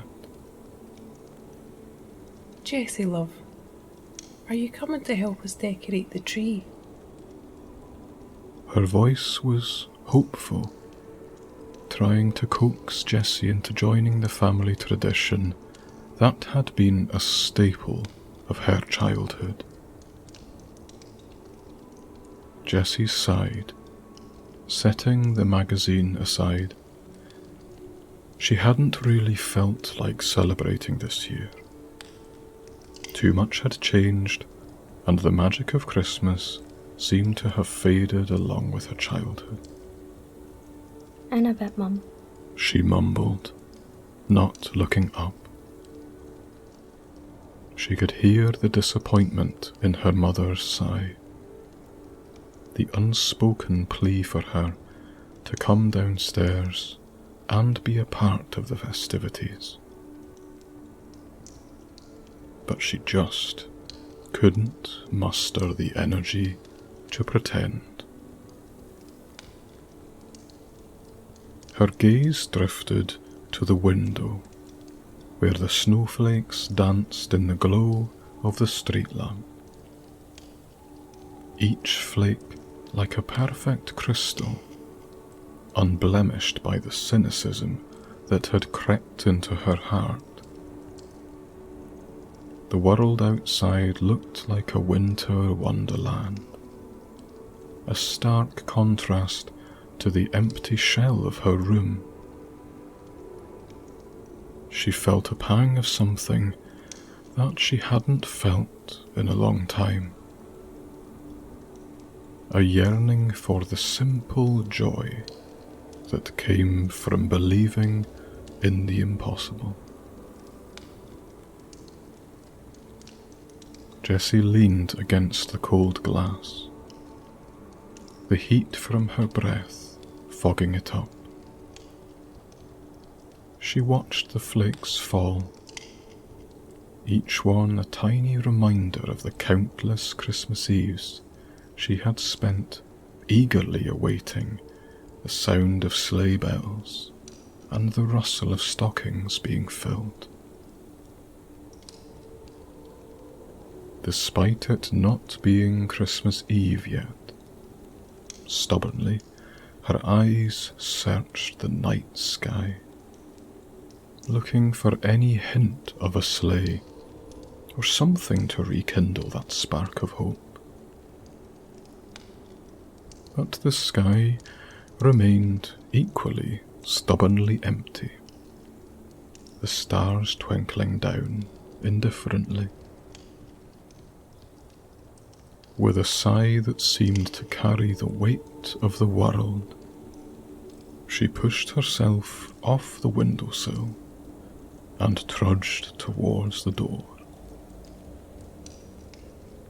Downstairs, the sound of laughter and the smells of pine, cinnamon, and orange peel grew stronger, beckoning her to join. Her little brother's excited chatter about Santa and his reindeer was a siren song she couldn't resist any longer. As she descended the stairs, Jessie's steps grew lighter, her heart warming slightly.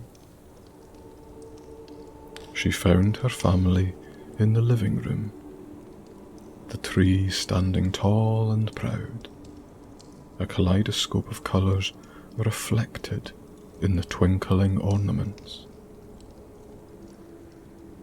Her little brother, Hamish, looked up at her with wide and hopeful eyes. He asked her if she could help him place the star on top of the tree. Her brother's obvious joy only served to remind her of a feeling she once had, but she nodded subtly. Her mother handed her the star with a smile, and Jessie took her place on the stepladder. As she reached up to place the star, she couldn't help but think of the drama at school. The whispers and glances that had become her daily torment. The way her friends had drifted away like snowflakes on a breeze. The tree wobbled slightly, and she tightened her grip on the star, her mind racing with memories of stolen lunches and cruel words scribbled in notebooks. Hamish watched her with unbridled excitement, oblivious to the storm brewing in Jessie's heart. He chattered away about his day, his voice a gentle reminder of the innocence she once had. She forced a smile, trying to push aside the heavy weight of her thoughts.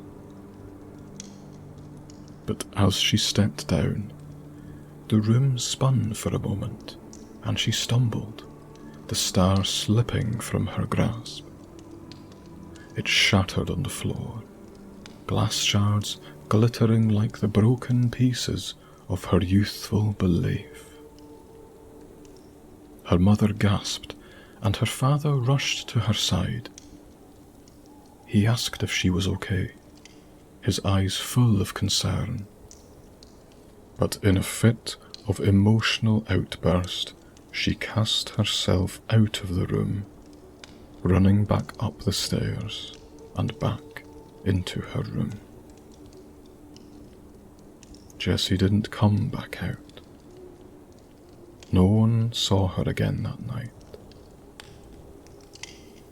No one, that is, apart from a little cloaked figure who watched the whole thing happen, curiously, from the gloom outside. Their wee elfin face glowing softly in the fairy light.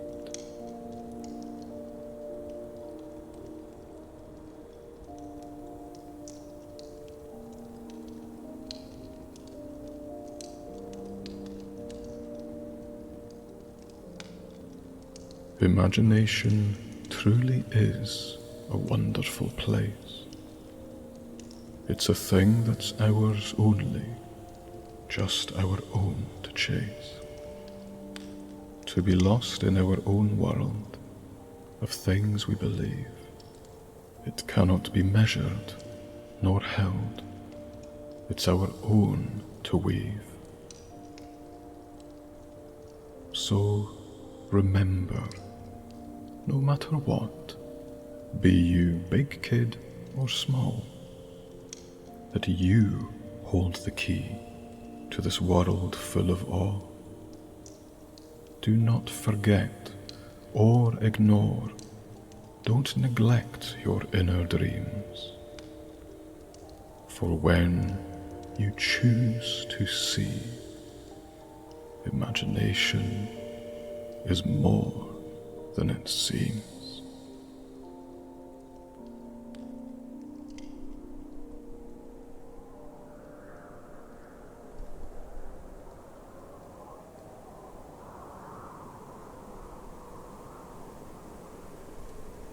All around the world, the super elf scouting team were hard at work. Elf number 2, known for his eagle-like vision, zoomed in on a small village in Japan. He noticed a child who had just moved there, their name hastily scribbled in at the last minute. I've got another one, he called out, his voice echoing in the workshop despite being thousands of miles away. Elf number 4, the tech whiz, hacked into various surveillance systems to ensure no child was left out of the festive spirit. His nimble fingers flew over his keyboard, a symphony of clicks and beeps, filling the air as he cross-referenced data from all around the world. He spotted a little girl in South America who had been too shy to write a letter. Her quiet hopefulness was captured by a security camera outside her school, and he made a note to make her Christmas wishes come true. Elf number 3, the master of disguise, blended into the crowded streets of New York City, her pointy hat hidden beneath a knit cap. She had the uncanny ability to read the whispers of children's hearts, and she picked up on a little boy who desperately wished more than anything that he could see his older brother that Christmas. Not wanting to forget him, she murmured to herself, updating the list with a flick of her wrist. Elf number 5, with his exceptional hearing, tuned into the distant chatter of kids across the vast expanse of Europe. He caught the faint hope of a girl in England who hadn't received a single gift for 3 years. Not this Christmas, he vowed, making a mental note to add her to the extra special delivery list. But it was elf number 1, the most observant of them all, who had stumbled across the most stirring thing of all.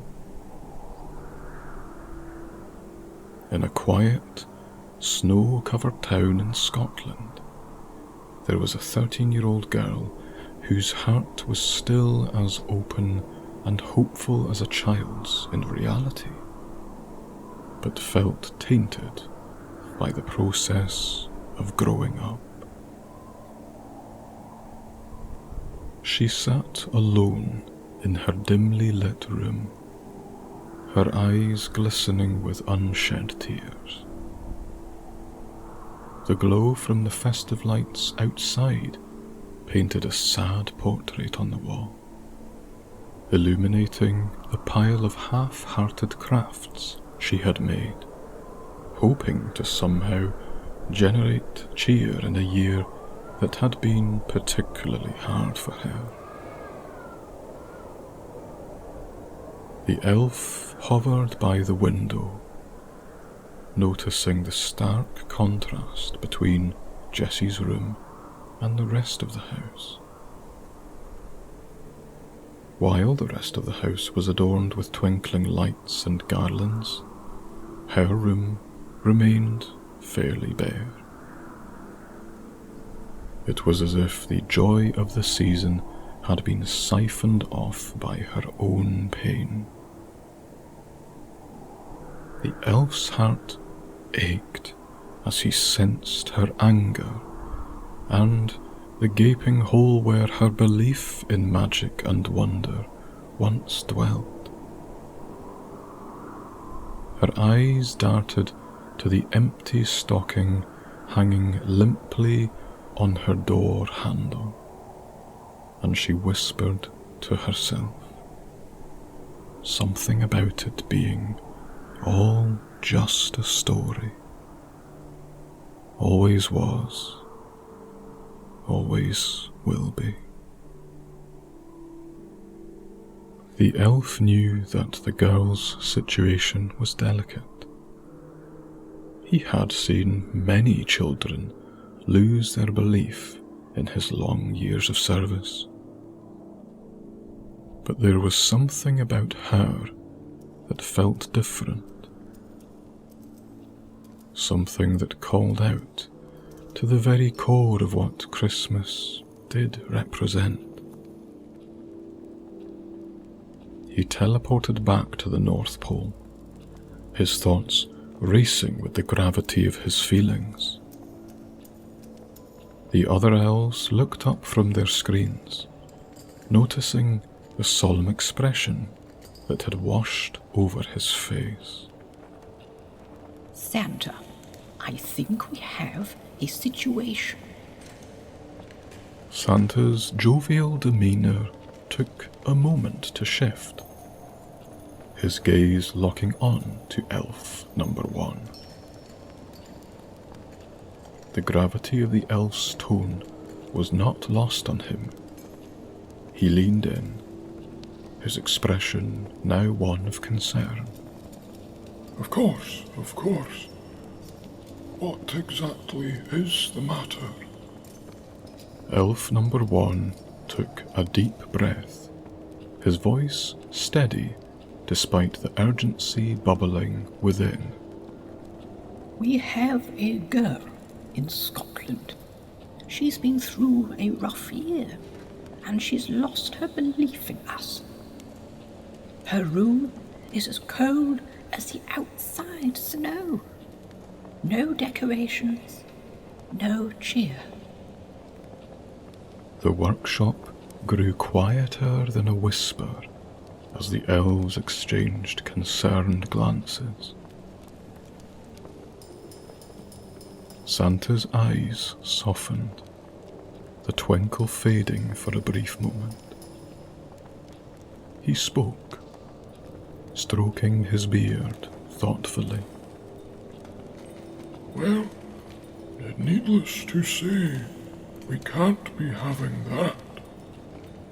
I'd eat my own hat before I rested, knowing this wee girl's struggles. What's the address? The elf rattled off the coordinates, and Santa nodded, his mind racing. He knew that this girl's case felt special, and that a case like hers had been long in the making, and that a simple delivery of toys wouldn't be enough to mend the crack in her heart. This called for something more personal, something that would resonate with her deep down. With a knowing look, Santa gestured to elf number 6, who nodded back, scuttling off to fetch Mrs. Claus, who returned with the most concerned look upon her face. And that night, for hour upon hour, Santa, Mrs. Claus, and all the elves came up with their most ambitious plan they'd ever attempted.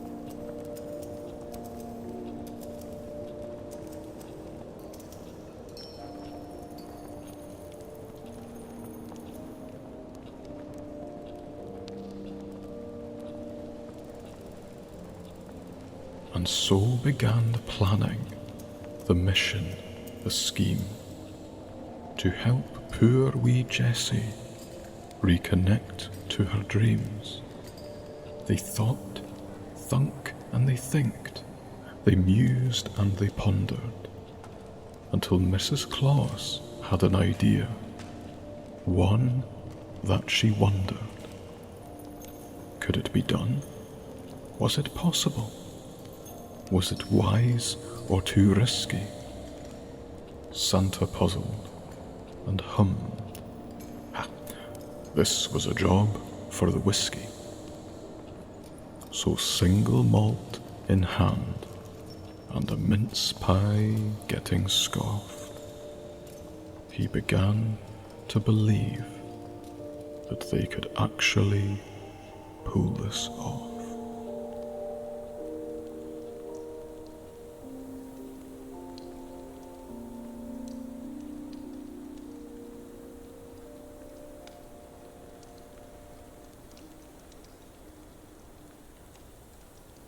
It was Christmas Eve, and the crisp air outside was filled with the laughter of children playing in the freshly fallen snow. The streetlights cast a warm glow on the frosty landscape, turning it into a scene straight out of a greetings card. Jessie peered out from her window, her heart feeling as cold as the world outside. She watched the kids from her class building snowmen and throwing snowballs, their giggles piercing the quiet solitude of her room. They were all wrapped up in their winter clothes, their cheeks rosy with excitement. With a sigh, Jessie decided to join them, pushing aside the heavy curtain of doubt and stepping outside into the frosty embrace of the evening. Her boots crunched in the snow, the sound echoing down the deserted street. She approached the group tentatively, their eyes lighting up as they spotted her. They beckoned her over, their chatter about presents and crushes filling the air like the smell of pine that lingered also. Jessie couldn't help but feel a twinge of envy at her brother's carefree laughter as he rolled a snowball. His cheeks were rosy with cold, and his eyes sparkled like the stars above. The kids from her class looked up at her, their faces a mix of curiosity and weariness. They hadn't seen her out here in ages. She took a deep breath, the crisp air filling her lungs and clearing her head. Maybe, just maybe, she could find a semblance of the joy she had lost amidst the laughter and camaraderie. As Jessie approached, the chatter of her classmates grew louder. They talked about the latest gadgets they hoped to find under their trees, the movies they had watched, and the boys that they fancied. It was all so trivial, so normal. She found herself smiling, if only for a moment. As they turned to her, expecting her to contribute, she realized she had nothing to say. Her thoughts remained entangled in the thorns of her own troubles, leaving her feeling just as out of place as ever. Hamish looked up, his eyes lighting up at the sight of his sister. He threw a snowball her way, giggling uncontrollably. Jessie couldn't help but laugh, catching it with a flourish. The kids around them watched, a spark of curiosity igniting in their eyes. Maybe she wasn't so different after all, they thought. Maybe she could still be one of them. For a few brief moments, Jessie felt the icy barriers around her heart begin to melt. She rolled a snowball of her own and took aim at Hamish, her eyes alight with mischief.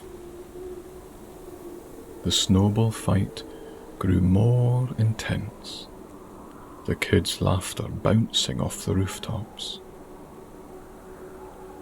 It was a simple joy, but it was enough to distract her from the heaviness that had settled over her like a thick blanket of snow.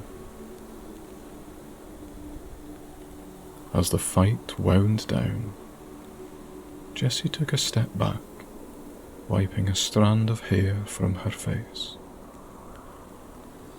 She looked around at her classmates, their cheeks flushed and eyes sparkling with excitement. It was clear that they had all moved on, seemingly, from believing in Santa. But really, really deep down, Jessie wanted nothing more than to believe like she once did. Almost uncontrollably, like a reaction to her heart, she took a deep breath and plucked up some courage to ask the question that had been weighing on her mind. She began, her voice a bit shaky. Guys, do any of you still believe? The laughter that followed was like a slap in the face, a cold blast of reality that stung her cheeks and made her eyes water.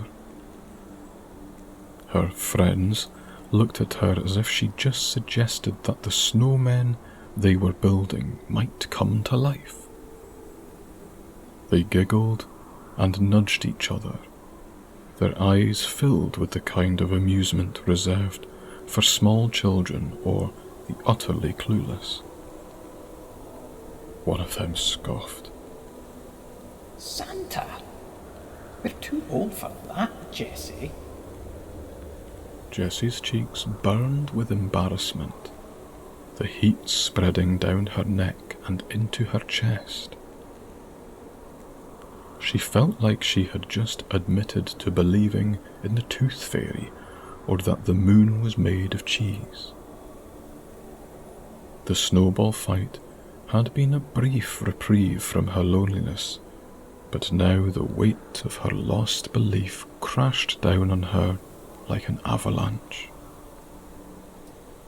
She mumbled something about needing to go inside and turned away, her snow boots sinking into the fresh powder as she retreated to the safety of her room. The door clicked shut behind her, and she leaned against it, her eyes stinging. She had hoped, just for a second, that she wasn't the only one holding onto that piece of magic. But as the laughter grew distant, she knew that she was the odd one out. The shards of the shattered star glinted mockingly at her from the floor as she walked up the stairs to her room. She felt foolish for ever thinking that things could be different, that she could find the joy she once knew.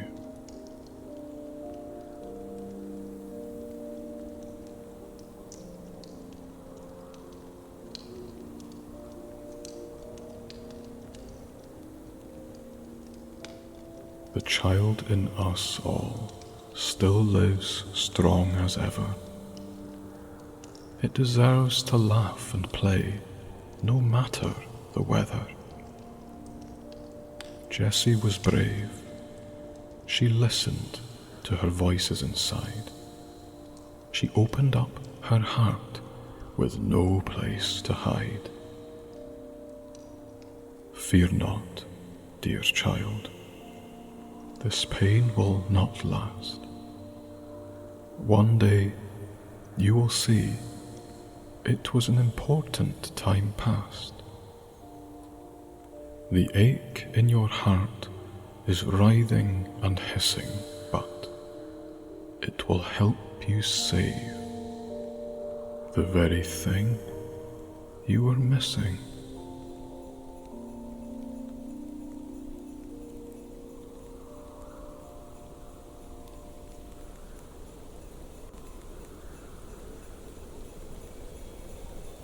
Outside, unbeknownst to Jessie, Santa and Mrs. Claus were cruising through the night sky in their state-of-the-art sleigh, the wind whipping at their faces as they soared over the frozen landscapes of the Arctic.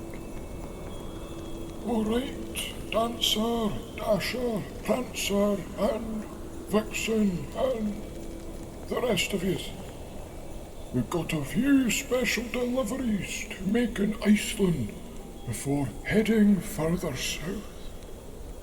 Keep your eyes peeled for any signs of naughty or nice. Santa called out to his reindeer, his voice carrying on the icy air. The reindeer, ever obedient, bobbed their heads in acknowledgement, their breaths puffing out like little clouds of mist. Mrs. Claus, snuggled under a warm blanket beside him, chuckled. You always say that, dear, she said, her voice as warm and comforting as a cup of hot chocolate. but it's the children's belief that truly guides us. Well, that and your endless appetite for milk and mince pies. Santa raised an eyebrow, but quickly nodded and conceded the point, his gaze fixed on the GPS of the dashboard as they approached their next destination. I know, but it's the ones who are slipping through the cracks that we need to find. He looked over at Mrs. Claus, the light from the GPS casting a soft glow on her kind face. Children like Jessie. Mrs. Claus's smile faded, her eyes reflecting the concern she felt for the girl. Santa also nodded solemnly. Mrs. Claus then leaned over the side of the sleigh, her eyes searching the snow-covered rooftops above Reykjavik in Iceland. I spy with my little eye she began, playfully. Something that starts with S. Santa chuckled, the sound echoing through the quiet night. He knew his wife's keen eyesight was unmatched, even in the dark.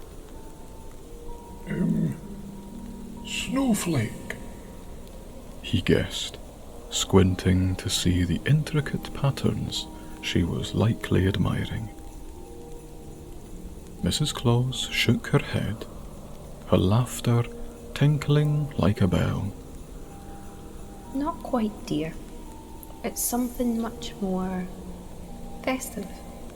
She winked, her knitting needles continuing their dance as she worked on a scarf that would surely warm the coldest of hearts. Santa squinted into the distance, his eyes scanning the rooftops. He then exclaimed, pointing ahead.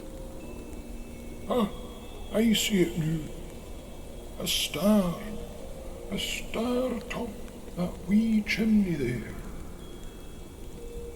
The sleigh dipped slightly as he leaned over to get a better look, his eyes twinkling with the excitement of the game. That's close enough. It's time to get to work. She laughed, placing her knitting down and reaching back to grasp one of the first sack of gifts. Right you are, Hen. You're the boss. The sleigh glided over the vast expanses of Iceland, the northern lights painting the sky in a symphony of greens and blues. The elves had packed the sleigh to the brim with presents for the good children, and now they were eager to get to the task of delivering them. One by one, they flitted down the chimneys, their laughter as infectious as the twinkling lights adorning the rooftops. The sound of their tiny boots hitting the floor was met with squeals of delight as sleepy eyes peeked out from behind curtains and warm covers.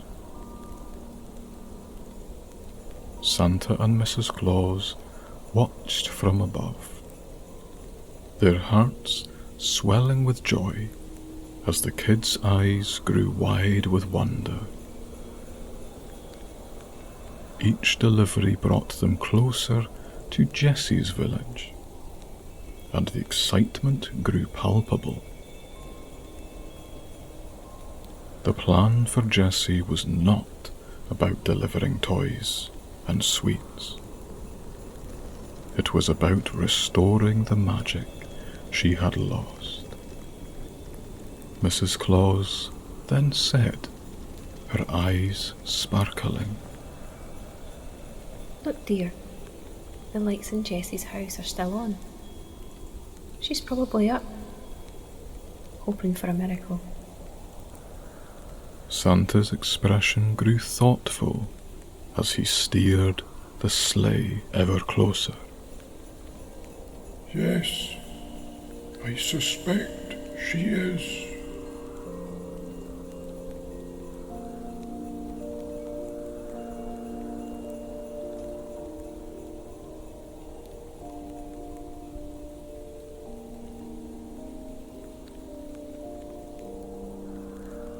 In the dark of the night, the village slept, all so peaceful, with snow glistening sweetly on the church and its steeple. Not a sound did stir for an hour or two. All was still, so motionless, so deep and so blue. Christmas Day had come, one way or another, though for the girl she knew it was more for her brother. She wished, she really did, that she felt far less cynical. It would take something extraordinary, she thought, like a Christmas miracle.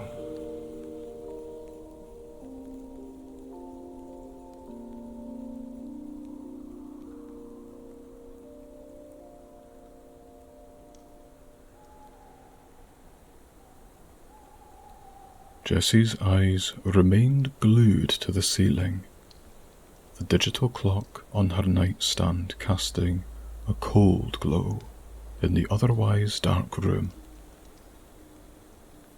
Her thoughts were a tangled mess of doubt and regret, the silence of the night pressing down on her like a heavy blanket.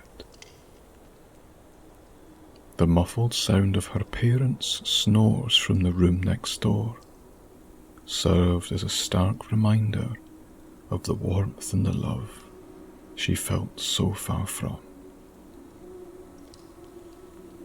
Her gaze drifted to the empty and fruitless stocking hanging on her door handle, the only suggestion in her room that it was Christmas at all. She had gone to bed early, trying to force herself to believe in the magic she had felt slipping away.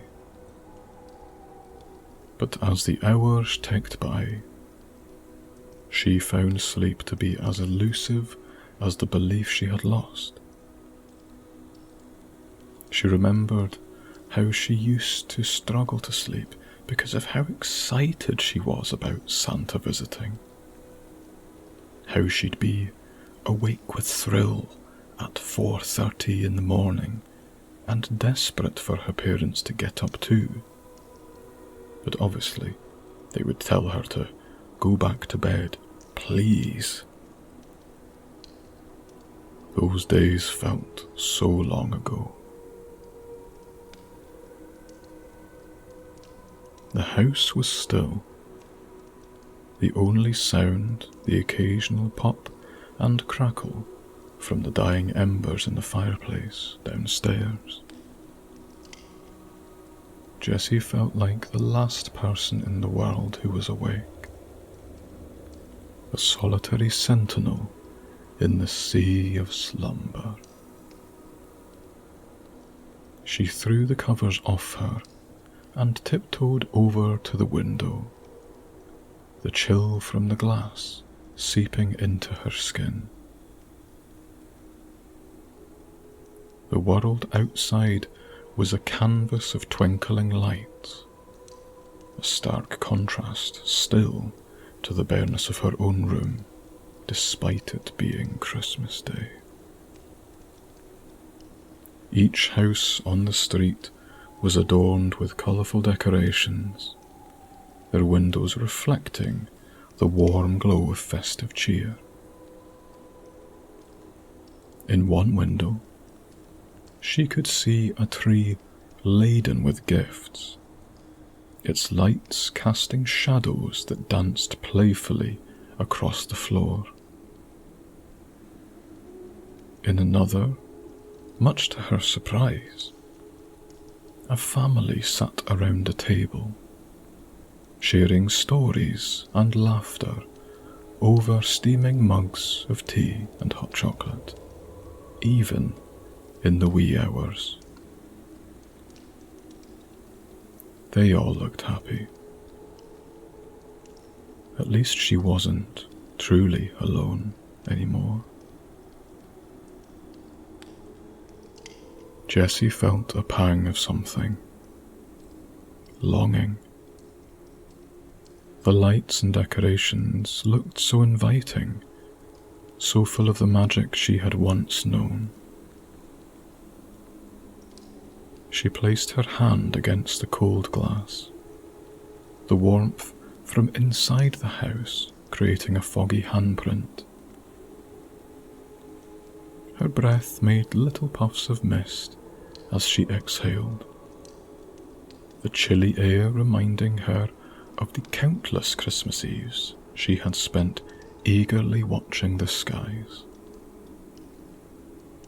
But then she saw something that made her heart skip a beat. There, in the quiet street, stood a small cloaked figure, barely visible against the backdrop of the snow-covered garden.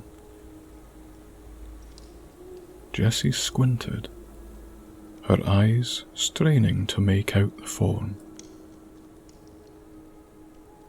It was too small to be a person, yet it moved with a curious purpose, as if it had a mission to fulfill.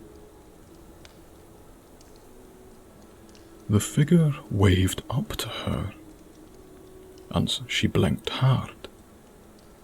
Was she dreaming?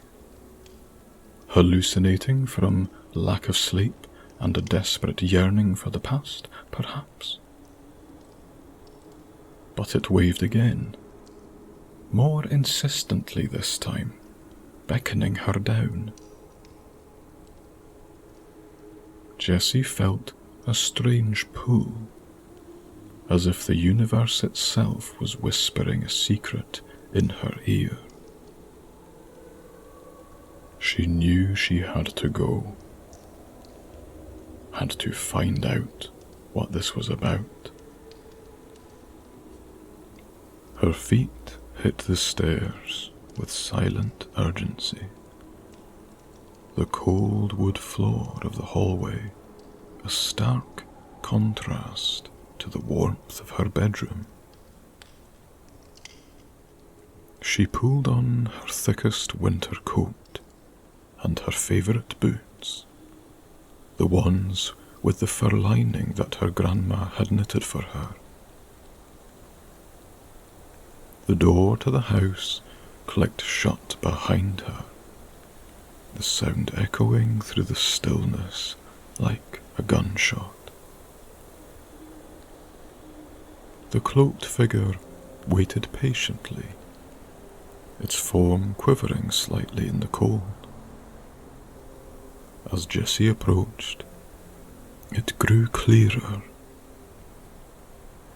It was an elf, no taller than her knee, with a pointed hat and a smile that seemed too wide for its tiny face. The elf's eyes sparkled like the stars above, and in its hand it held a small velvet pouch that looked suspiciously like it was filled with something important.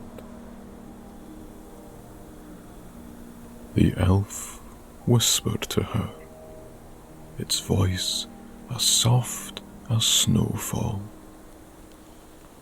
Jessie, I've been sent from the North Pole. I have a gift for you. Jessie's eyes widened, a mixture of surprise and skepticism. You're real? She murmured, the words barely escaping her lips. The elf nodded vigorously, its hat bobbing up and down. It extended the velvet pouch towards her, its eyes gleaming with a mischievous excitement. Her hand trembled as she took it, the fabric soft and warm to the touch. Inside, she felt something small, yet heavy, the weight of it giving her heart an unexpected jolt. Slowly, she pulled out a tiny key made of pure, gleaming gold. It was attached to a delicate chain, and it glowed faintly in the moonlight.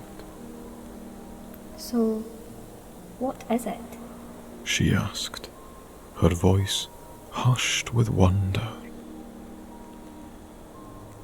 The elf's smile grew wider, if that was even possible.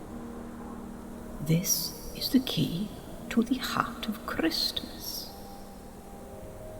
With it, you can unlock the magic that has been buried beneath your doubt and pain. But remember, the magic is yours to keep or lose. It's what you choose to believe in that truly matters. Jessie looked down at the key in her hand, her heart racing. It felt warm, as if it held a piece of the sun itself. She looked up at the elf, her eyes searching its tiny, hopeful face. What do I do with it? She asked, her voice filled with a mix of excitement and trepidation. You must follow your heart, Jessie. This key will lead you to the place where you can rediscover the magic of Christmas. But you must believe, truly believe, for the lock to open. Jessie looked at the key, the gold glinting in the moonlight. She felt a warmth spread right through her, a warmth she hadn't felt in a very long time. It was as if the key itself was whispering a promise of hope into her very soul. She nodded, a determined look crossing her face. With trembling hands, she lifted the key and inserted it into the thin air right in front of her. For a moment, everything was still, so quiet she could hear the distant toll of a faraway church bell.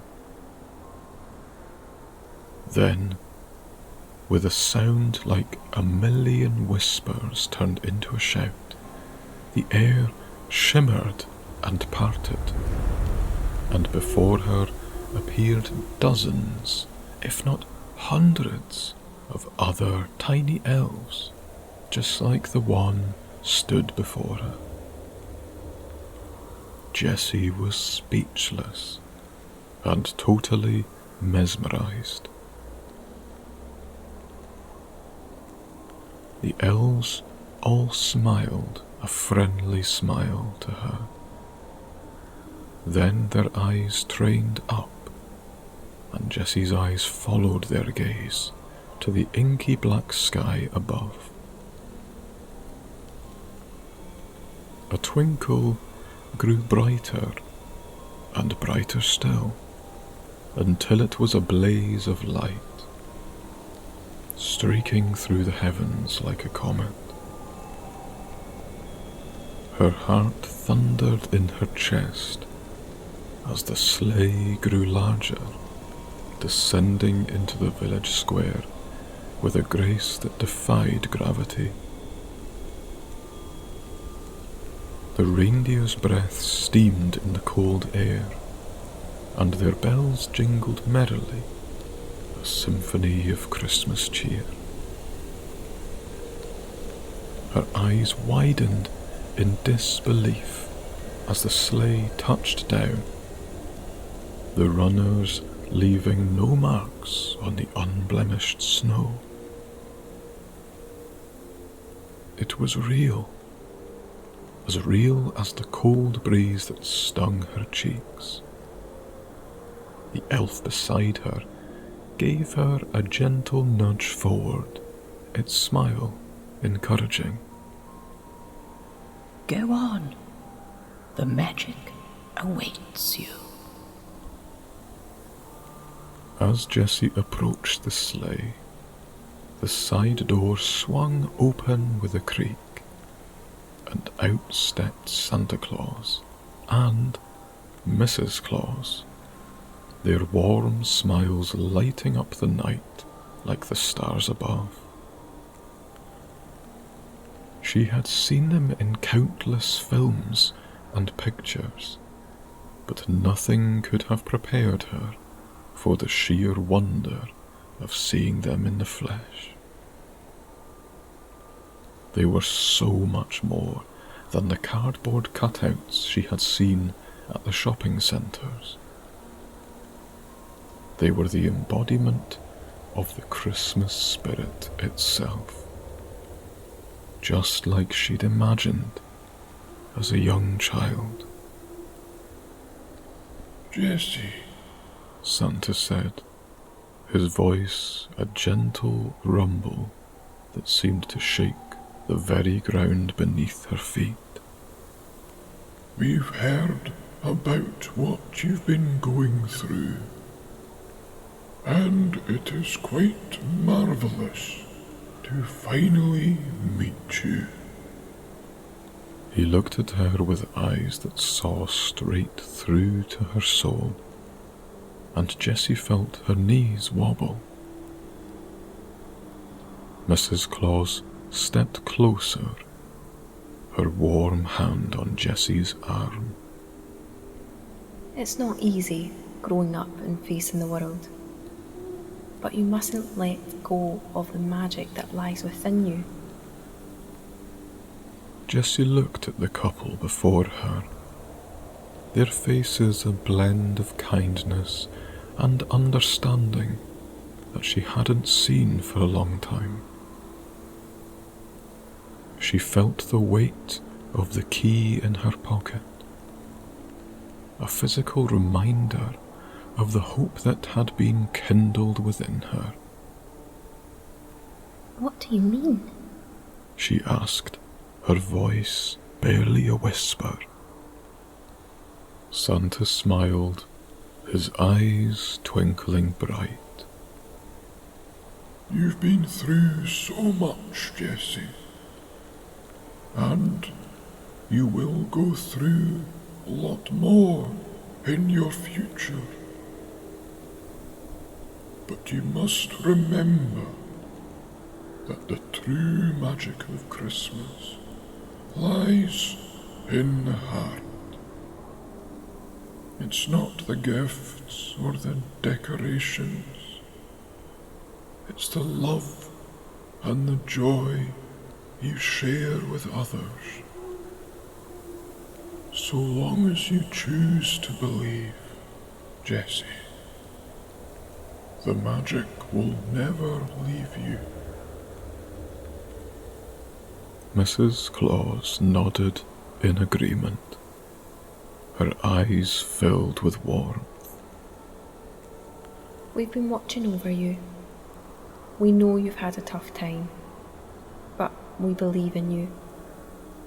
You have the power to bring the magic back into your own heart, and by doing so, you can share it with everyone around you. The invitation was sudden, but it was as if the words themselves were wrapped in a warm embrace. Santa gestured with his hand to the sleigh, offering to Jessie. Would you like to join us for a little ride?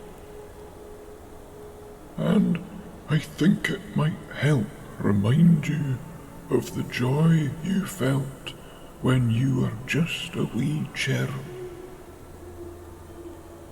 I'll even let you drive for a wee bit too, just no loop-the-loops. That's the only rule. Jessie's eyes widened in astonishment, and she nodded, not trusting her voice to form coherent words.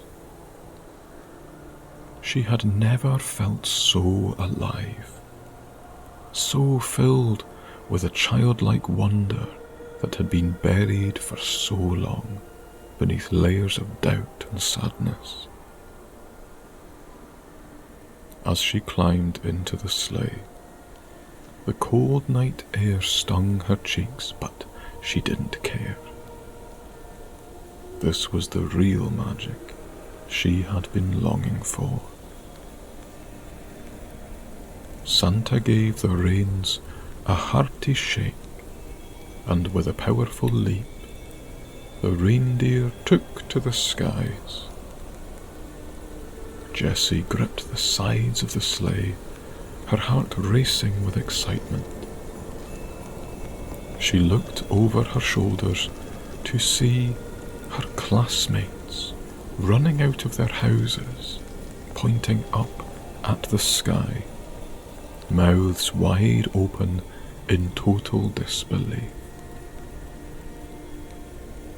Then she saw her house shrinking into the distance, her parents standing in the doorway, their eyes glistening with happiness and pride.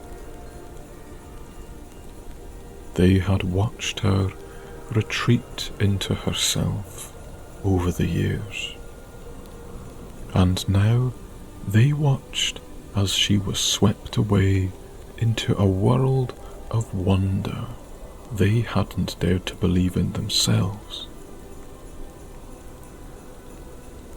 There Jessie was alive again,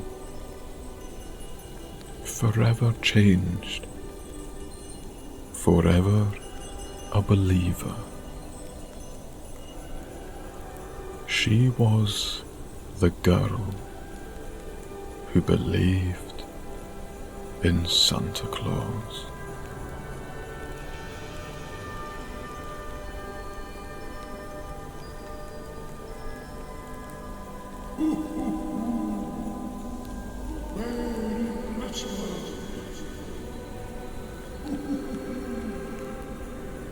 Merry Christmas, everyone. Merry Christmas.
Was the night before Christmas, beneath a million stars. A crescent moon shone brightly, as did Jupiter and Mars. The snowflakes fell heavily. Vast forests turned to white.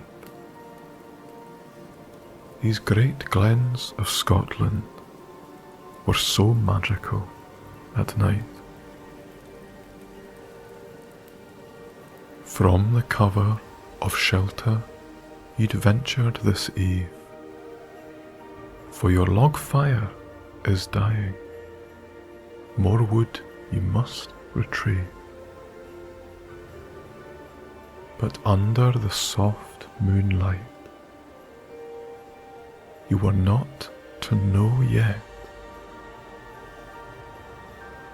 A Christmas miracle would arise. that you'll never forget.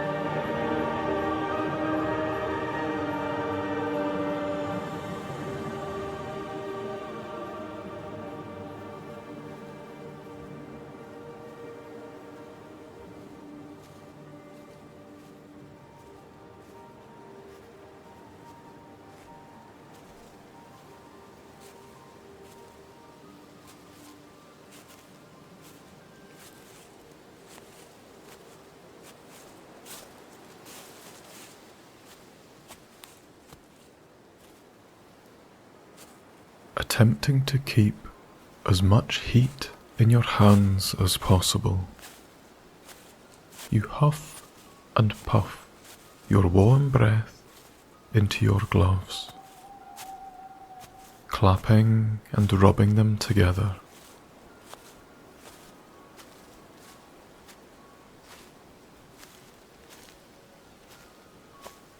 It feels like a losing battle,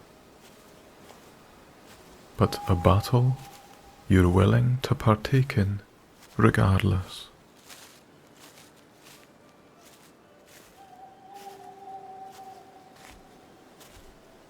It's a bitter Christmas Eve in the Glens, well below zero.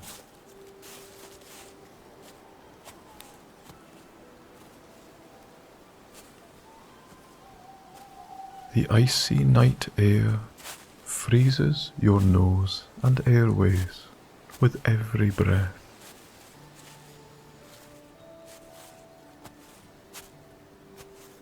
But in a funny way, you quite like the feeling.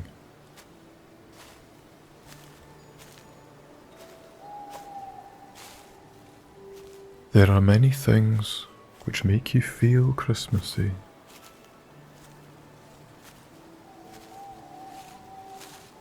The smell of mixed spices, cinnamon and warm baking apples,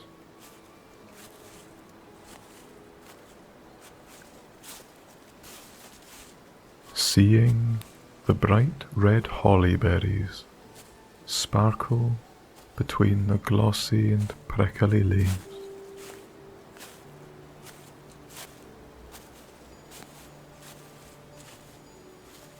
Eating your very first mince pie of the season, which, by the way, cannot be consumed before December. That's the law.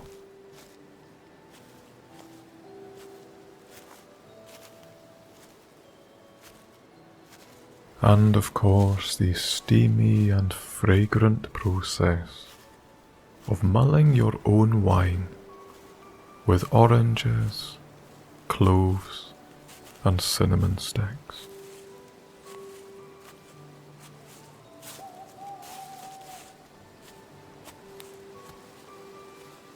They are all a true feast for your Christmas spirit.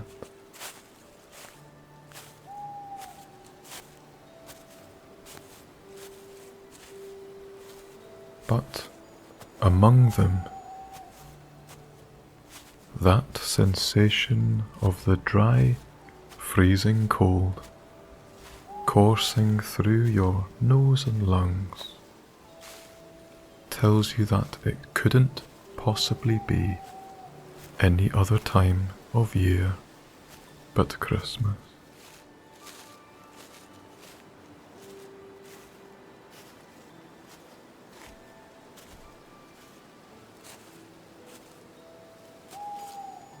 Having taken a short walk from your warm bothy in search of more firewood,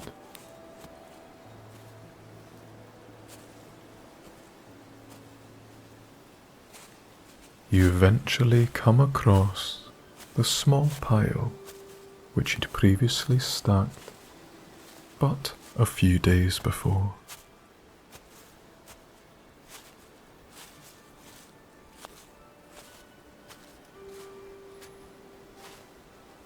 even beneath a few inches of fresh, powdery snow. The pile is fairly visible at the edge of the woods.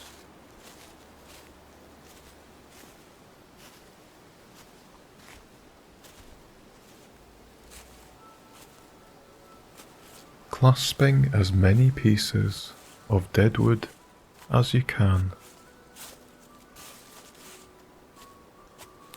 notwithstanding all of your thick, toasty clothes getting in your road,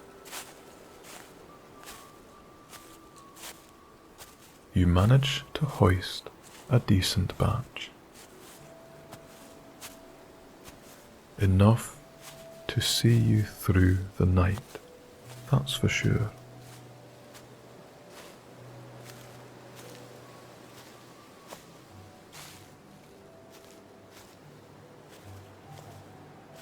Traipsing through the ankle-deep snow,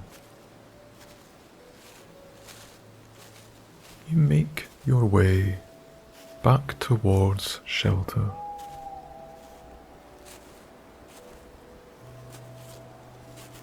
Your wee BOTHY, glowing toastily in the middle distance.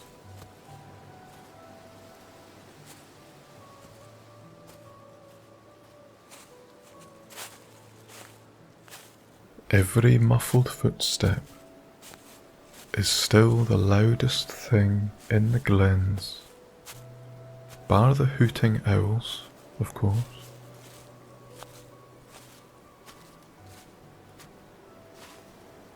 But it's only because of the perfectly idyllic rural setting in which nothing exists apart from you and nature.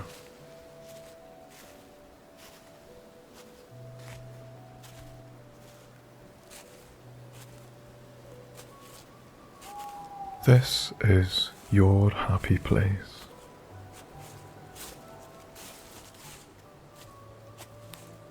And what a wonderful place to spend your Christmas Eve.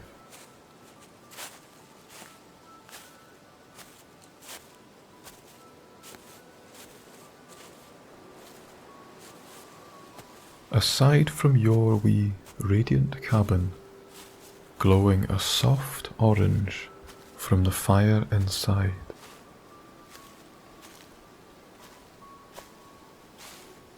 the entire surrounding landscape is a vast panorama of blues.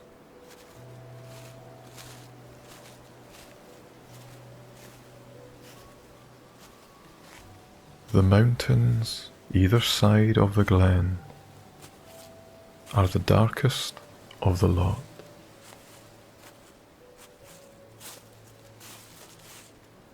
A deep marine hue, like shadows against the night sky, which itself is a shade or two paler.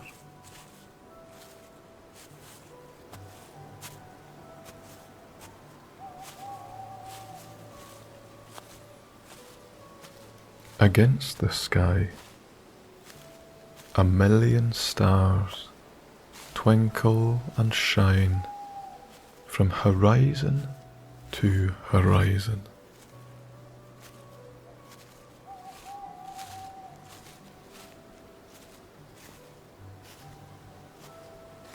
Admiring a few constellations you can identify,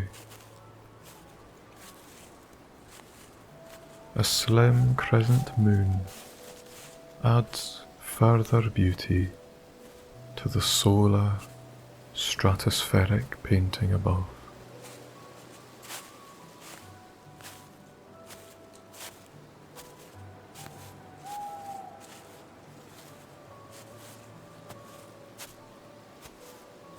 Although slim, the moon still shines brightly and makes the snow on the ground sparkle and glow like celestial neon.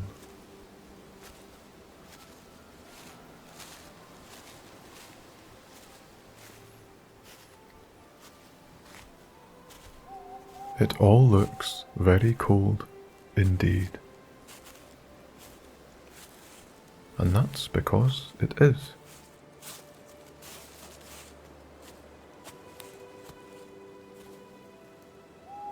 Good job then, that you are nearly back towards the heat of the BOTHY.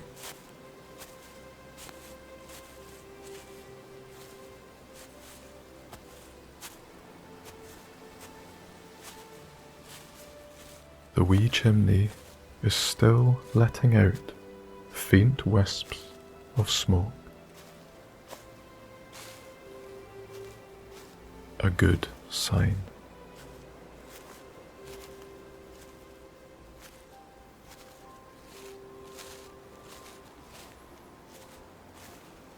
On approach to the sloping, snow-covered shape of your home,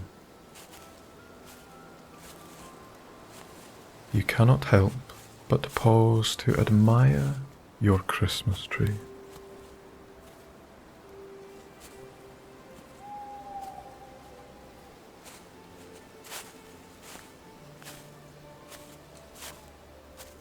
Positioned not too far from the front of your BOTHY,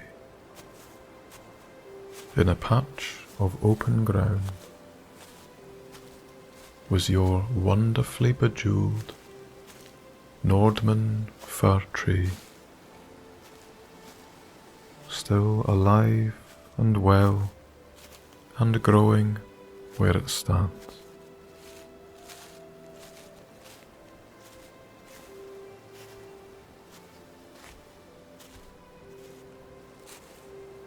Every year, around the same time, you decorate it in all manner of lovely things.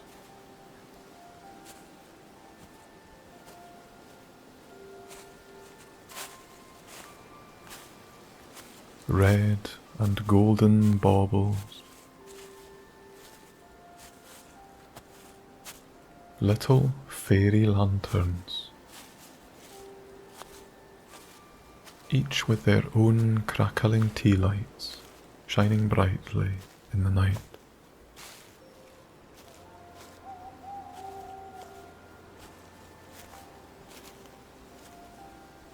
Fresh pine cone that you'd tied small bits of string around.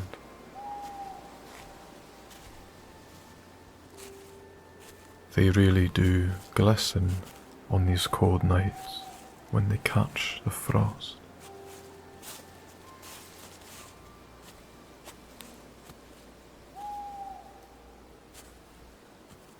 And, of course, on top, a real shining star.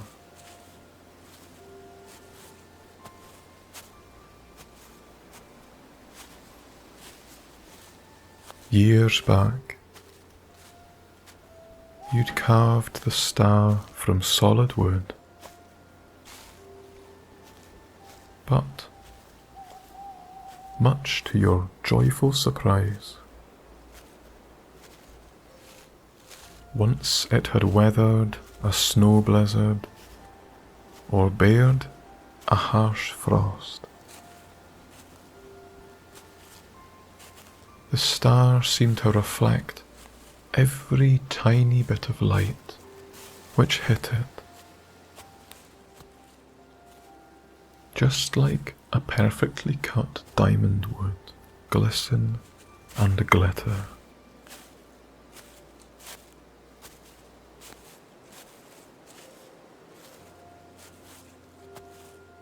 It was truly magical, and something you'd never been able to truly explain, for it seemed unreal.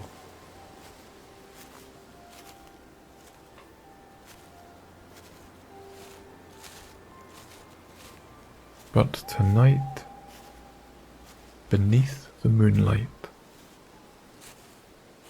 it shines as brightly as it ever has.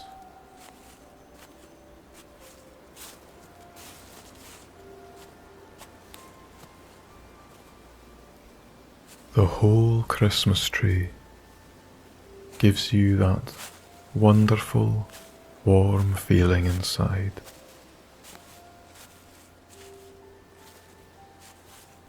The generous splash of colour it wears on its sleeve, stark against the bleak winter wonderland.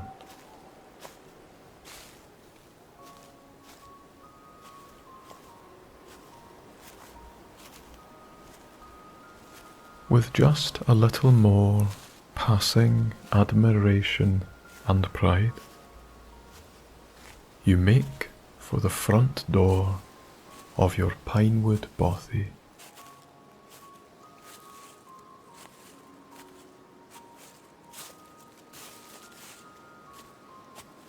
Nearing the door, you note the icicles drooping from the gable ends, and the wreath you'd made from holly, ivy, and pine cones.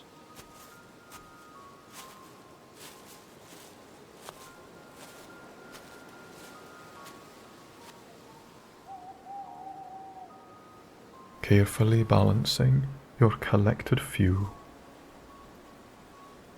and cautiously kicking the snow from your boots,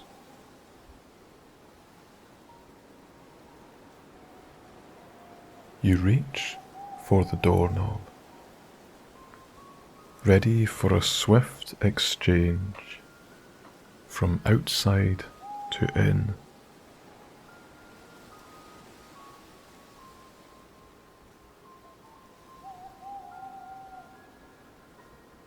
So as not to lose too much heat from inside.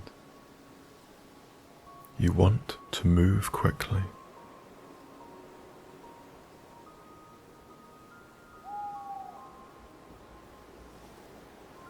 So with a quick twist and sidestep, the door whooshed open on its hinges, and you're in.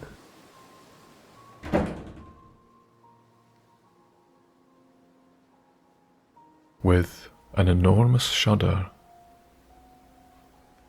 the last of the cold air clinging to you against the relentless warmth dissipates.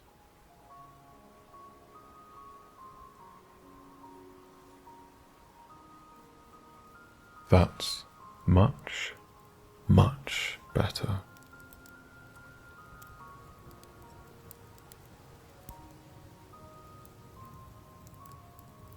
A little scan of the basic room fills you with a sense of safety, security, and calm, like nothing else can.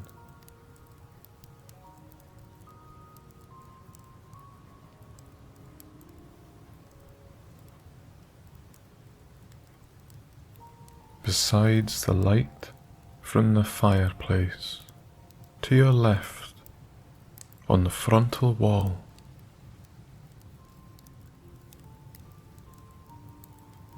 and the wonderfully mellow glimmer and gleam from your other wee Christmas tree, all is dark.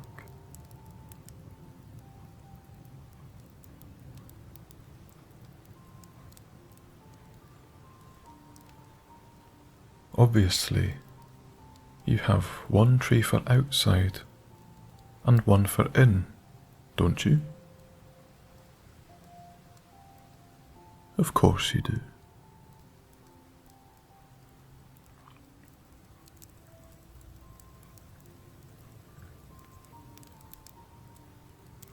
The details in the pine cross sections used to panel the walls still stand out like works of art in their own right.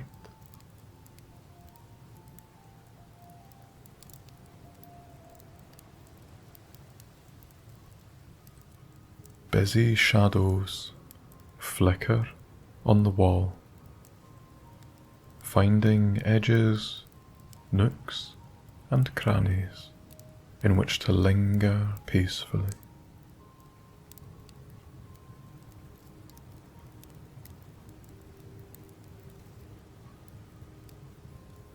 It's a small room, but more than functional.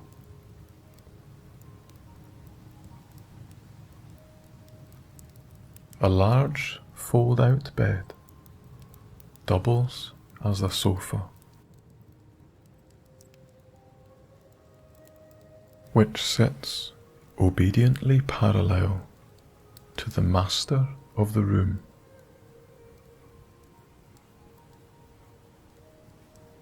An impractically imposing and dense coffee table, which is hewn from the richest woods.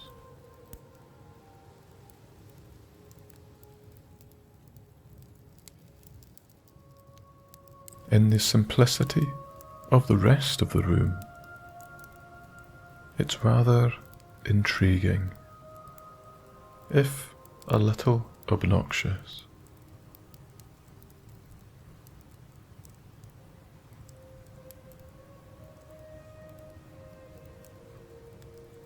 Yet somehow it fits the feel.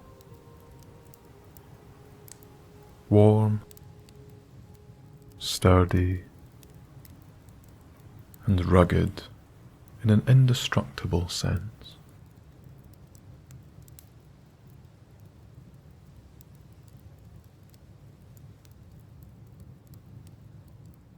Lying centerpiece, a bowl of your own Christmas-spiced potpourri, made from oranges, apples, and cloves.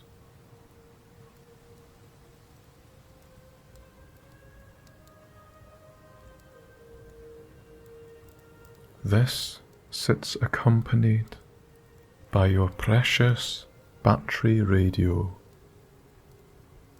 which faintly crackles with some baseless Christmas carols.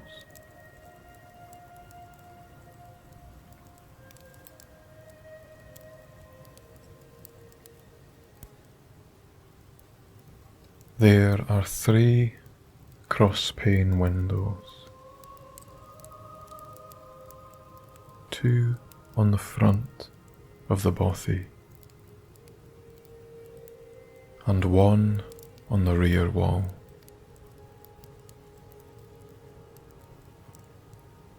All of which are lightly steamy from condensation.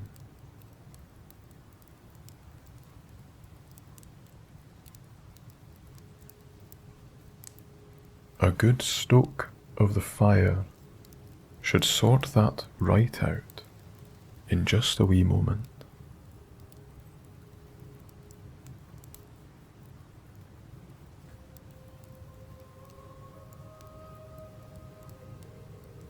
Taking up position in front of the open pit fireplace,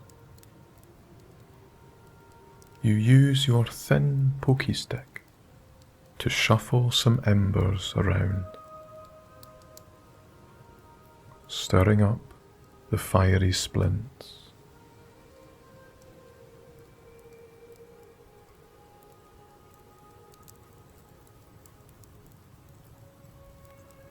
Once you're happy that a suitable bed is made,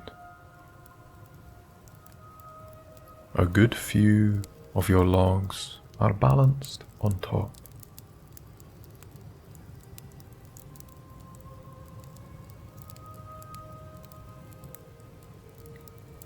They take to the flame after a minute or two once they'd warmed up themselves.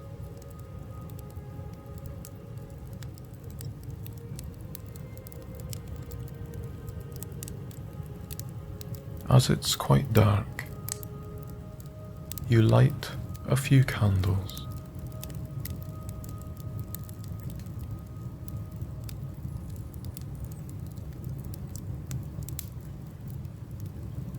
Taking your box of precious matches, you strike one on the sandpaper, enjoying the firework display that is igniting phosphorus.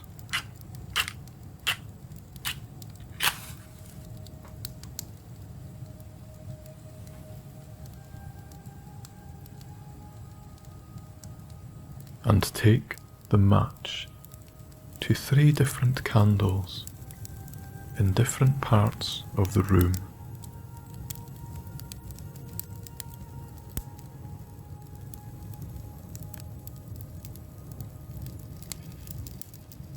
In merely moments, the whole place feels a lot more comfortable.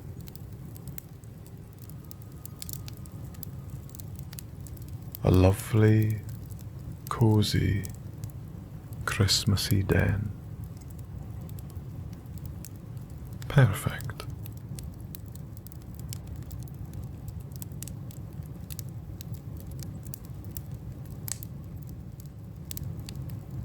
Right.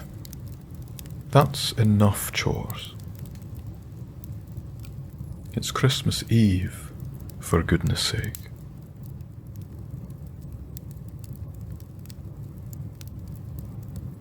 It's about time you enjoyed yourself a little before winding down for the night.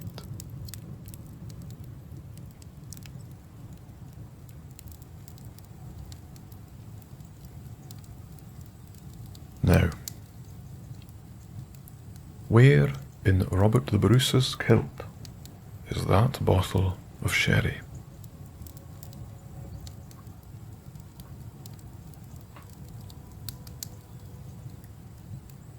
There it is,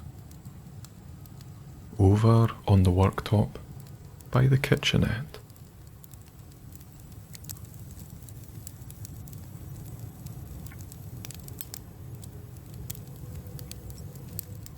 Taking a small crystal cut glass from a nearby shelf, as well as helping yourself to a couple of small mincemeat pies you'd made earlier that day,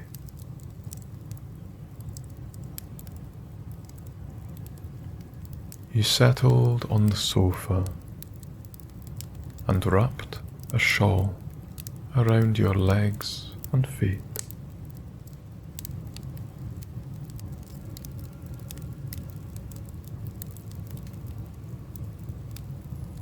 Despite your fluffy boots, your toes still needed a little defrosting by the fire.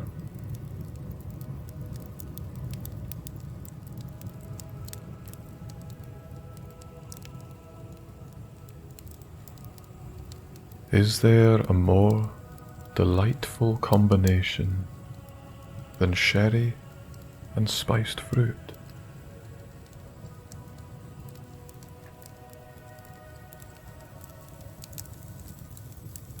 Tucking into the teeny weeny pies, you couldn't think of one.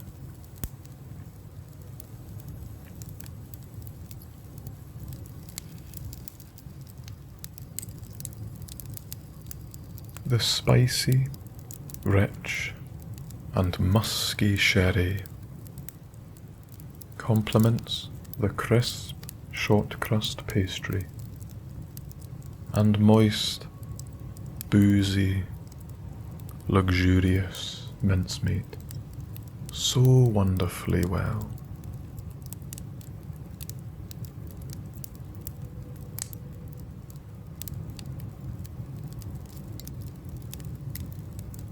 as the flames of the fire take hold of their formerly frozen fuel.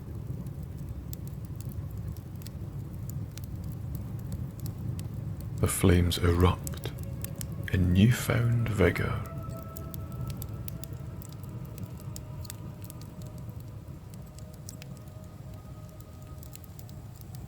Practically shielding your face from the radiating heat. You quickly warm up and actually find yourself abandoning your shawl entirely.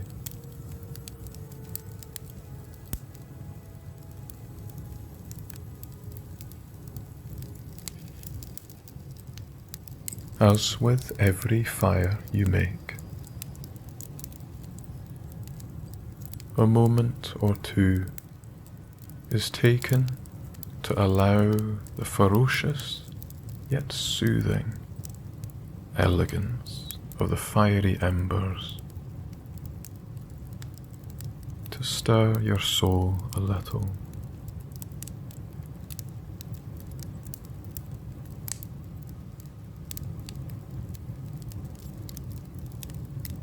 Before you even realize,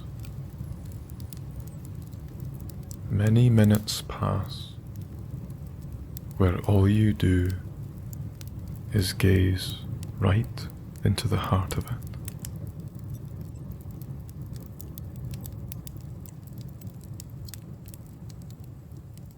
A wee thought crosses your mind.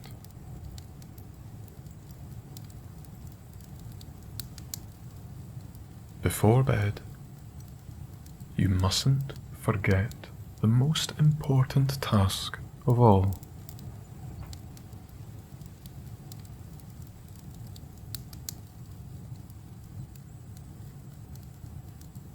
Hopping back across to the worktop,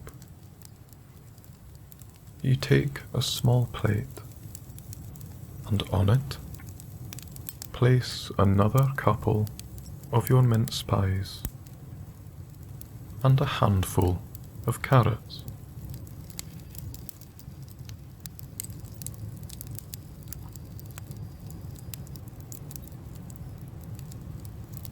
A second glass of sherry is poured,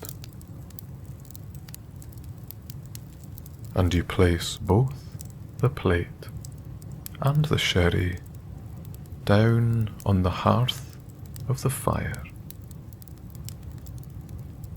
ready for Santa Claus and his reindeer.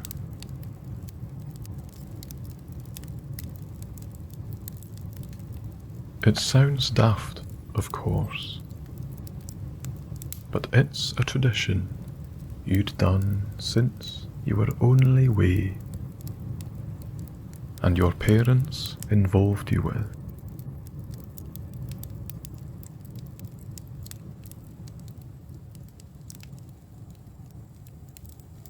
They'd say, it's very important to give Santa Claus some energy on his long night of working all around the world.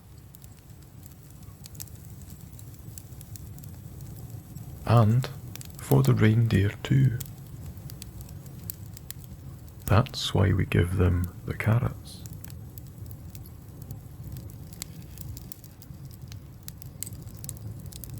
Oh, and the sherry? We hear that's what he likes best.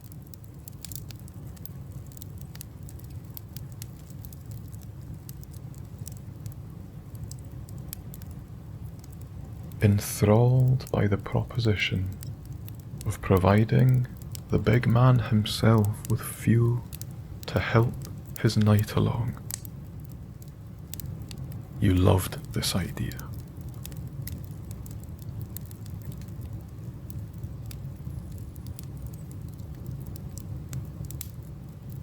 And so, every morning, when you woke at a time so antisocial, you were often sent back to bed It never ceased to excite and amaze you. When all that remained of the provisions were a few crumbs, the leafy bits of the carrots, and an empty sherry glass.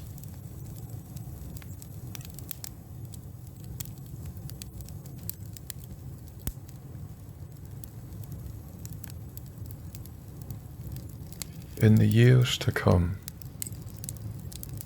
you did get slightly more suspicious of the moans of alleged headaches from your parents.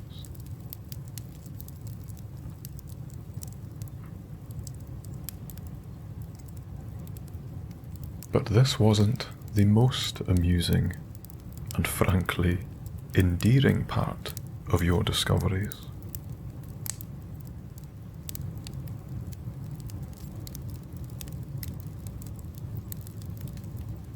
What tickled you the most was that someone must have gone at most of a dozen carrots like a wood chipper.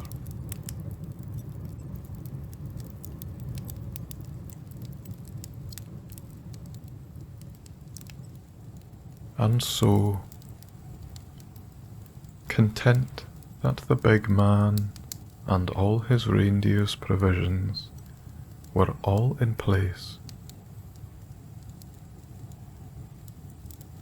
even though you knew you'd end up just consuming them yourself tomorrow.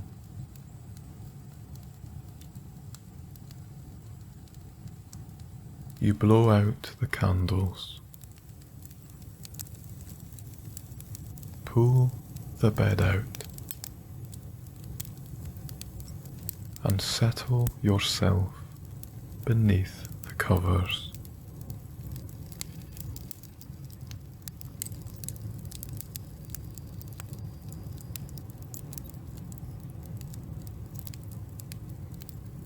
Through sleepy eyes, the twinkling of the baubled tree and the gentle crackling fire were enough to send you to sleep in little more than an instant.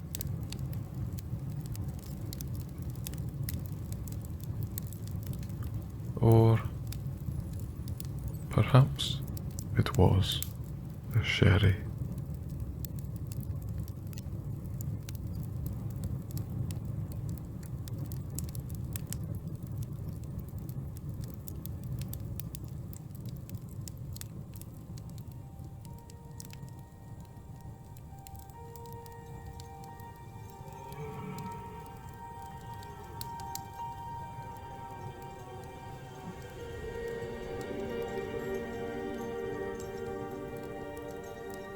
A sound in the night stirs you, or is it two?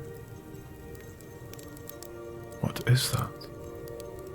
A fox? A mouse? Or even a shrew? No, this noise is more than just a squeak. It's a grunt or a bark, not something so weak. Tossing and turning, your eyes still so shut, you begin to wake up when hearing the ruts, the stomping of hooves, the jingle of reins, sounds not so familiar, yet distinctive all the same. Finally, at last, you wake up and think that it's not just some hooves, but there's a noise by the sink. Slowly and carefully, you turn where you lie, craning and fearful of what you may find. A ghoul, a goblin, or perhaps even an elf. But no. Sipping sherry by the fire is the big man himself.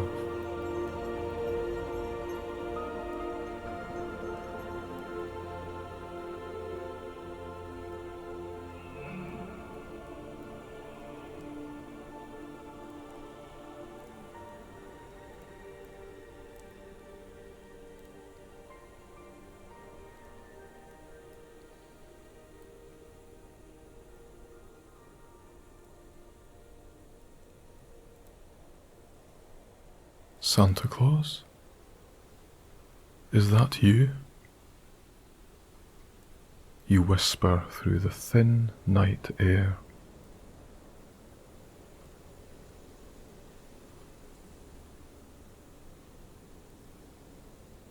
With a swift turn away from the fireplace, half-eaten mince pie in hand, the old man cries, "Oh, heavens above! You startled me, my dear."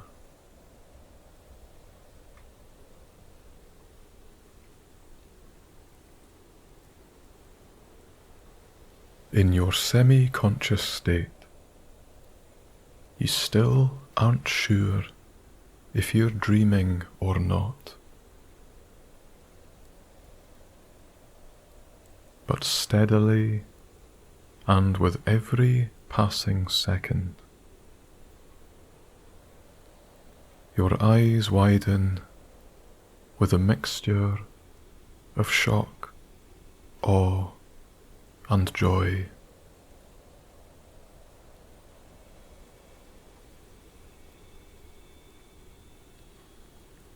You can't believe it.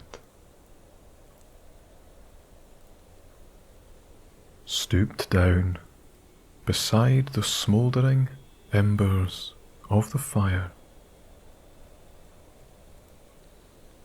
fully clad with fluffy red and white trimmed suit, is Santa Claus.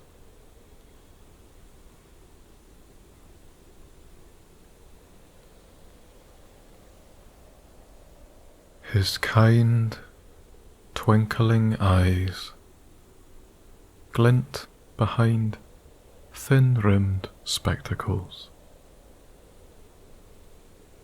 which themselves balance on his rosy red nose.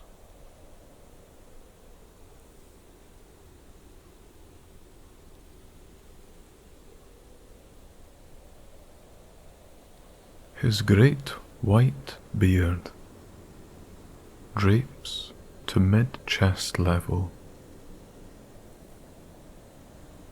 resting on his rather portly belly.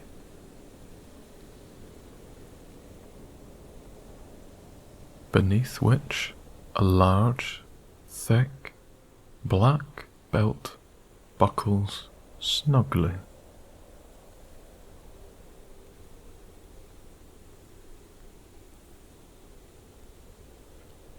They are doing an adequate job at keeping his big red breeks from falling down past his shiny black boots.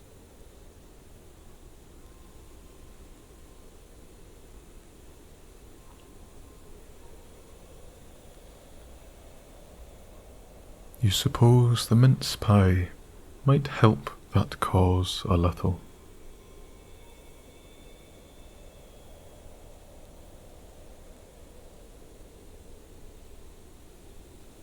I didn't mean to wake you up, my dear.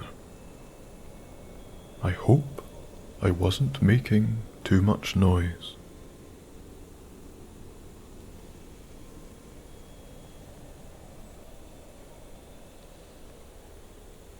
speechless and unable to find the words to describe the emotions you were juggling. You simply shake your head from side to side with a wee groggy smile.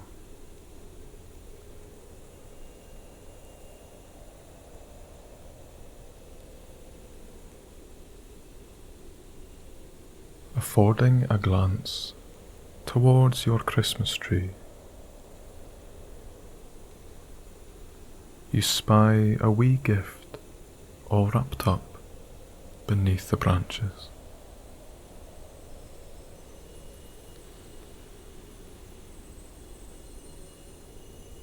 You suppose he placed it there before you woke up.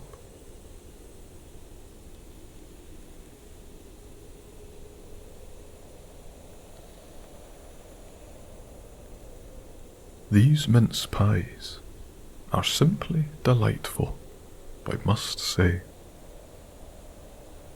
Santa Claus says, with an embarrassed, rosy-cheeked smile, gesturing towards the now empty plate and sherry glass.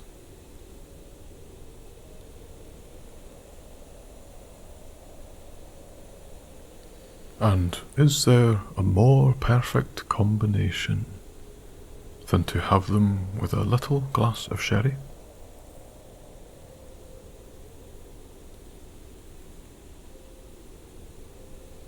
Naturally, you are inclined to agree.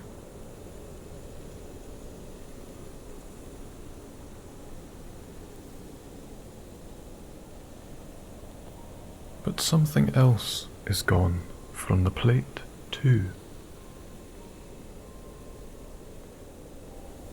The carrots.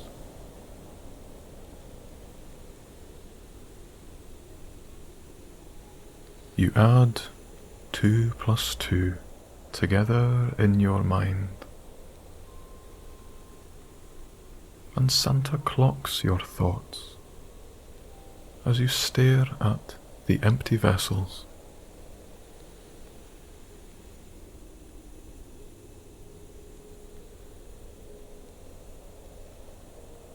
Yes, I've given the reindeer your carrots. They are very grateful, he says with an enormous big smile.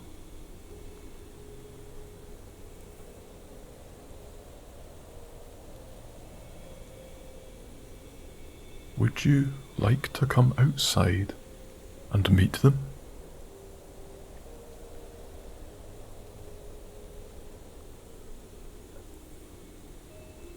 You can hardly believe your ears, or eyes for that matter.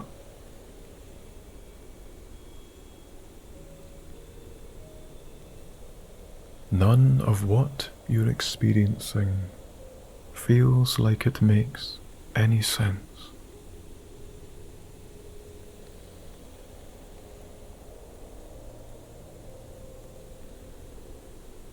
Santa Claus is really here, and he's inviting you outside to meet his reindeer.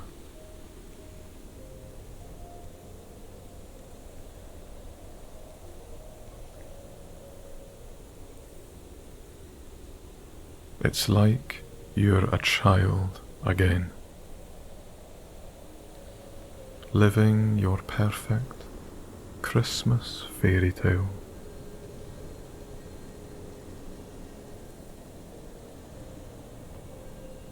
With a still sleepy but enthusiastic nod,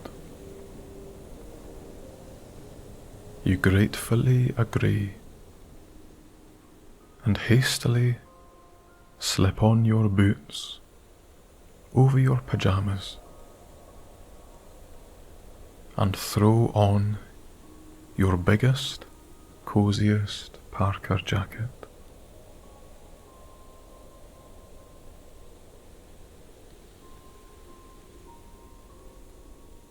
Santa Claus leads the way.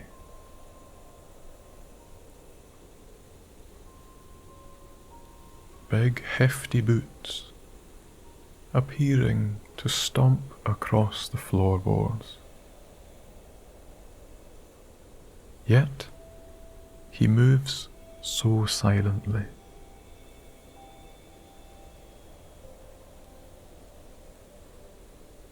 Years of practice, you suppose.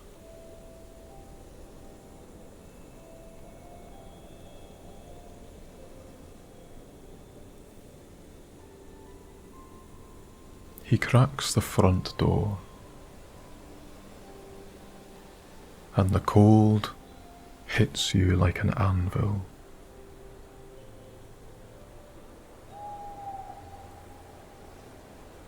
But that's soon forgotten as the fairy tale continues with what you see before your very eyes.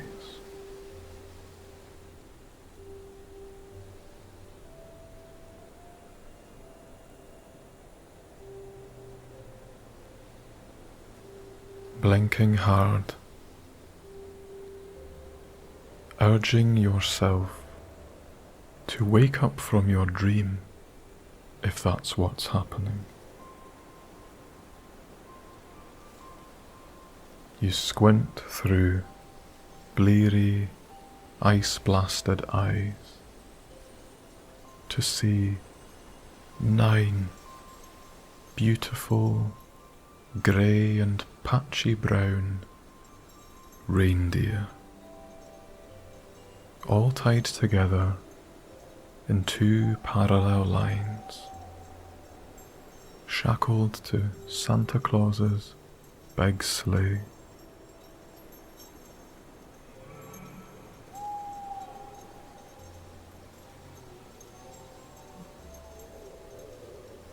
They stand there so patiently and proudly,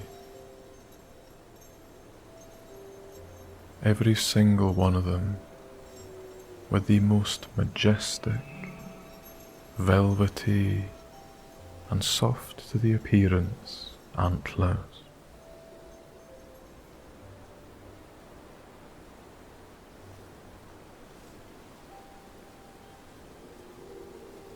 But of course, at the head of the lines, leading them all, is who you suppose is Rudolph.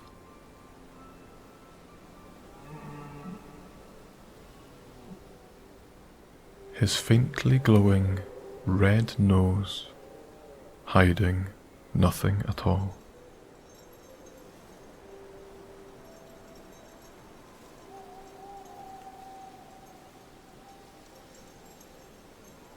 It's not a beacon of light, as stories and songs would have you believe. At least not at ground level. Maybe once they're in the air, he just switches it on like a light bulb.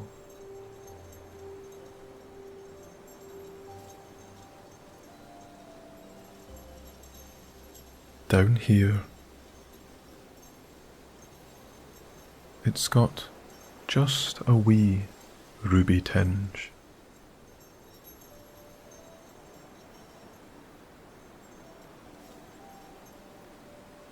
Still, you can see where the song was inspired from.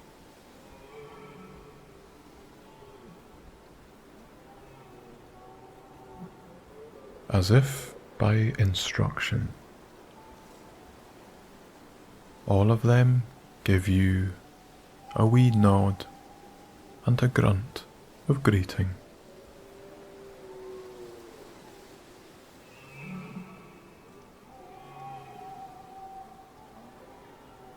Santa nods sideways himself, beckoning you to go and say hello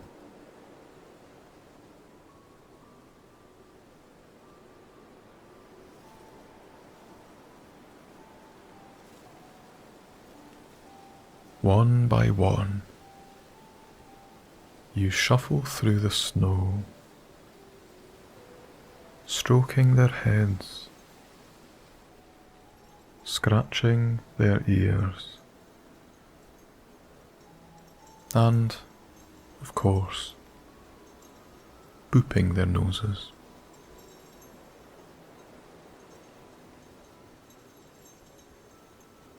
Rudolph didn't appreciate this so much.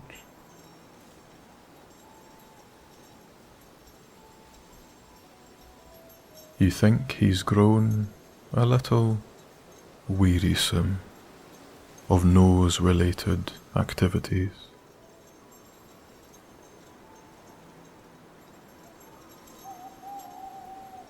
You guess you understand.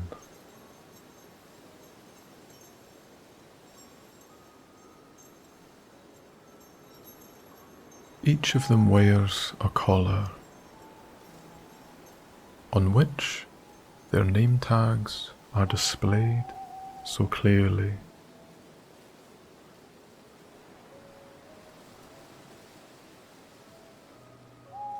Dasher, Dancer, Prancer and Vixen. Comet, then Cupid, Donner and Blitzen.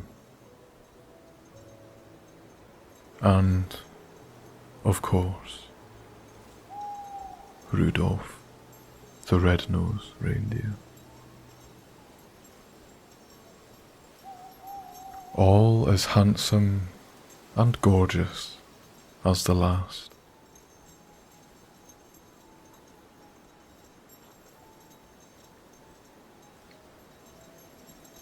Beneath the stars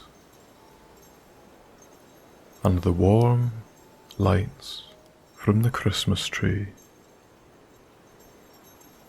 it was truly a magical sight.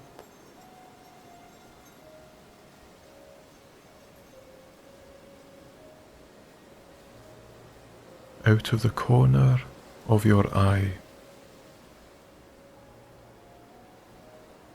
you notice Santa Claus wiggle a few gloved fingers in the direction of your Christmas tree.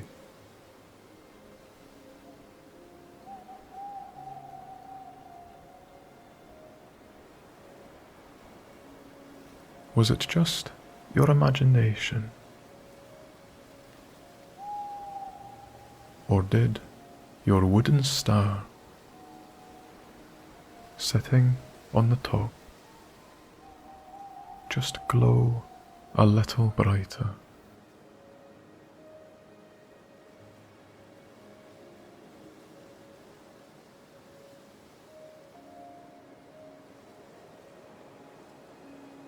How about we go and get you back in some warmth, my dear?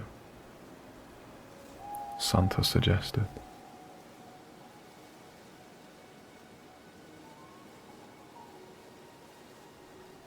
We are used to this cold in the North Pole,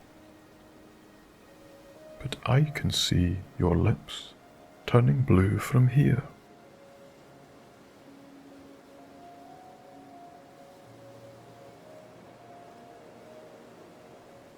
Almost reluctantly,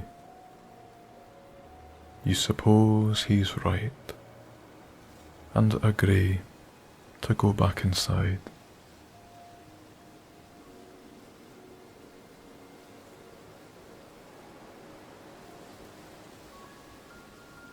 You still can't believe what's happening and don't want to say goodbye to the reindeer just yet.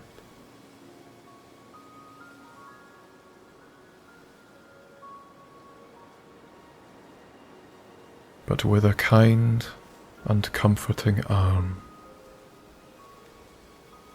Santa guides you back indoors, shutting the door behind him with a clunk.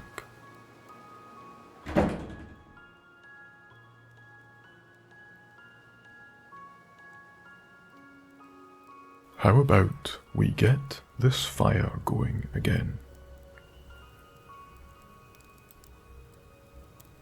It's rather chilly in here, don't you think?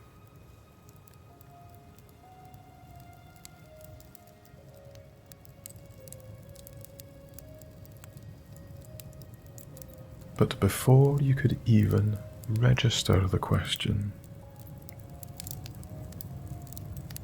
the fire was roaring healthily,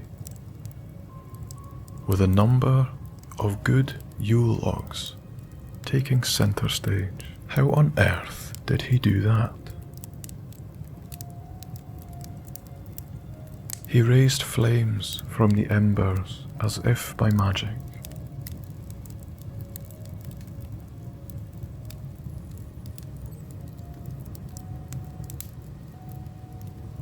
With a look of dumbfound on your face, Santa just winks a kind-hearted wink and says, "Some things are best kept a secret."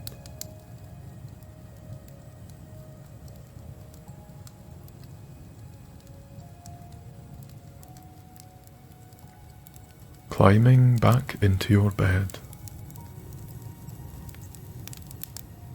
feeling the residual heat from your covers reacquaint itself with your body, you suddenly feel very tired all over again.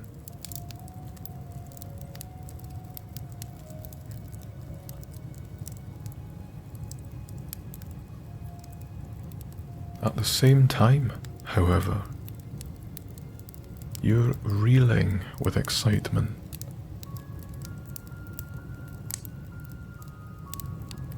How can you possibly go to sleep now?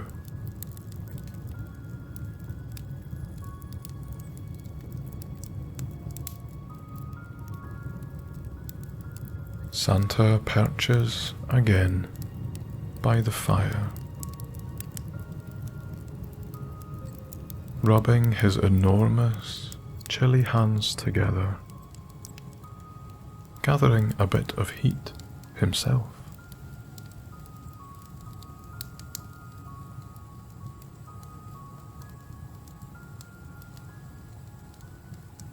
How about this?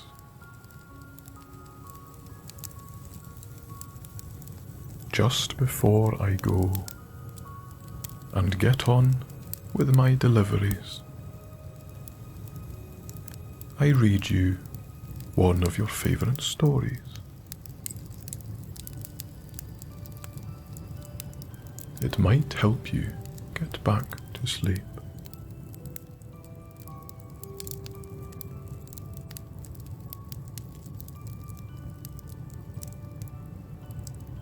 With this suggestion, he simultaneously reaches a hand into the inner pocket of his big red coat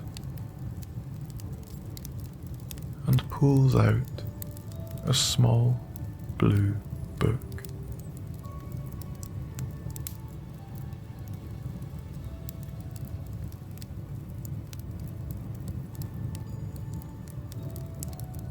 Squinting through the gloom, you catch a glimpse of the cover.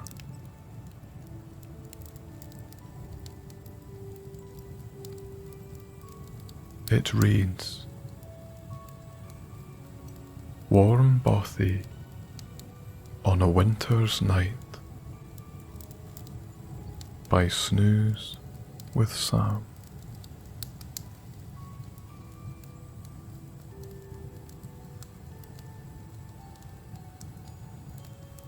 Again, you can't conceal your smile. How did he know? It's one of your favourite bedtime stories, especially around Christmas time.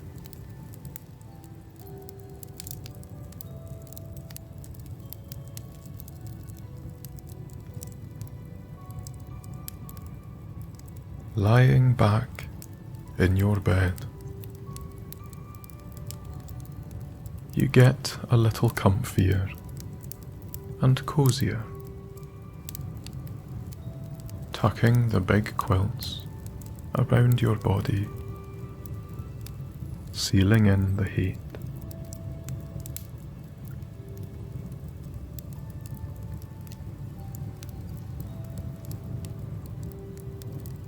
Between the crackling, spitting fireplace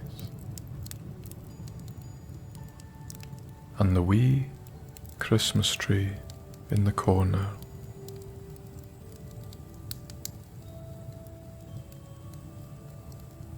Santa Claus perched on his stool, fiery flames lighting up one side of his face, soft, festive tea light glow and bauble shimmer lighting up the other. Opened the book on the first page.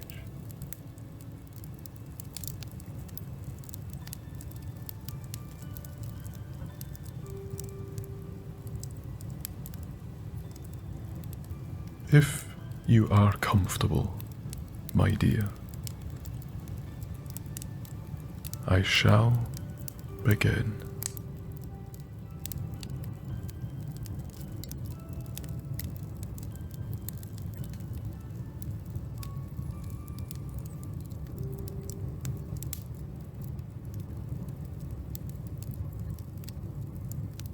After a long day hiking in the Highland wilderness, you have arrived at your overnight stay.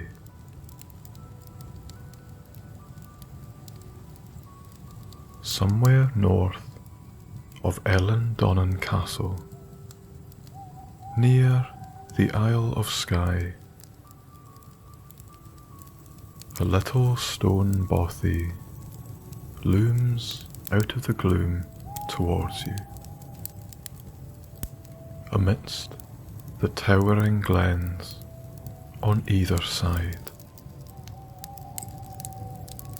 mere black shadows against the inky, crystal clear twilight sky.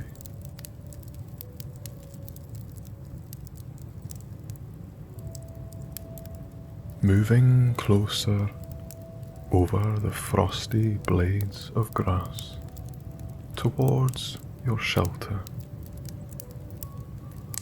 you take note of a warm orange glow escaping through the windows, dissipating into the evening air.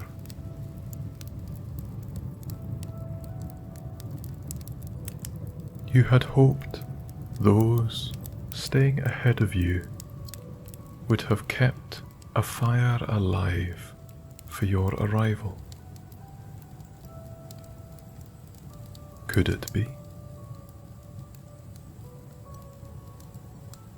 As you crunch towards the bothy, placing a hand on the heavy timber door, you ease it open with a creak, cautiously stepping through the threshold, and, to your joy, through an invisible wall of heat.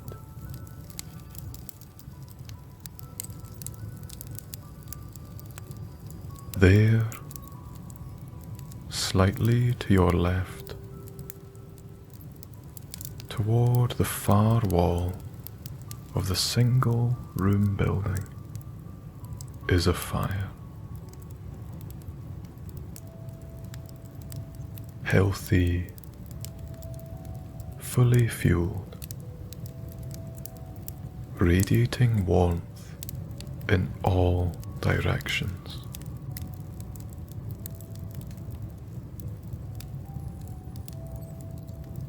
Your cheeks turn rosy.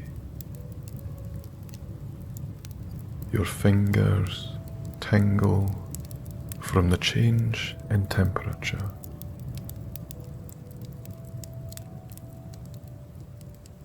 It must be 25 degrees inside.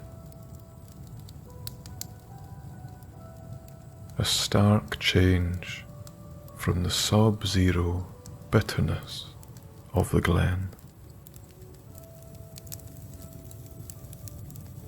With the change in heat comes a sudden, fierce wave of tiredness. You need to rest. You want to sleep. You've been on your feet all day, fighting off the cold with your heavy down jacket. But the chill has still found its way through the small gaps and to your toes especially.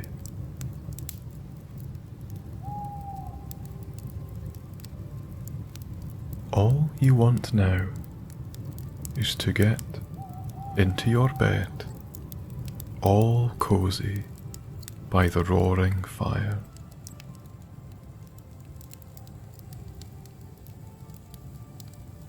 You undress and unpack your sleeping bag and bedsheet,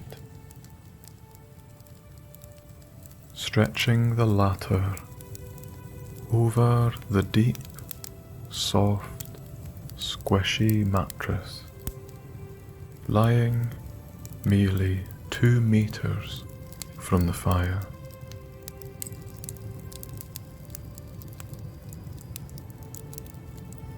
It looks so inviting, already having soaked up the radiating heat from the fireplace.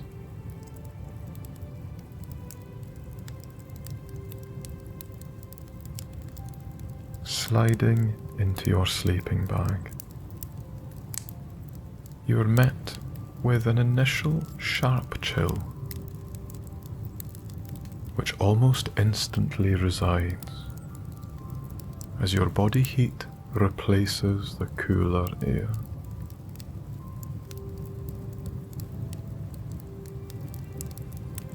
Tides of relaxation wash over you as your own heat bounces back towards you,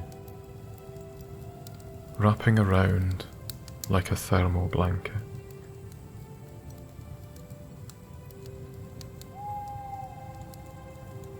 Embracing this desperately needed warmth, your eyes become heavy,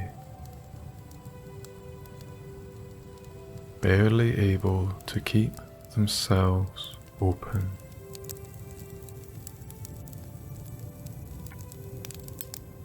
Noting the flickering flames and the wee crackles and hisses of the healthy fire, you descend into a world of darkness as your eyes fall shut.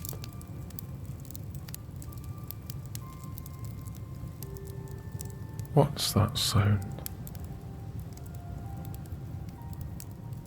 A distant tawny owl hooting a little night chorus into the darkness, without destination.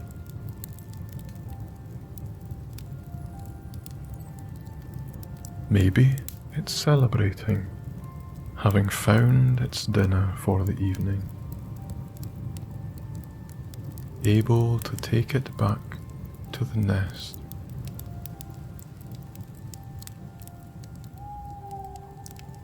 Or maybe the owl is calling out for a mate, trying to find another owl to cozy down with for the evening. Who knows? The call is far away. The owl likely perched motionless in a quietly icing tree.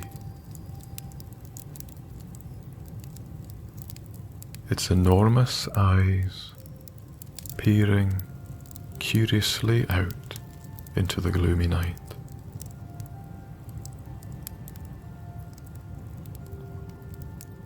A predator so efficient, yet effortlessly elegant.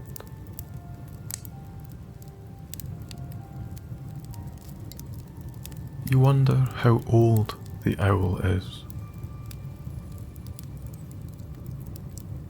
Is it a young juvenile?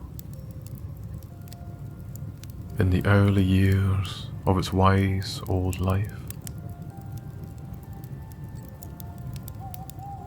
Or maybe it is, in fact, a wise old owl. One of experience and expertise, keeping the legend alive.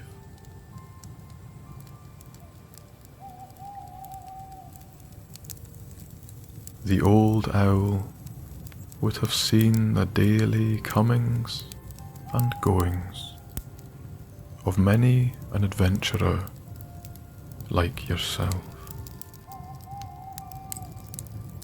The wandering herds of red deer, comprising of dozens of does, and the mightiest, majestic stags. Their vast antlers towering towards the sky, seeming to defy what's possible for an animal to grow.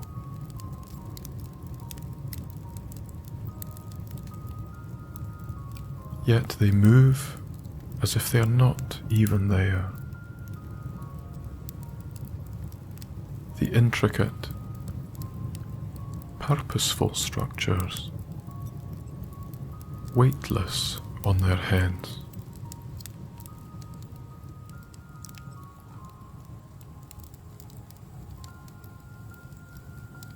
Other than the occasional rut and bark from interested males, they move silently beneath the equally silent flying owl, gliding above, moving across the land like a mobile landmark.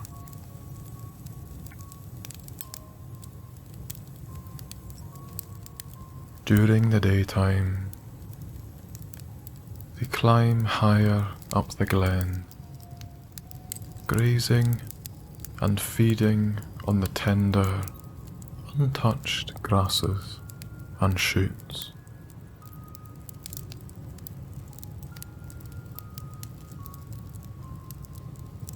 When darkness looms, they leave the higher altitudes to return to the basin of the glen, where it is not only warmer, but more sheltered, and where they can drink.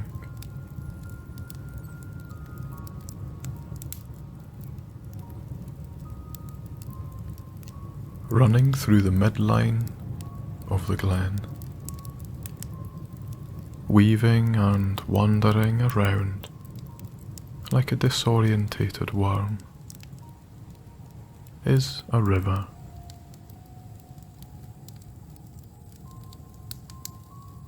Because of the winter temperatures, the edges are freezing, like they're trying to reach across to the other side.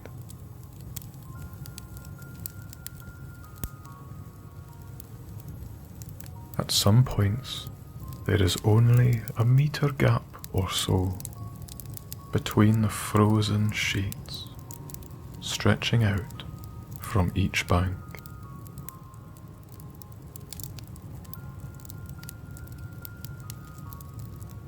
The river itself flows slowly, without drama, barely a sound. The foot of the glen so flat it provides nearly no gradient at all. Foot by foot,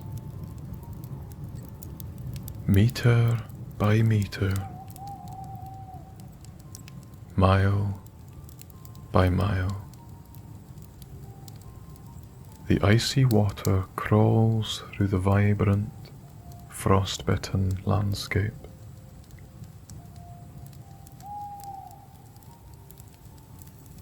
The silence is almost deafening.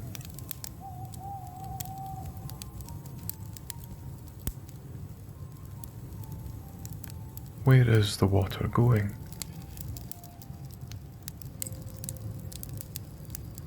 How long will it take to reach the sea? A day? Perhaps a week? Or even as long as a month?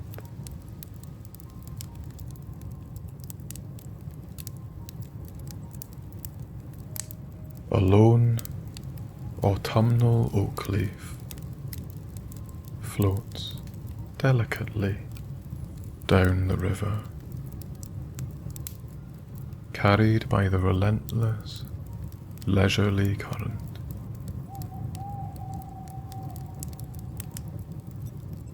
It never seems to leave the middle, constantly guided and redirected by eddies and slight increases in flow.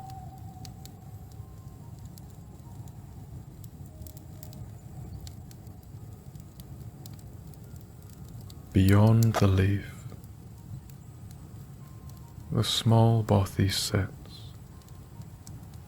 slightly elevated above water level.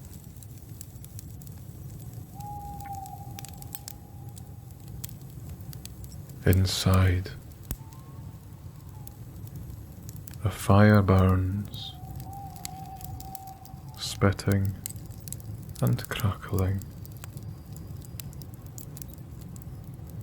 A warm orange glow escaping through the windows, dissipating into the evening air.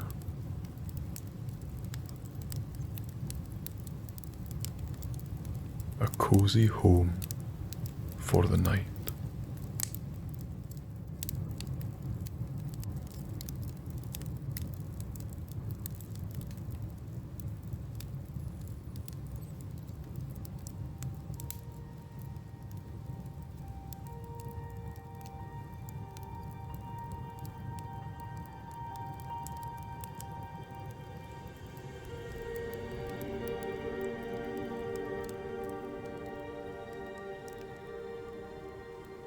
The last thing you remember that Christmas Eve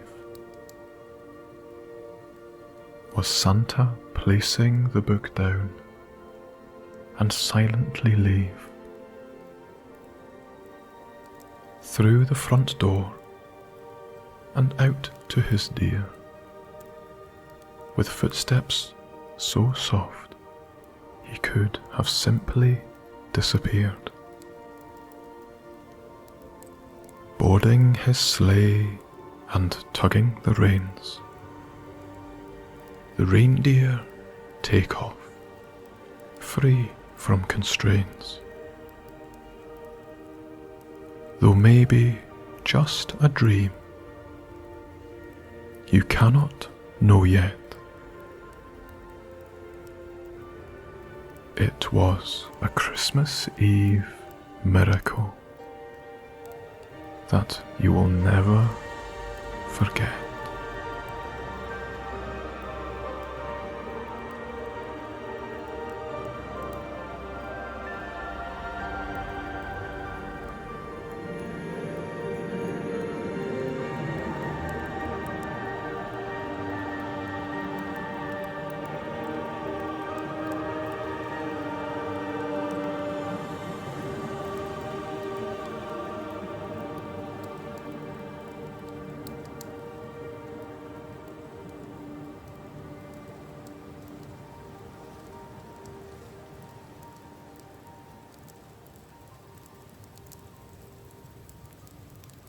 The following morning, you wake up, dazed and a little confused.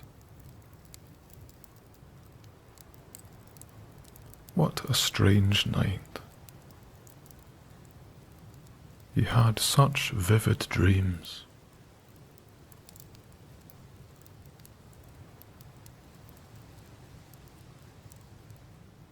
Shaking your head and clearing your mind, you begin to rise up from your bed.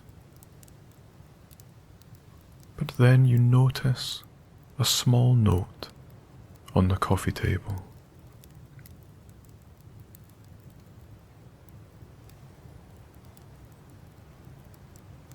Written in the most beautiful handwriting, it simply says, "Thank you for believing in me. With love, Santa Claus."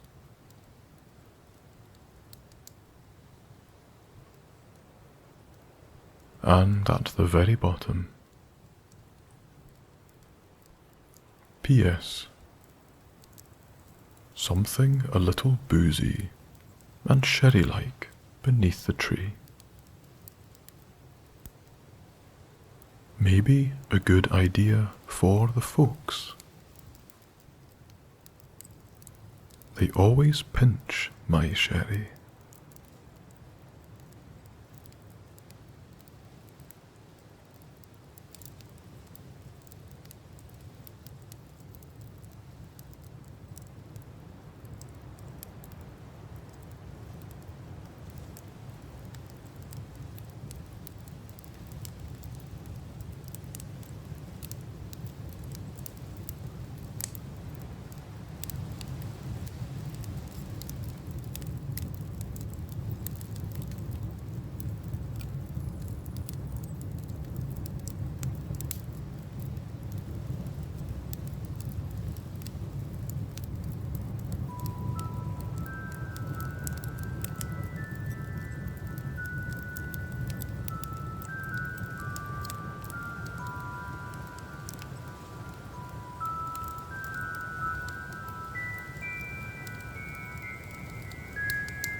Welcome to Snooze with Sam.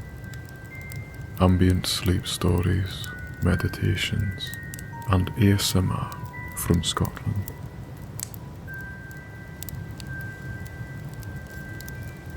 This story is called Hogwarts on Christmas Eve.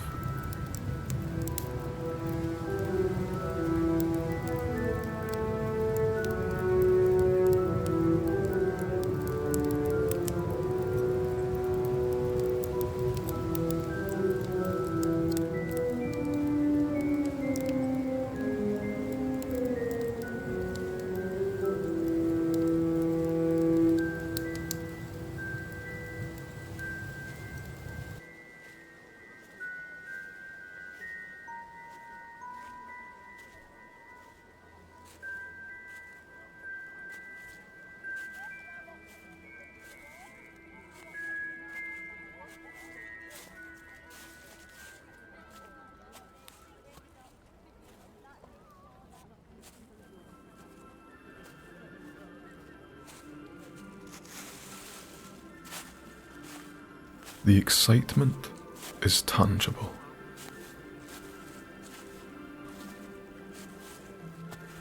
The whole of Hogsmead buzzes like a hive of festive bees, all hurrying to get their last-minute festivities underway.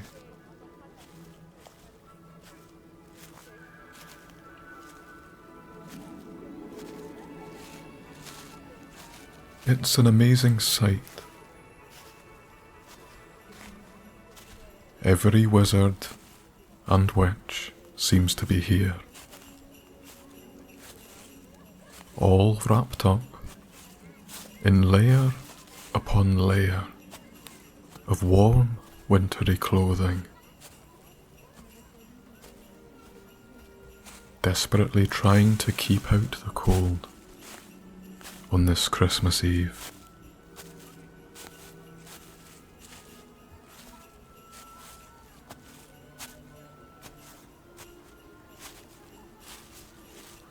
But you don't feel the cold, for you are too busy soaking up the atmosphere with wide eyes and the most cheerful of smiles.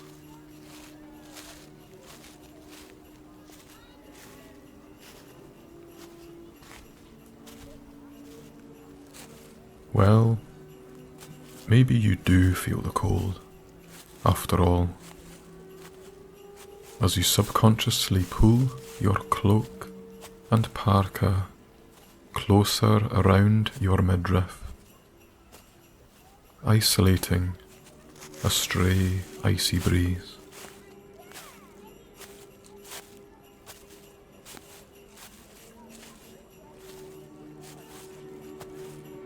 Thankfully, you've already finished the majority of your Christmas shopping,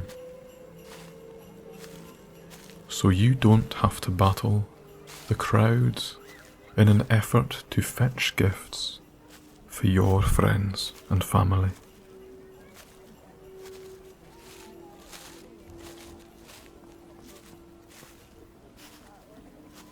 Quite simply, you are here purely to drench yourself in the atmosphere of this wonderful time of the year, embracing the love and care everyone so willfully radiates.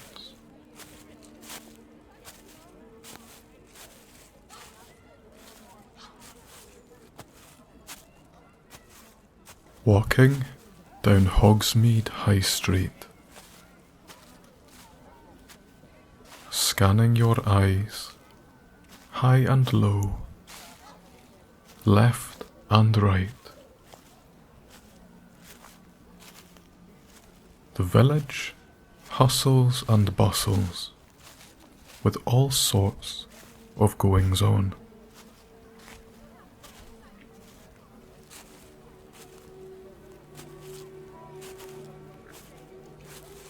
It is a feast for the eyes, ears, and wee chilly red nose.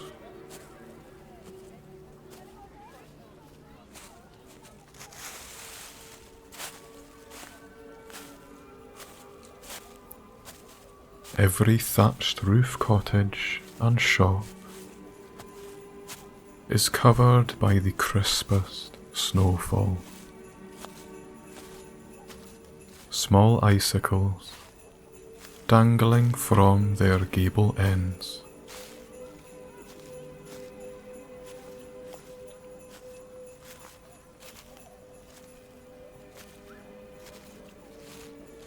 Only last night did the overcast clouds above drop a lovely soft carpet of fresh powder, much to the excitement of every student come the morning.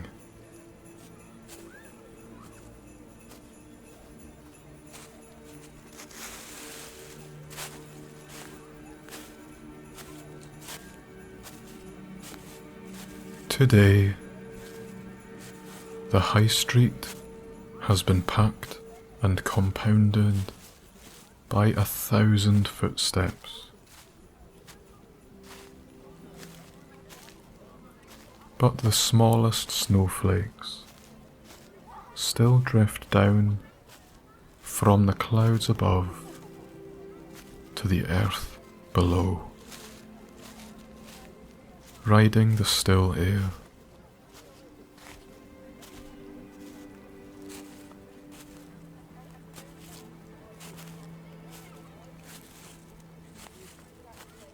By the side of the road, every tree glistens with snow, like someone's dusted them with icing sugar.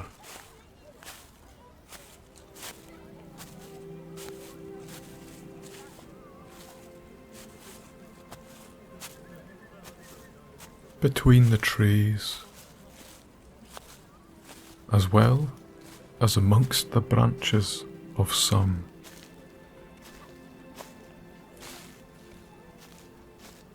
adding to the shimmer and glitter of the snow, hundreds of enchanted candles glow and flicker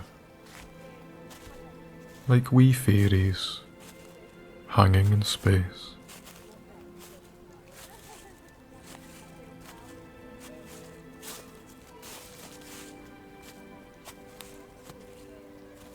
They move and sway ever so gently in the light breeze,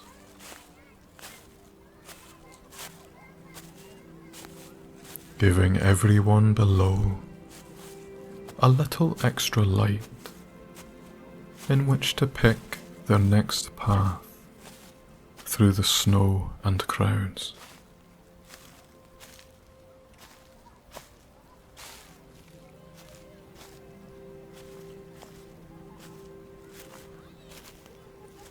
You pass some of your favourite places to spend your free time.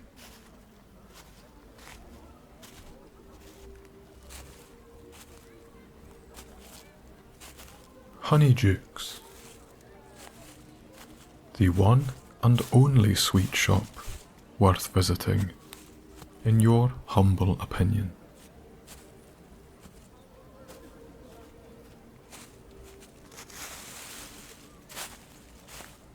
Stepping a little closer to the steamed up windows, you can feel your face light up from the glow inside as you peer in.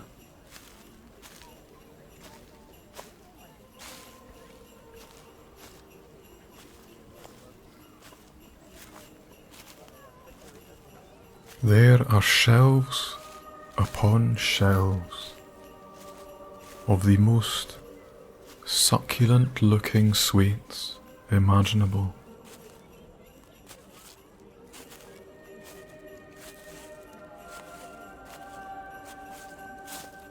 Creamy chunks of nougat, shimmering pink squares of coconut ice, fat, honey-coloured toffees, hundreds of different kinds of chocolate in neat rows.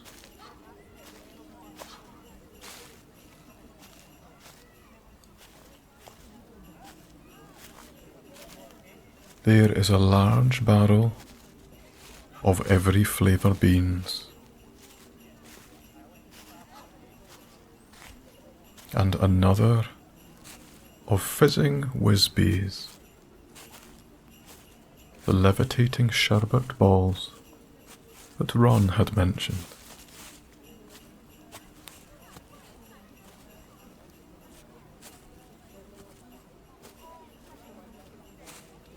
You can nearly feel your teeth aching at the mere sight of all these treats.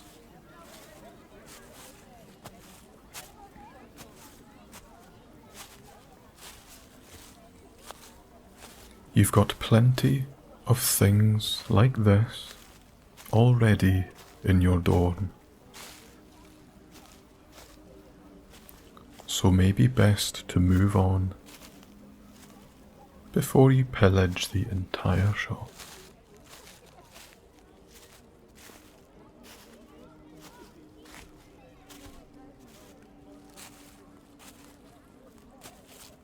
Moseying further down the street, there is barely any room to squeeze between the excited bustle of witches and wizards.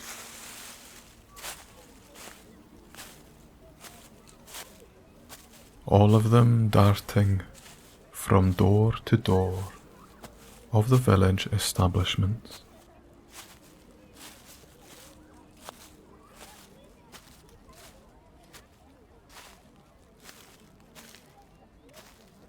Zonko's Joke Shop, an ever-popular place, but at this time it is absolutely hoaching around Christmas. Full of friends who are desperate to prank their peers, with or without even the mildest of invitations.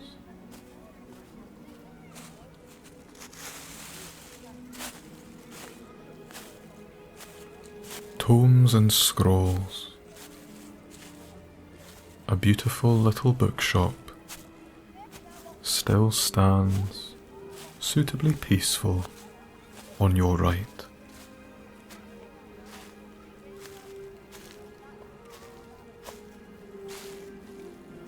It would feel wrong if a place such as this, full of knowledge and literary tranquility, was to become overladen by loud and noisy students.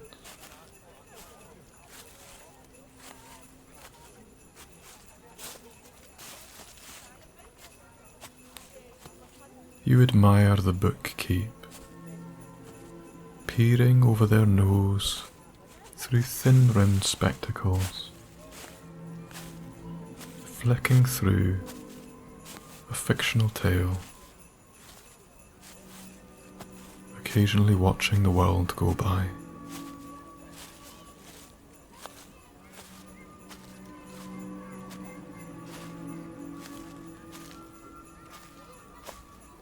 Next up, the Three Broomsticks Inn.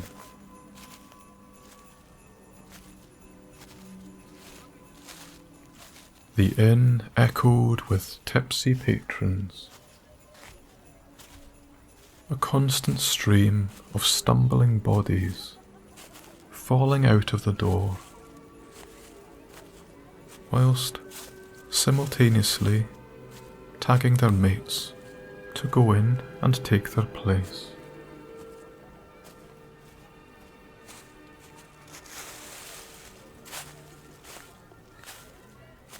The herbology shop of dogweed and deathcap carried on about its business as usual.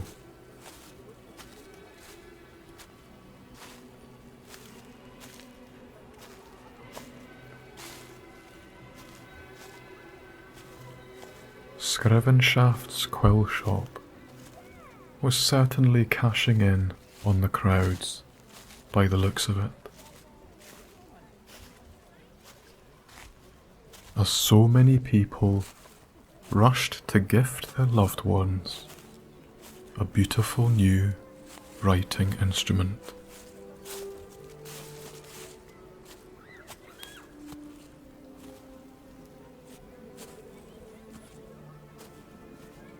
The hairdressing salon is busy with those after a seasonal trim.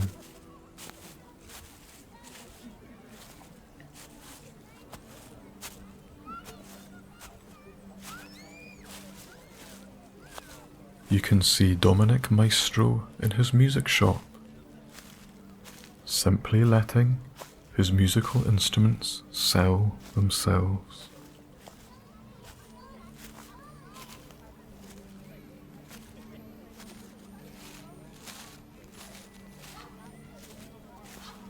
Oh aye, of course. There's Gladrag's Wizard Wear, one of your favourite clothing shops.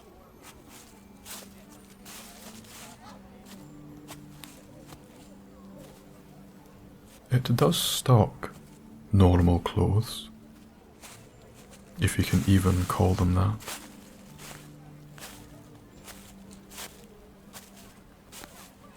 But one of your favourite things to buy there is some of their famous, frankly lurid and garish socks.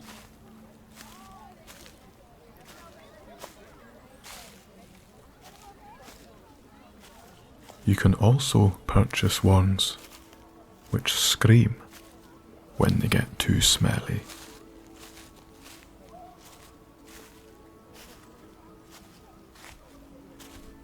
But, of course, you wouldn't know, obviously.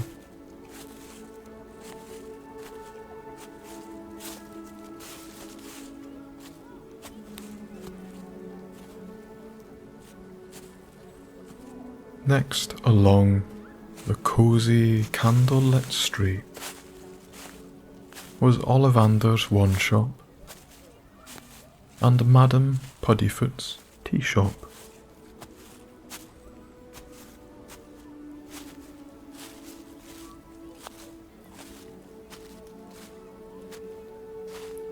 The latter was brimming with friends and couples,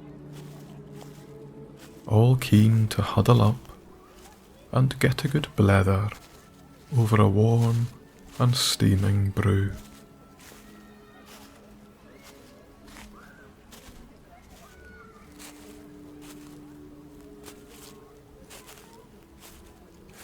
There's so much to take in. But as you stroll down the road, hearing the muffled crunches of your boots in the snow,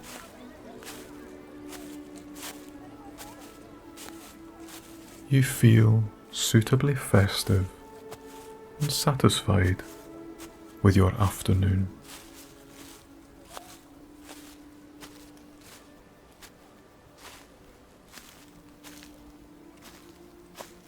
Time to head back to Hogwarts, you think.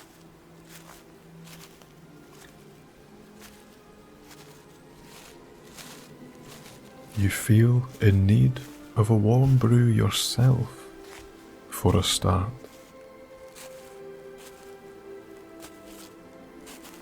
For the cold is now starting to reach your toes.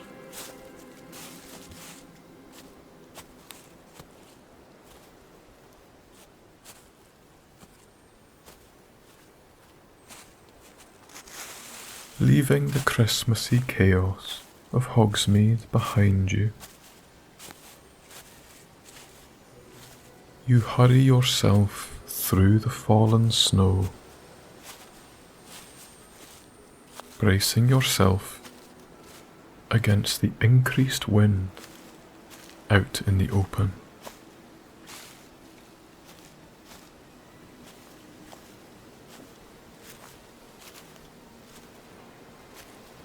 Keeping your head tucked down, each passing peer and friend gets an excited wave and hello.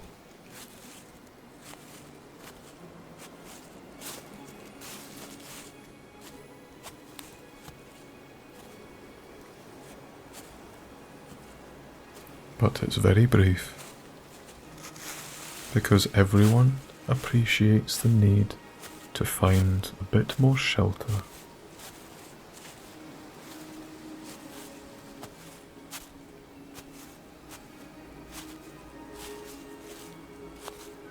The snowflakes may only be small, but once a whipping wind carries them, they become little nose numbers in no time.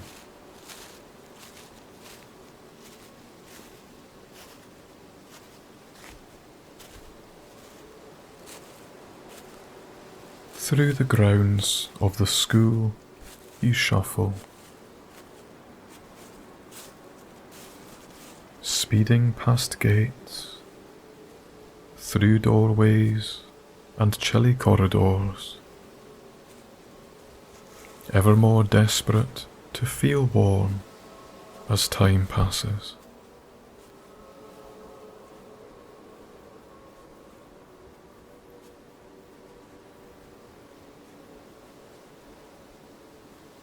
Is that a fire you can hear?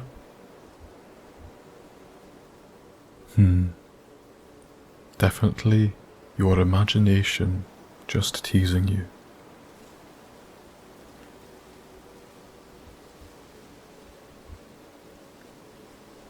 Although you do hope and trust that when you do reach the common room, the fireplace will be roaring.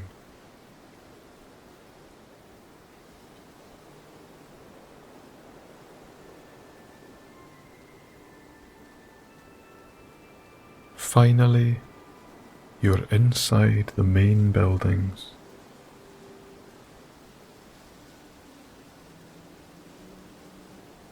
A little less cold,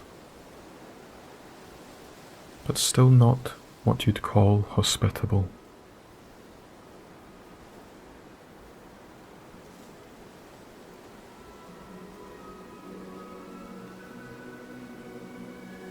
Nodding to the great scholars and important people in the paintings on the walls, as you always do, and they always appreciate. You hurry up the foyer steps, leaving snowy footprints on the rugs and wooden floorboards as you go.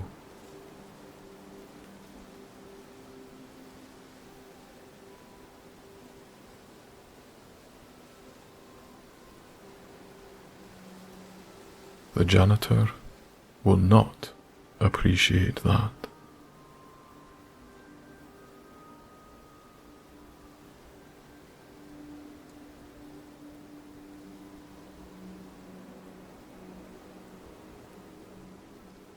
Upon reaching the common room door, you shiver the worst of the cold away as you utter the password through trembling lips.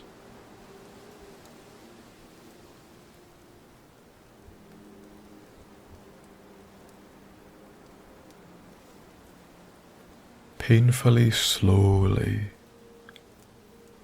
the doorway opens, taking its sweet time. But oh, there it is. Warmth.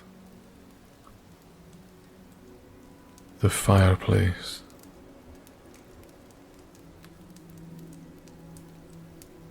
Is this what bliss feels like?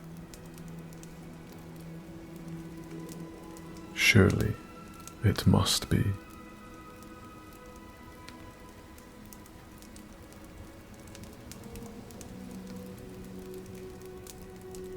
Through the threshold you step,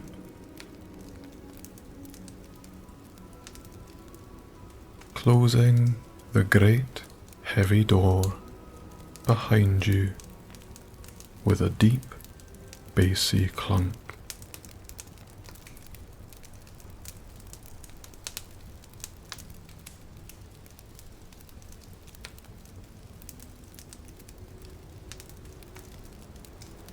Your whole bodily tension drains away from you.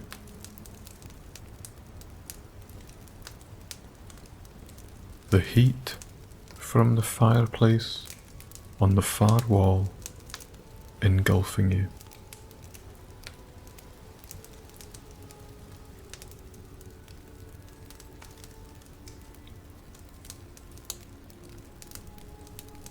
You do love the common room.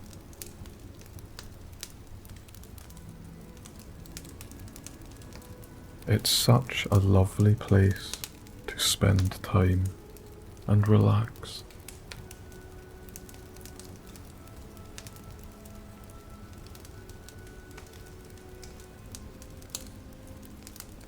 It's full of old books, lovely ancient artwork, and bonny, ornate furniture dating back centuries. Most of it crafted from dark stain mahogany or oak wood.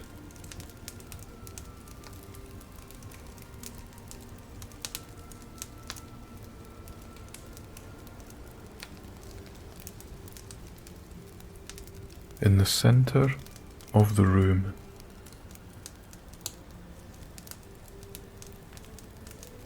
big squishy leather Chesterfield sofas huddle around the huge log-burning fire.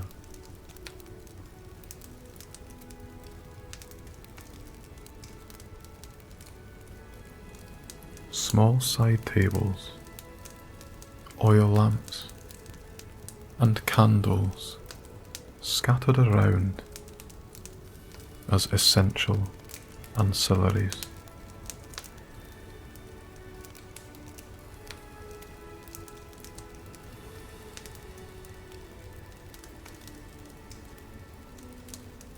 Between long hanging curtains,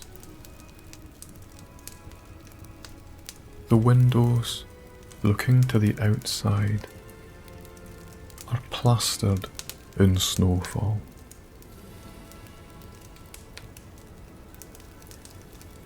Every window frame ledge gathering flakes.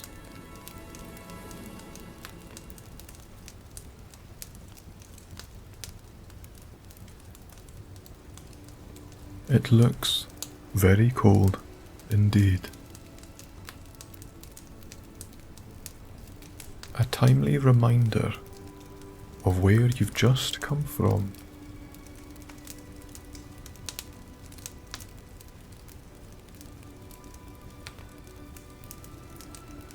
But no longer are you cold. Your nose and ears turn red hot as the circulation returns to them.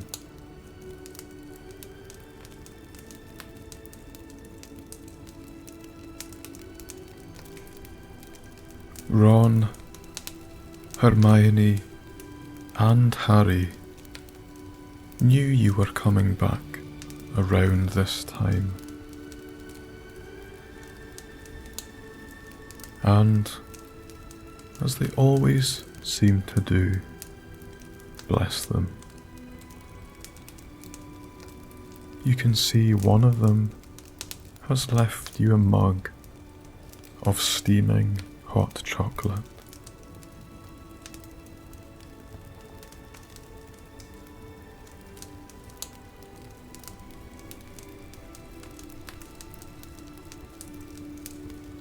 They've left it on the coffee table in front of the fire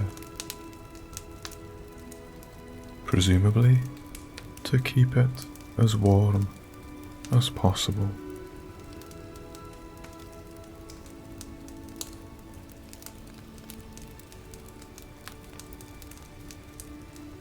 How sweet of them. They really do look after you so well.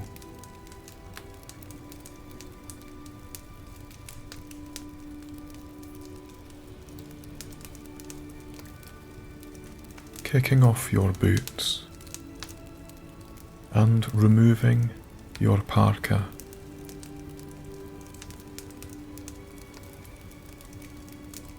They are hung up by the fire to heat up and dry.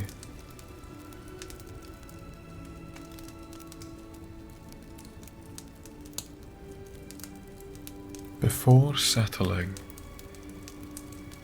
you lift the box of matches on the table and light the nearest candle to your soon-to-be nest.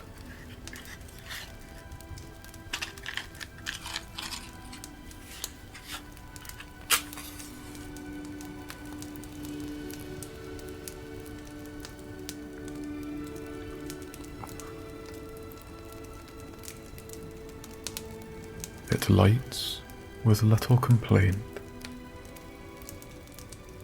as it was probably near to self-combusting in this hot room anyway.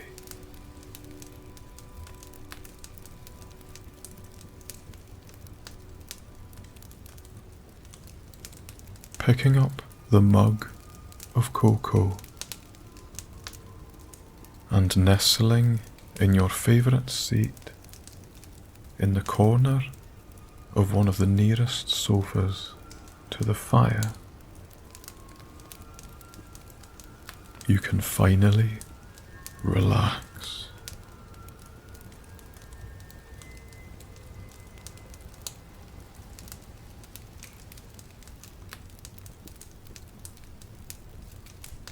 Allowing your shoulders to fully untense. An enormous wave of calm floods your system.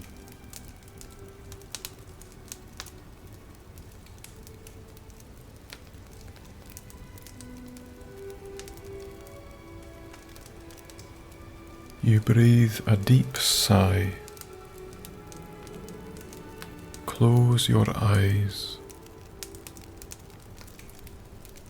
and take a little sip from the still hot mug.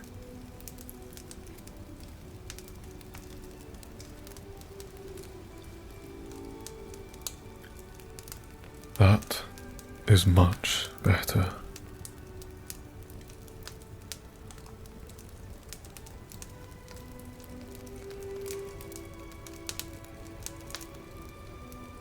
Oh, you almost forgot. You've got a few presents, which you've been told to open tonight.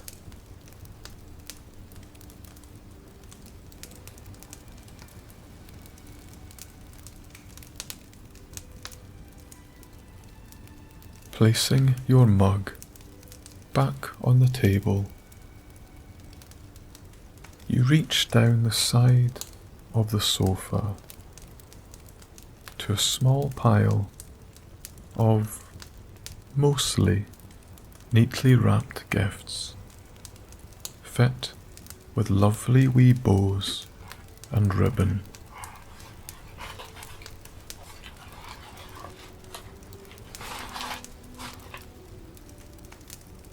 Every year, you insist that you don't want or need any gifts.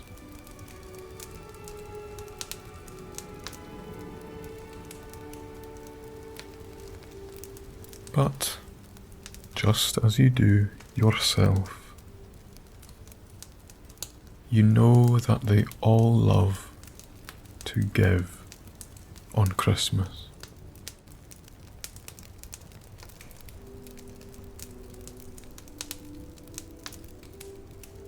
Taking the first one from the small pile, you read the label.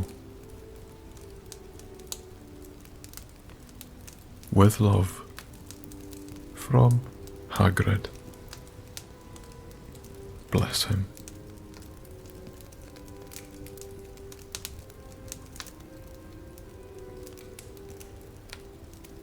This one's rough and readily wrapped, as you'd expect from him.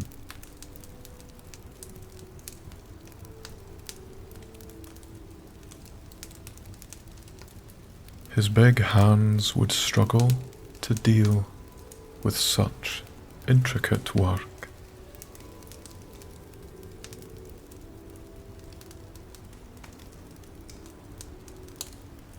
You're just surprised it's not squished.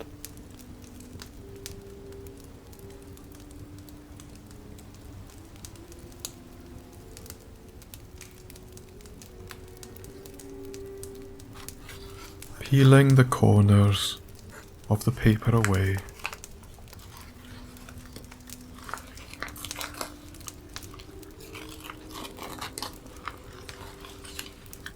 you pull out from within a wee tin of treacle fudge.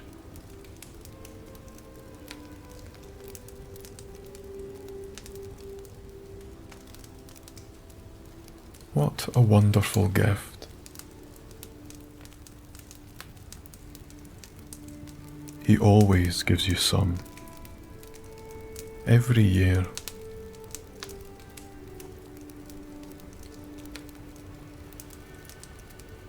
You think he enjoys it more himself, probably.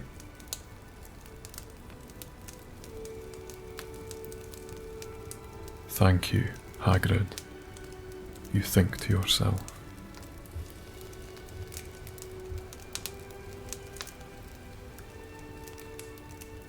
Next, another wee one, which feels like a book.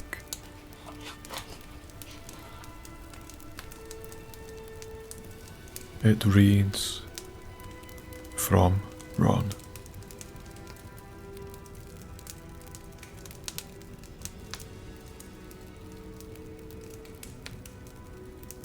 This one comes apart easily, held together with minimal string.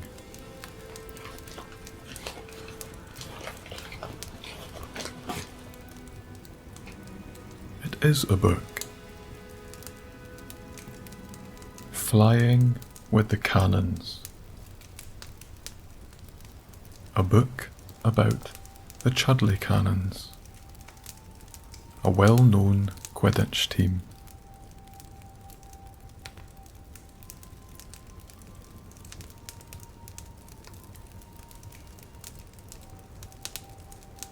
How lovely. Ron knows how much you love the game.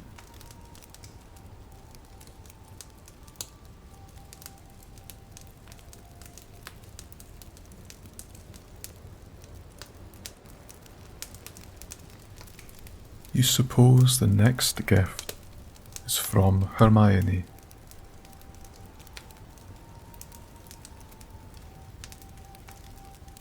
It's wrapped with perfect technique and absolute precision. You feel bad for even unwrapping it at all.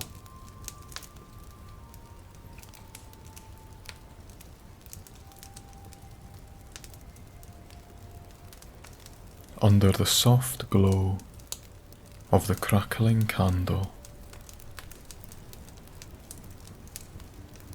you pull away the ribbon and the beautiful Prussian blue wrapping paper.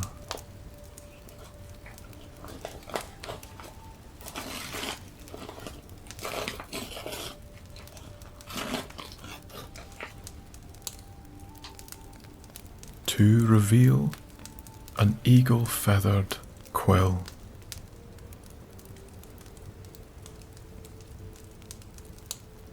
Wow, it's so beautiful.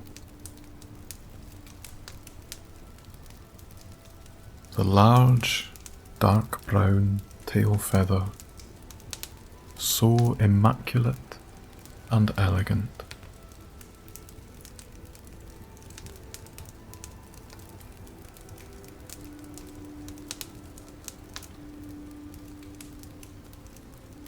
She knows you're a bit of a bookworm and writer too. How very thoughtful.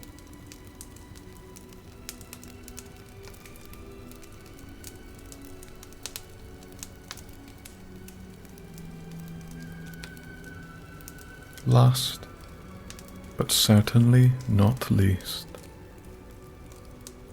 the large, soft, and loosely wrapped gift.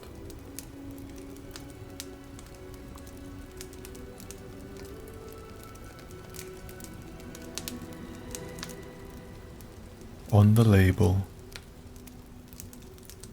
scribbly handwriting reads, "With love and wishes this Christmas, from Mrs. Weasley. P.S. Look after Ron, please. I worry."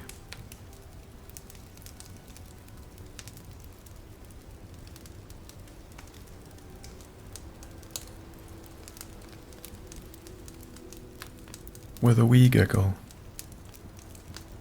you pull open the string and remove the paper.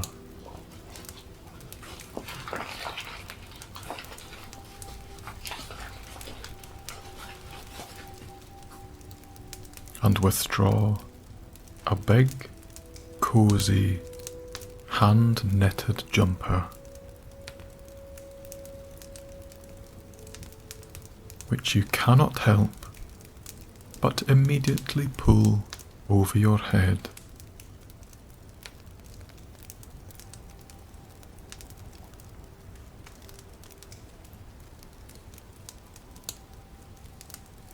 It fits perfectly. How did she know?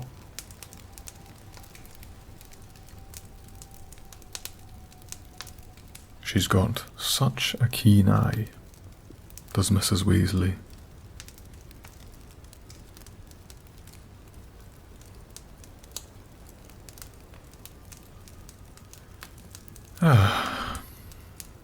This was so lovely, you thought to yourself. Bless all of their cotton socks. You simply cannot wait to give them all their gifts in return.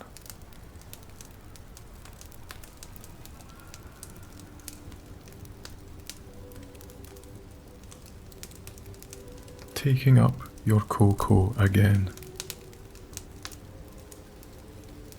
you snuggle a little further into the sofa.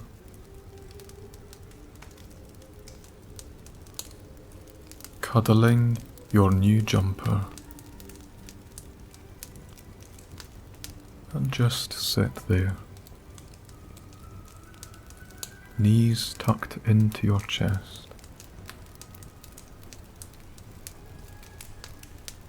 watching and listening to the fire hum and crackle away.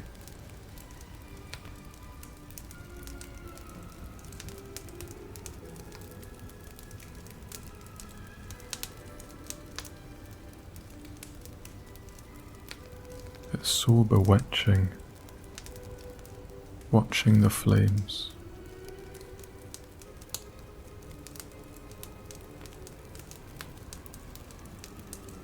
So hypnotic and soothing all at once.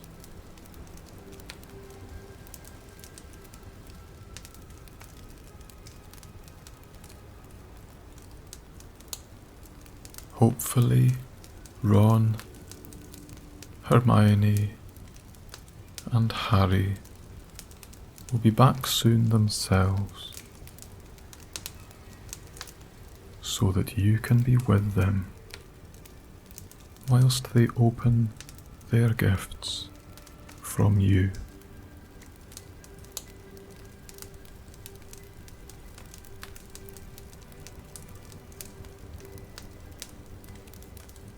That will make you very happy indeed.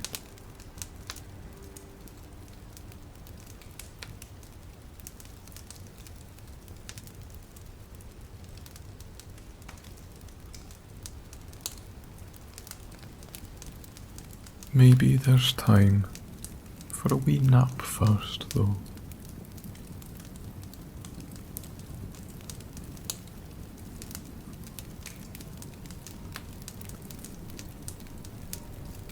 It would be rude not to, in front of this fire.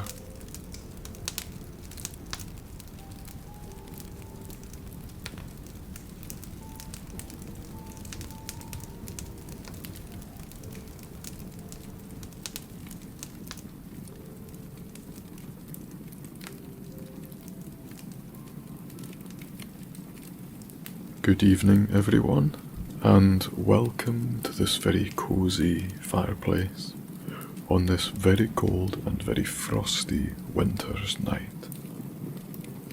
Now, if you are in need of some nice, comforting sleep stories, but maybe you're not feeling all that festive yet, allow me to help.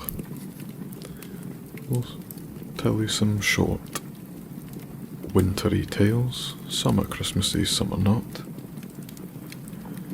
But one thing is for sure, you'll be feeling a little more festive afterwards. So I've got a cup of tea here, we've got a lovely bottle of wine warming up by the fire. Might have a glass later on, you never know. But please make yourself very comfortable. And, as always, lie back. Take a nice deep breath.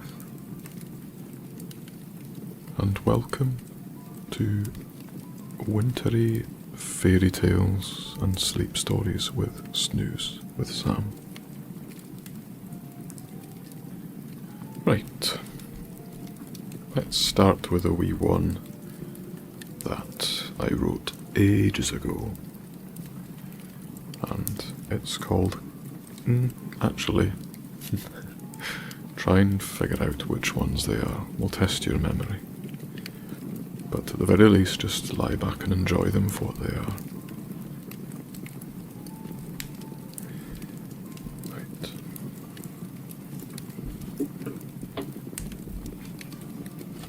On this cool winter's night, the little fire gives you some much needed heat. Beneath the clear night sky, you are perched on a large piece of driftwood which has ended up on the banks of Loch Awe, your home for the evening. Overhead, a billion stars twinkle against a deep, inky galaxy, occasionally obscured by a slight haze. But for the most part, you can see every detail on this dark canvas. The silhouettes of the surrounding hills lurk on the horizon, sleeping very peacefully. It is around 11 p.m, and the world is now quiet and calm, especially in somewhere so far from people. Your fire glows, burning fiercely in the gloom, lighting up your surroundings in a wonderful glow. Surprised it took me that long before I yawned. Not enough to see every detail, but enough to make out most shapes. You are sat around 10 meters from the tree line, behind which is the small single-track road you took to get here. The little grassy and pebbly beach. Started now. The little grassy and pebbly beach seemed like the ideal little spot on which to pitch your tent and set up camp for the night. The sun was low when you arrived, but gave you plenty of light by which to set up and forage for dead wood to burn. You knew it was going to be cold, as the sky had been clear all day. Once you got your fire lit, you fetched some water from a nearby stream and heated it up to make yourself a cup of tea in your little metal pan. As the water warmed, starting to bubble and steam, you looked over the water in appreciation of the beauty of the loch. You watch the little ripples appear occasionally on the water as tiny fish surface and jump, catching flies in flight. Nearer to you, you watch small pond skaters. I don't think I'm going to be able to get through these. I'm too tired myself. Hopefully that rubs off on you though.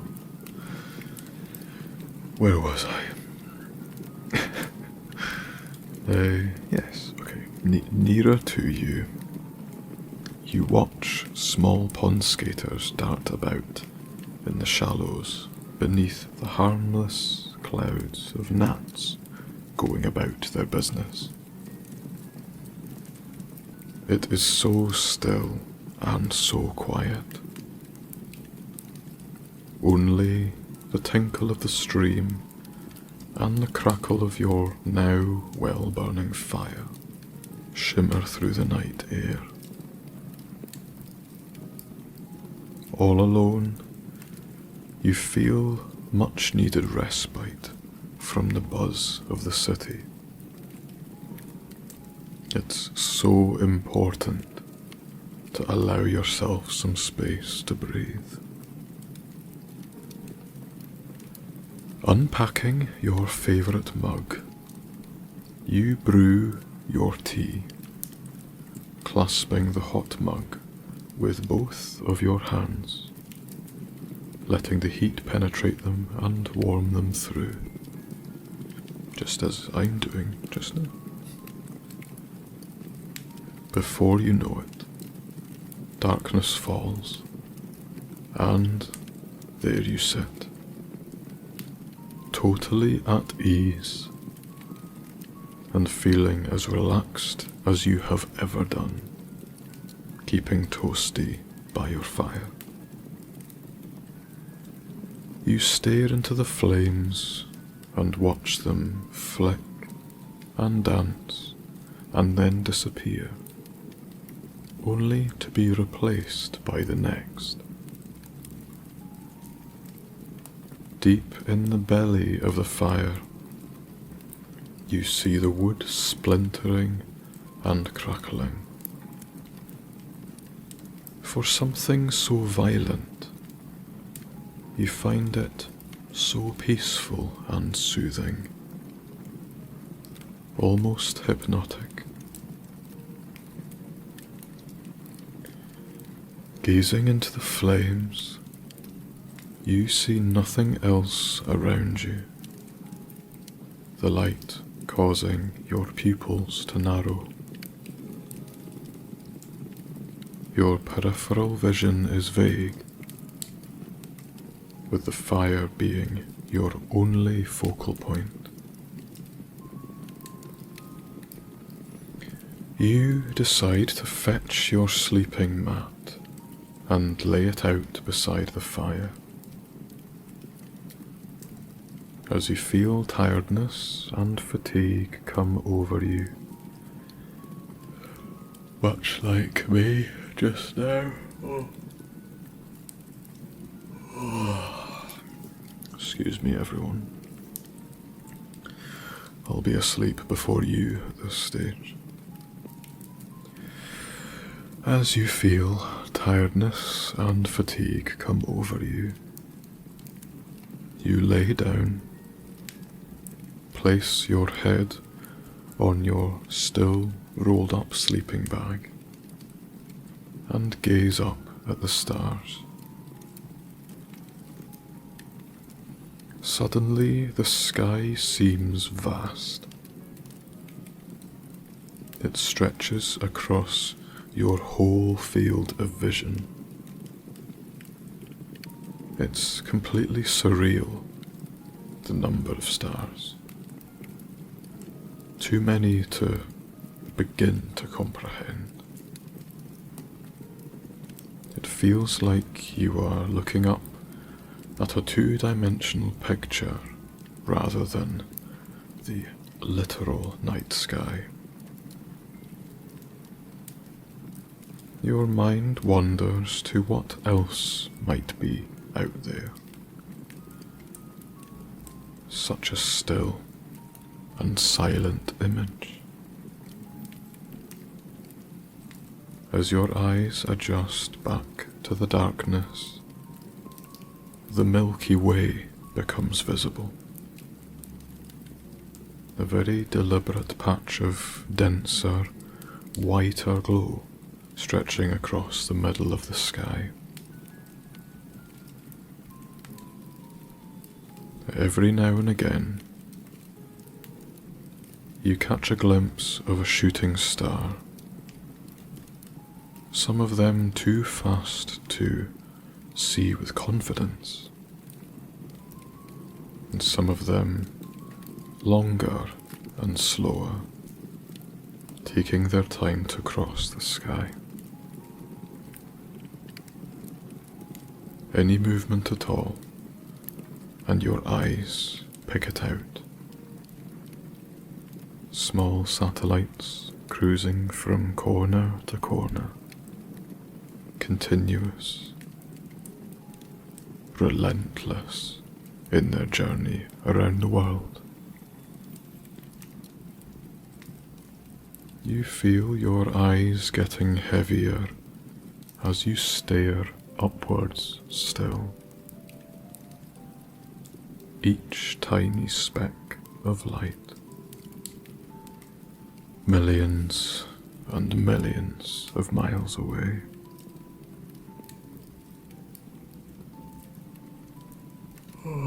Honestly, I'm gonna be in bed before you.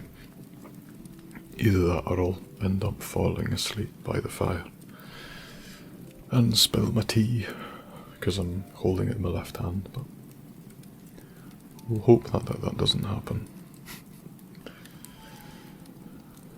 I don't know whether you find it helpful that I'm so tired or not, but I truly do hope that subliminally at least it makes you feel sleepier. So I don't know whether to apologise for my exhaustion or not. We'll go with it though, but you'll have to excuse my very regular yawning. Anyway, I think it's the heat from the fire it doesn't help, and the fact it's quite dimly lit in here, which is lovely. But it doesn't take me much to feel sleepy sometimes. It's usually when I need to be awake. That's not quite true, but when I am reading these stories, I do get very sleepy. Which I suppose is the point, isn't it?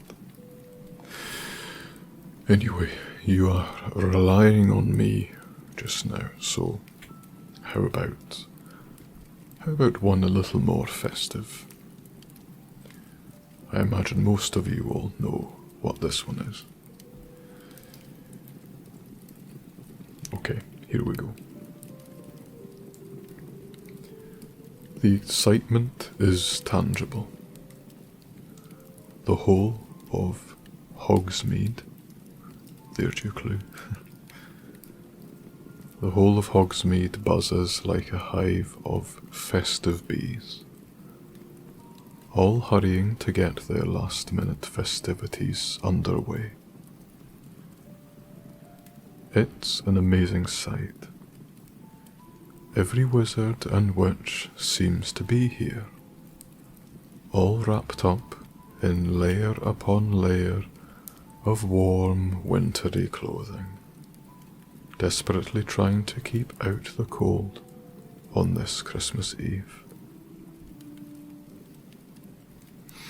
But you don't feel the cold, for you are too busy soaking up the atmosphere with wide eyes and the most cheerful of smiles. Well, maybe you do feel the cold after all, as you subconsciously pull your cloak and parka closer around your midriff, isolating a stray icy breeze. Thankfully, you've already finished the majority of your Christmas shopping, so you don't have to battle with the crowds in an effort to fetch gifts for your friends and family. Quite simply, you're here purely to drench yourself in the atmosphere of this wonderful time of year, embracing the love and care everyone so willfully radiates. Walking down Hogsmead High Street, scanning your eyes high and low, left and right, the village hustles and bustles with all sorts of goings on, and is a feast for the eyes, ears, and chilly red nose.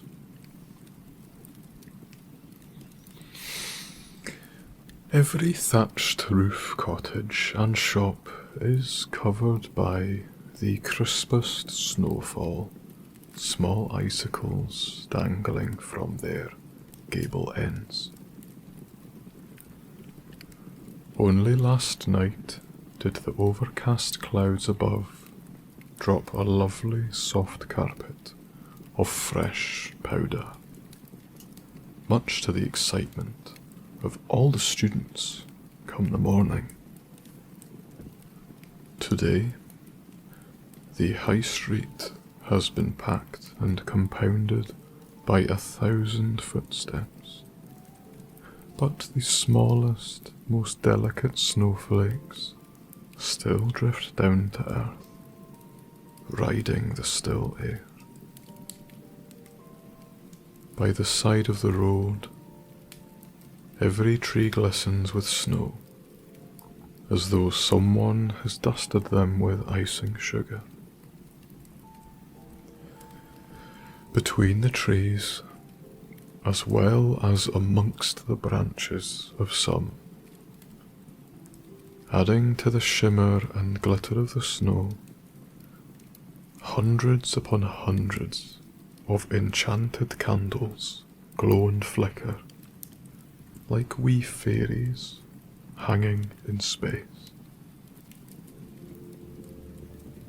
They move and sway ever so gently in the light breeze, giving everyone below a little extra light in which to pick their next path through the snow and crowds. You pass some of your favourite places to spend your free time. Honeydukes, the one and only sweet shop worth visiting in your humble opinion. Stepping a little closer to the steamy windows, you can feel your face light up from the glow inside as you peer in. There are shelves upon shelves of the most succulent looking sweets imaginable. Creamy chunks of nougat, shimmering pink squares of coconut ice, fat honey-coloured toffees, hundreds of different kinds of chocolate in neat rows. Not only that though, there is a large barrel of Bertie Bott's every flavour beans, and another of fizzing Whizbees, the levitating sherbet balls that Ron had mentioned. You can nearly feel your teeth aching at the sights of all those treats. You've got plenty of things already in your dorm, so maybe best to move on before you pillage the entire shop. Moseying further down the street,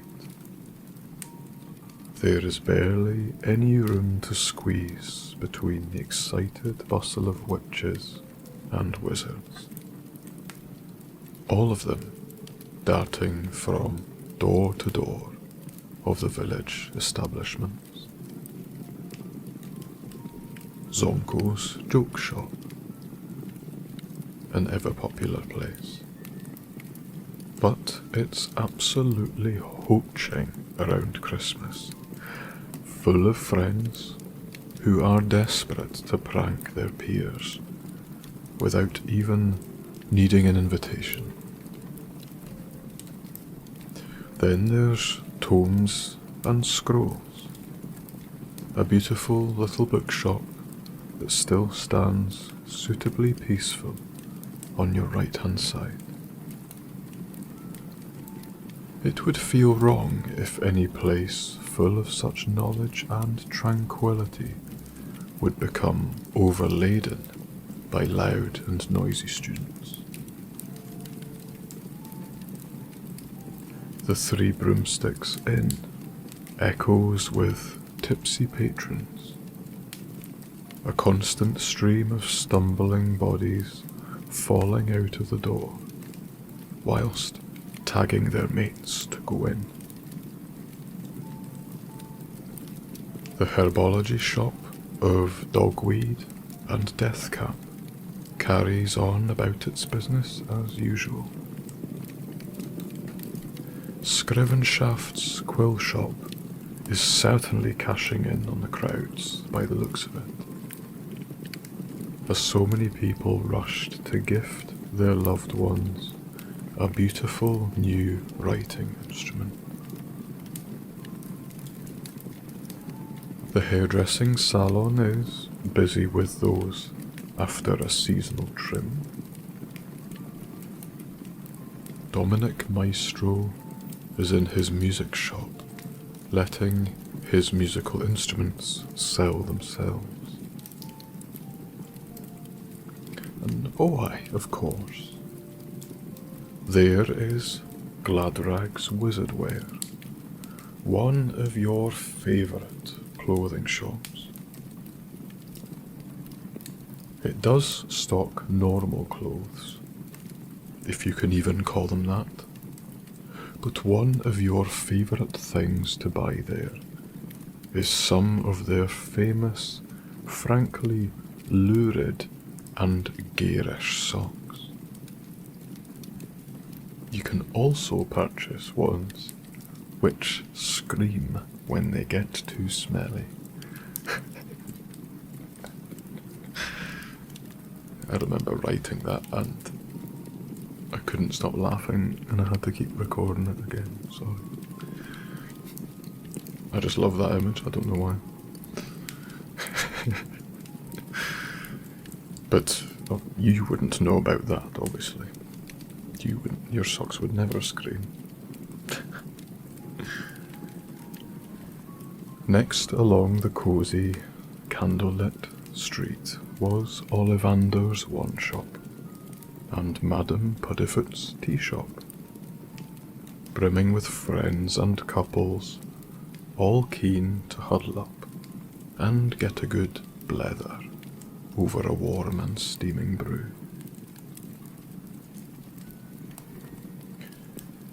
There's so much to take in, evidently. But as you stroll down the road, hearing the muffled crunches of your boots in the snow, you feel suitably festive and satisfied with your afternoon. Time to head back to Hogwarts, you think. You feel the need of a warm brew yourself for a start, for the cold is starting to reach your toes. So, leaving the Christmassy chaos of Hogsmead behind you, you hurry yourself through the fallen snow, bracing against the increased wind out in the open, keeping your head tucked down. Each passing friend gets an excited wave and hello, but everyone appreciates the need to find a bit more shelter. The snowflakes may only be small, but once the wind carries them, they become little nose numbers in no time.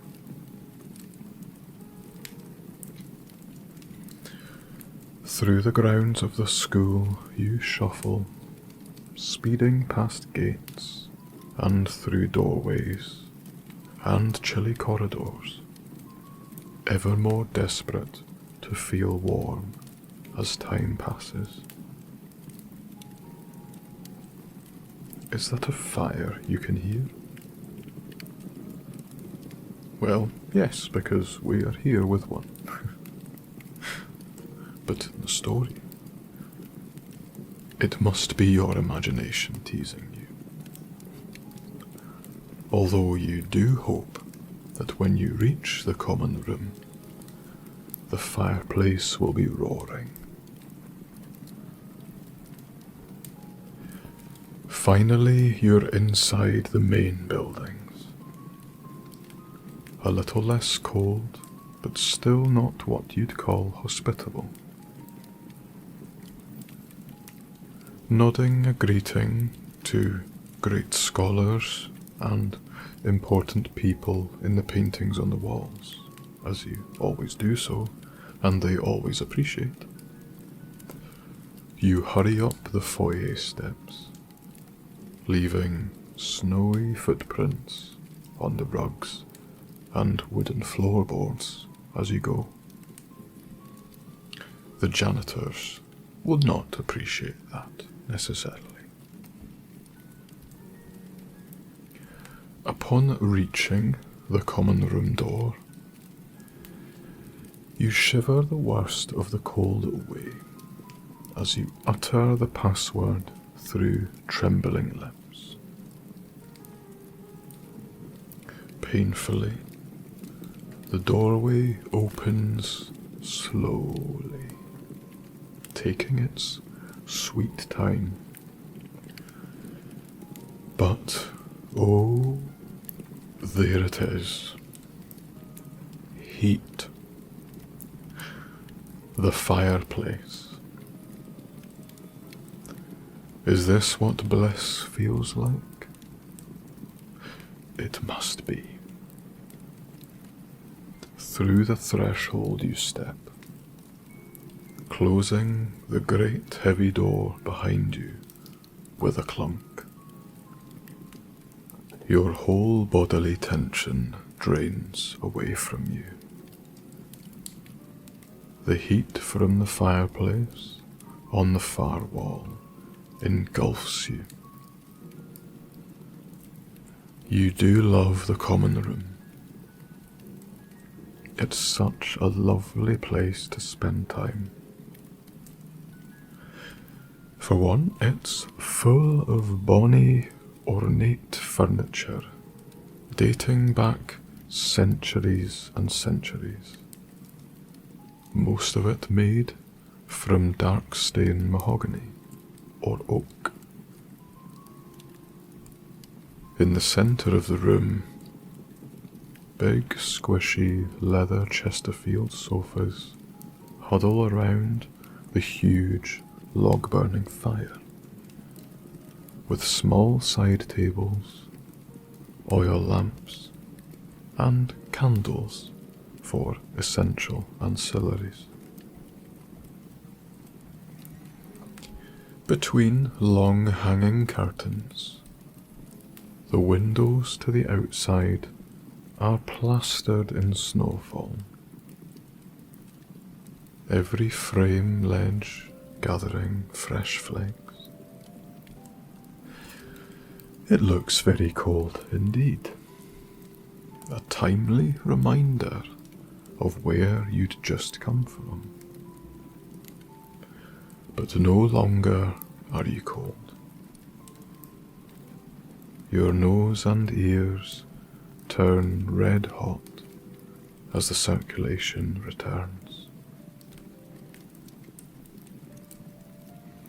Ron, Hermione, and Harry knew you were coming back around this time. And as they always seem to do, bless them, you can see one of them has left you a mug of steaming hot chocolate. It's on the coffee table in front of the fire to keep it as warm as possible. It's so sweet of them to think of you. They really do look after you so well. Kicking off your boots and removing your parka, you hang them up by the fire to heat up and dry. Before settling, you lift the box of matches and light the nearest candle. It ignites with little complaint, as it was probably not too far off self-combusting in this hot room anyway. Picking up the mug of cocoa and nestling into your favourite seat in the corner of the nearest sofa to the fire, you can finally relax, allowing your shoulders to fully untense. A huge wave of calm floods your system. As you sigh, close your eyes and take a sip, from the still hot mug of hot chocolate. That is much better. Oh, You almost forgot. You've got a few presents which you've been told to open tonight. Placing your mug back on the table, you reach down the side of the sofa to a small pile of mostly neatly wrapped gifts with lovely wee bows fit with ribbons. Every year, you insist that you don't want or need any gifts, but just as you do yourself, you know they all love to give on Christmas. Taking the first one from the small pile, you read the label. With love, from Hagrid. Bless his massive cotton socks. This one's rough and readily wrapped, as you'd expect from him. His big hands would struggle to deal with such intricate work. You are just surprised it's not squished. Peeling the corners of the paper away, you pull out from within a wee tin of treacle fudge. What a wonderful gift. He always gives it, every year. You think he enjoys it more himself, to be perfectly honest. Thank you very much, Hagrid. Next, another wee one which feels like a book. It reads, From Ron. Wrapped in beautiful brown paper, this one comes apart very easily, held together with minimal string. It is a book. Flying with the Cannons, a book about the Chudley Cannons, a well-known Quidditch team. How lovely. Ron knows how much you love the game. You suppose the next gift is from Hermione. It's wrapped with perfect technique and absolute precision. You feel bad for even unwrapping it at all. Under the soft glow of the crackling candle, you pull away the ribbon and the beautiful Prussian blue wrapping paper to reveal an eagle feathered quill. Wow. It is so beautiful. The large, dark, brown tail feather so immaculate and elegant. She knows you are a bit of a bookworm and writer too. How very thoughtful of her. Last but not least, the large, soft, and loosely wrapped gift.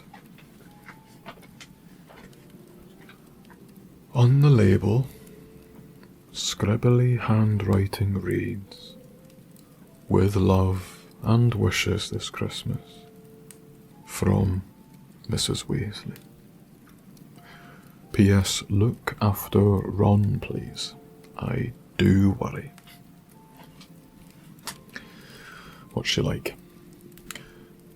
With a wee giggle, you pull open the string and withdraw a big, cosy, hand-knitted jumper, which you immediately pull over your head.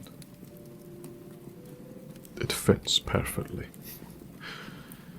How did she know? She's got such a keen eye, does Mrs. Weasley. That was lovely. Bless all of their cotton socks. You cannot wait to give them all of their gifts in return.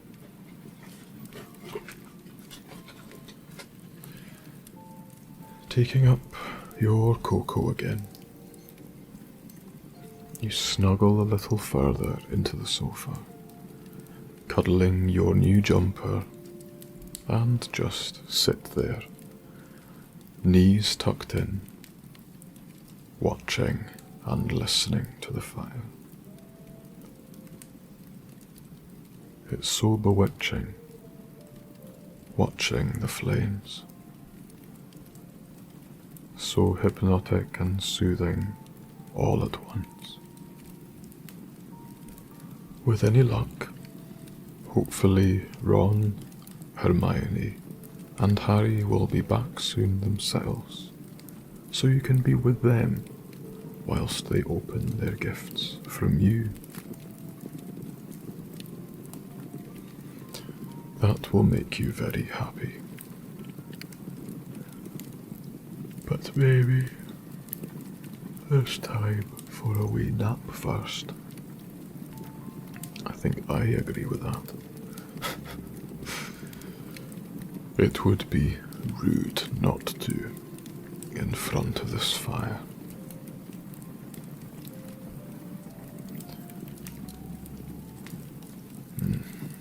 Sounds like a plan to me.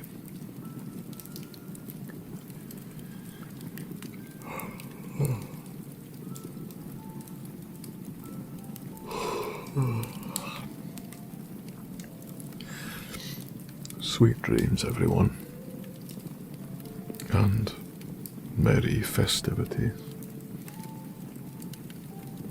Take care, and good night.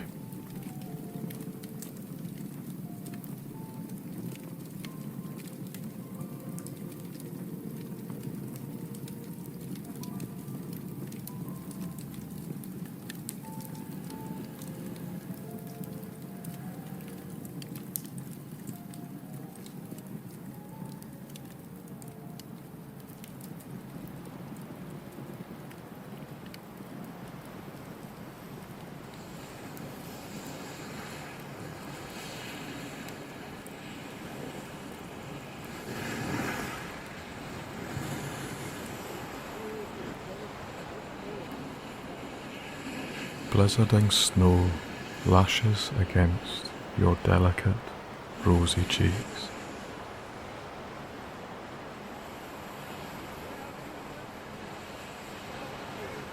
The icy wind tumbles around you, biting at your skin.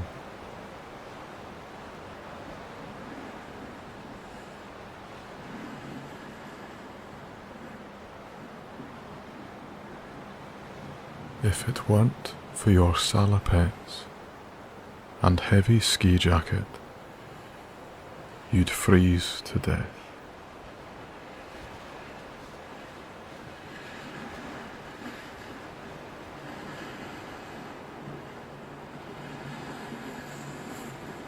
But despite the typically ferocious winter weather of the East Cairngorm Mountains,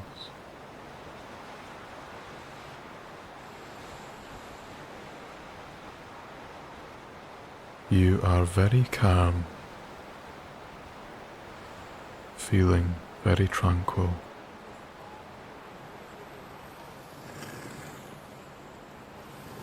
And nothing is troubling you.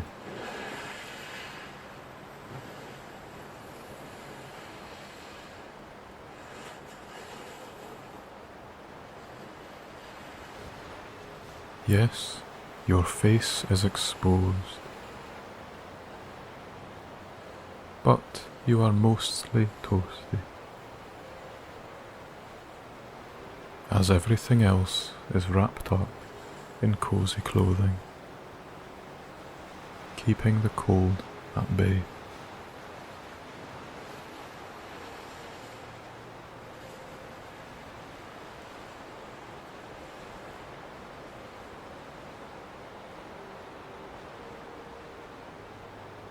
Here in Glenshee Resort, where you stand atop a mountain, clutching your skis, you stare out over a sea of white and grey snow clouds.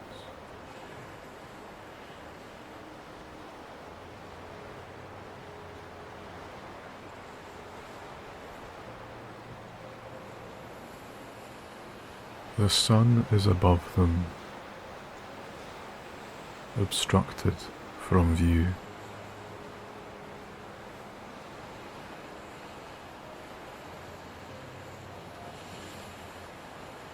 Yet everything is so blindingly bright, you need your snow goggles for protection.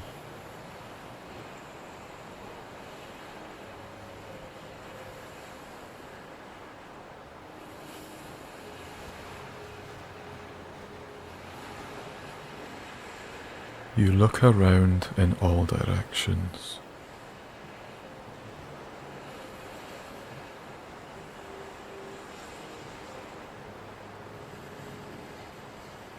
Foot-thick snow covers pretty much everything at ground level.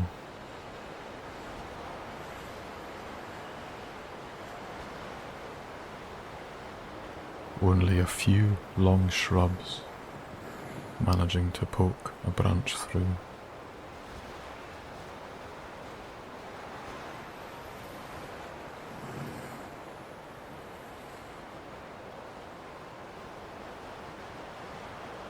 There is at least that small indication that there is in fact earth beneath this winter wonderland carpet of fresh powder.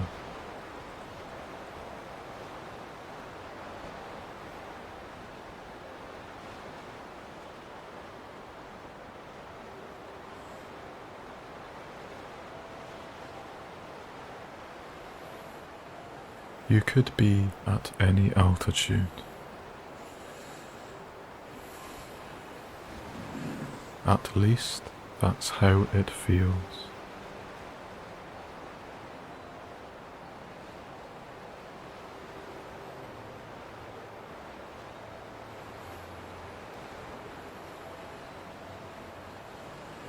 Without seeing the ground, it's easy to embrace the idea of being at the top of Everest, dancing with airliners at 35,000 feet.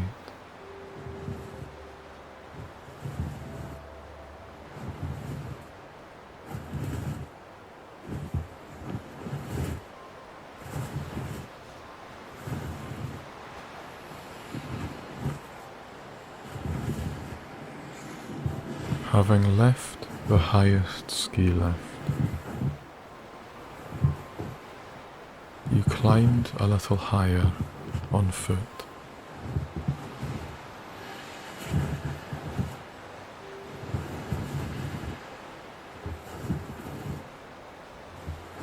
Ski boots sinking deep into the snow.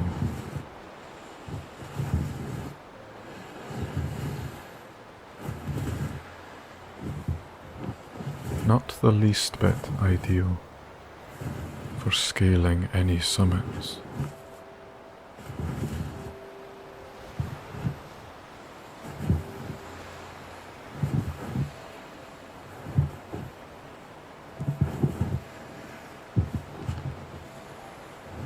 You wanted to feel alone this high up, however.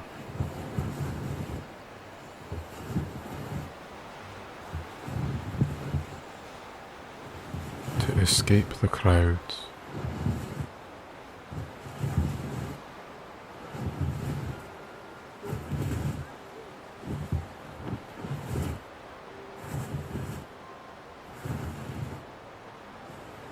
Puffing and panting, resisting the drag from the deep powder. You trudge up and up.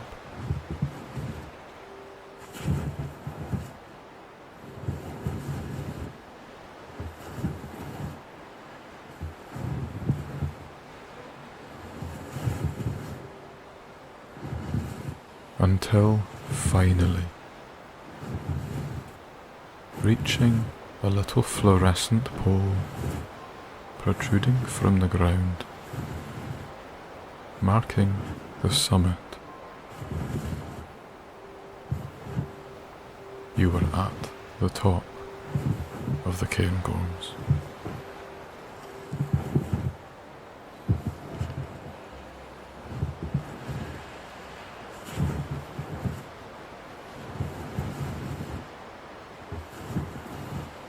Even the skinny pole had managed to capture snow in its path.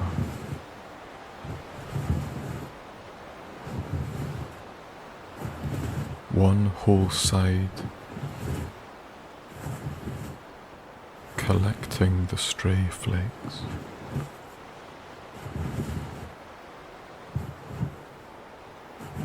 The other side completely bare.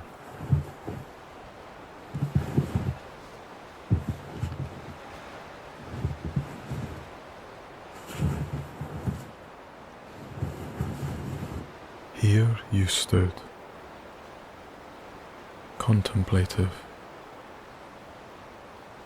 soaking in the bleak yet beautiful scenery.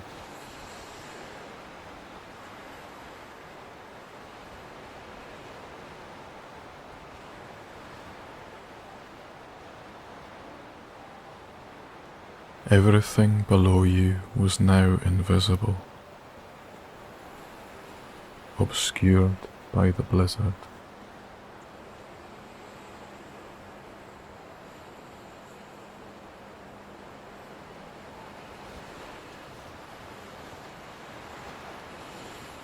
You found that feeling of brief, blissful isolation.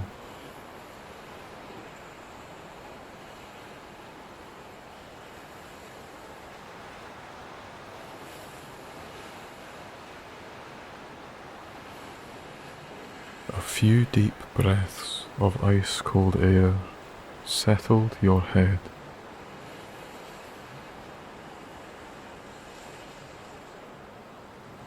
Allowing it to cleanse and reset.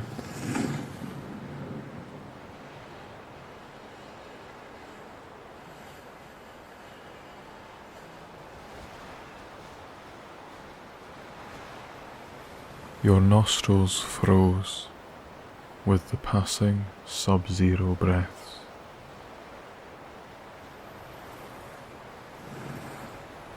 But you found it deeply invigorating.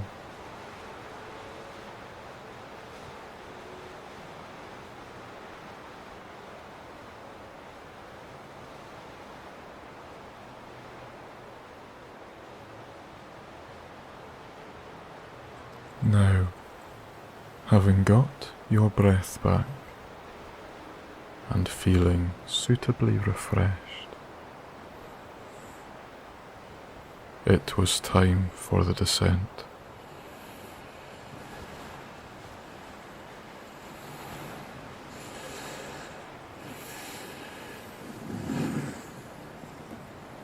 Unshackling your skis from your backpack,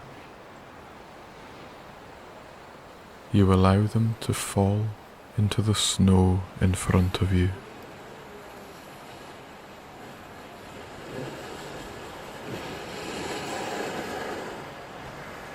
Hooks preventing them from sliding downhill.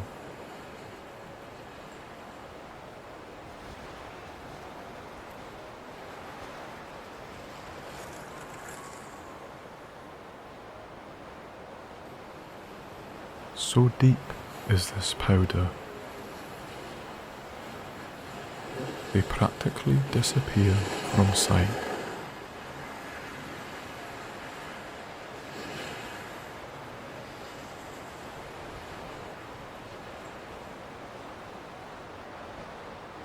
Skiing off-piste isn't something you've done much of.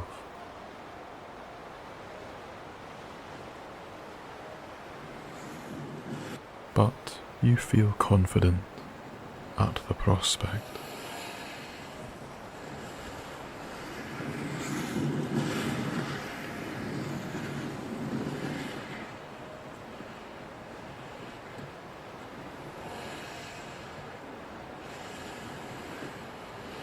You will be fine, you tell yourself. The snow is perfect.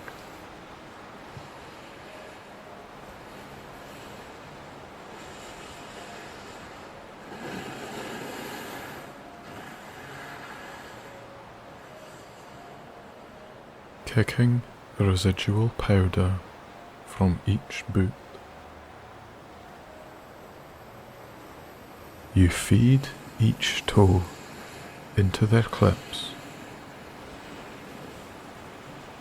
then drive your heel down into the ski with a satisfying clack.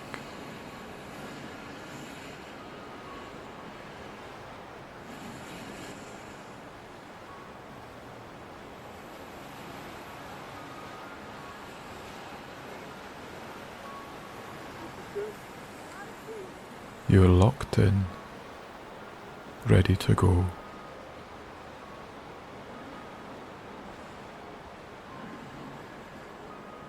Suddenly feeling at home on the snow.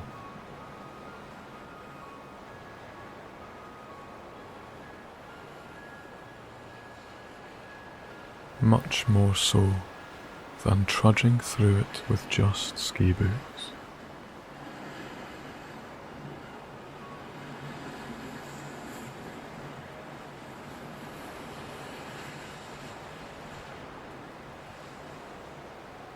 Now you'll glide and flow across the surface.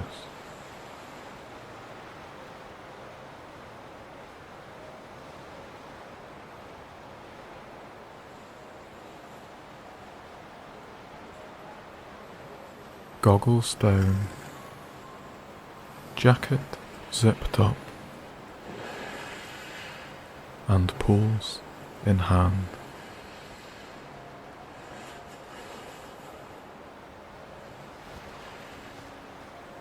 You push off from the summit, scanning for your route as you move.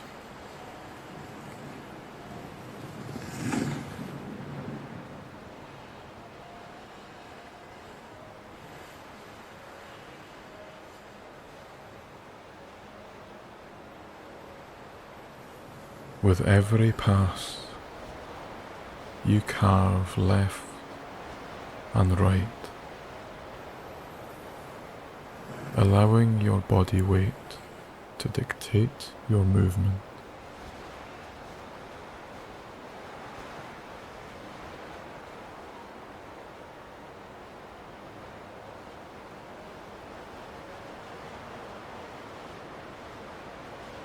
Keeping your weight over your toes.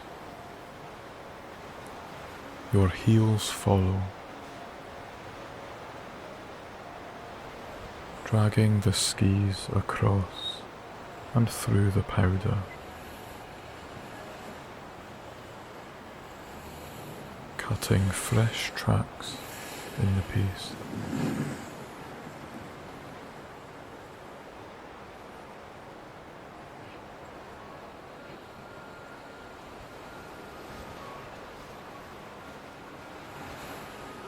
There is very little resistance, and the snow makes barely a noise beneath your feet.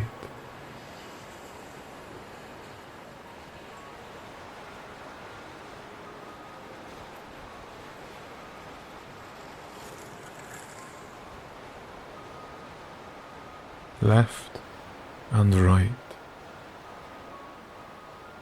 steadily descending. You twist your core in your desired direction.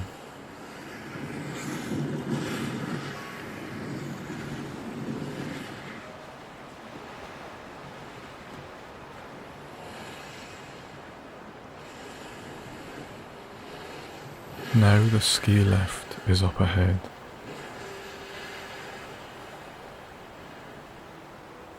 You're about to rejoin the bashed beasts.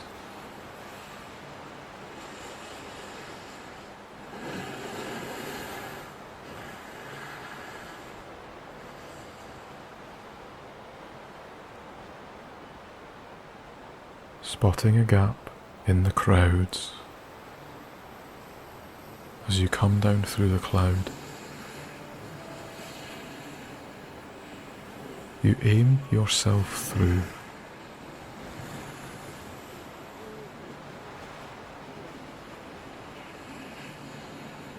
Gaining speed.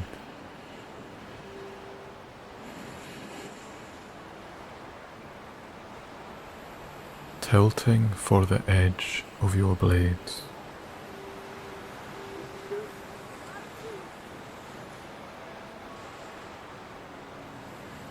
Cutting clean, arcing lines through the snow.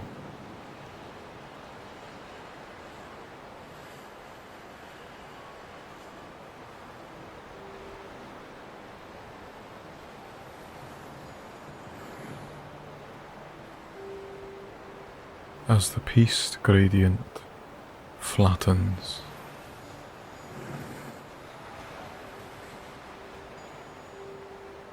you get into a rhythm.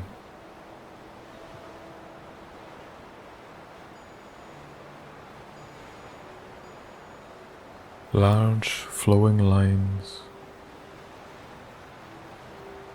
making you feel like you're flying on snow.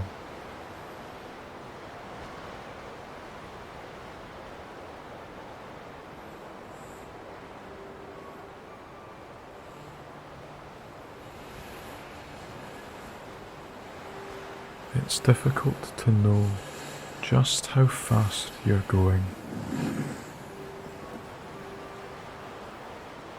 Such is the nature of the blank white environment you're in.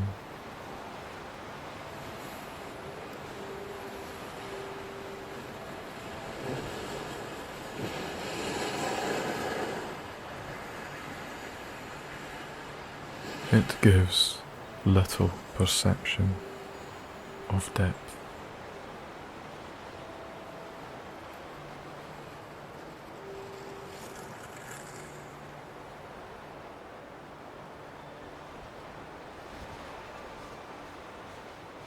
But you are soaring.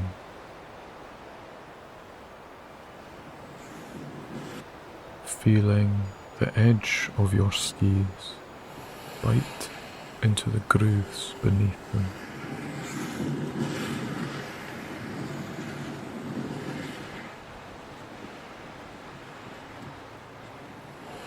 Icicles and snowflakes waking from your heels.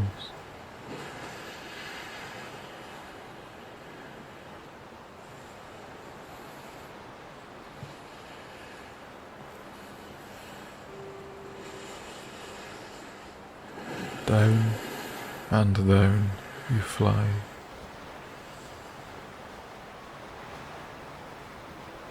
Free. Invigorated.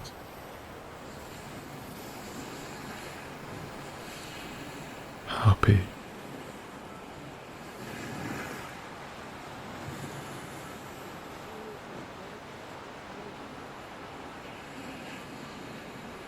There is no feeling quite like it.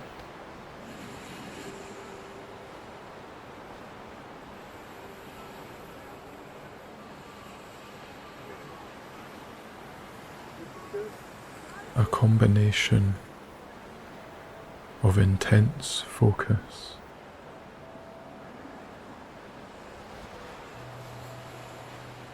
burning muscles,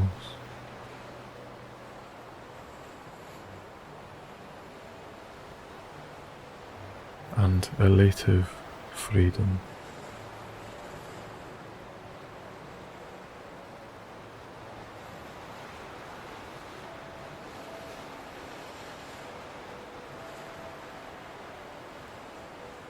You really wish this run would never end.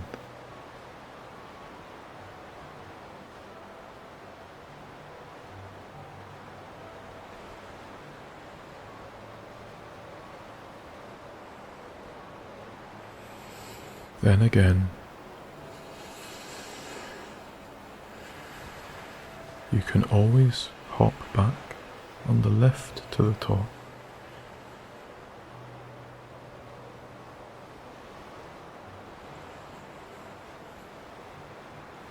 And do it all over again.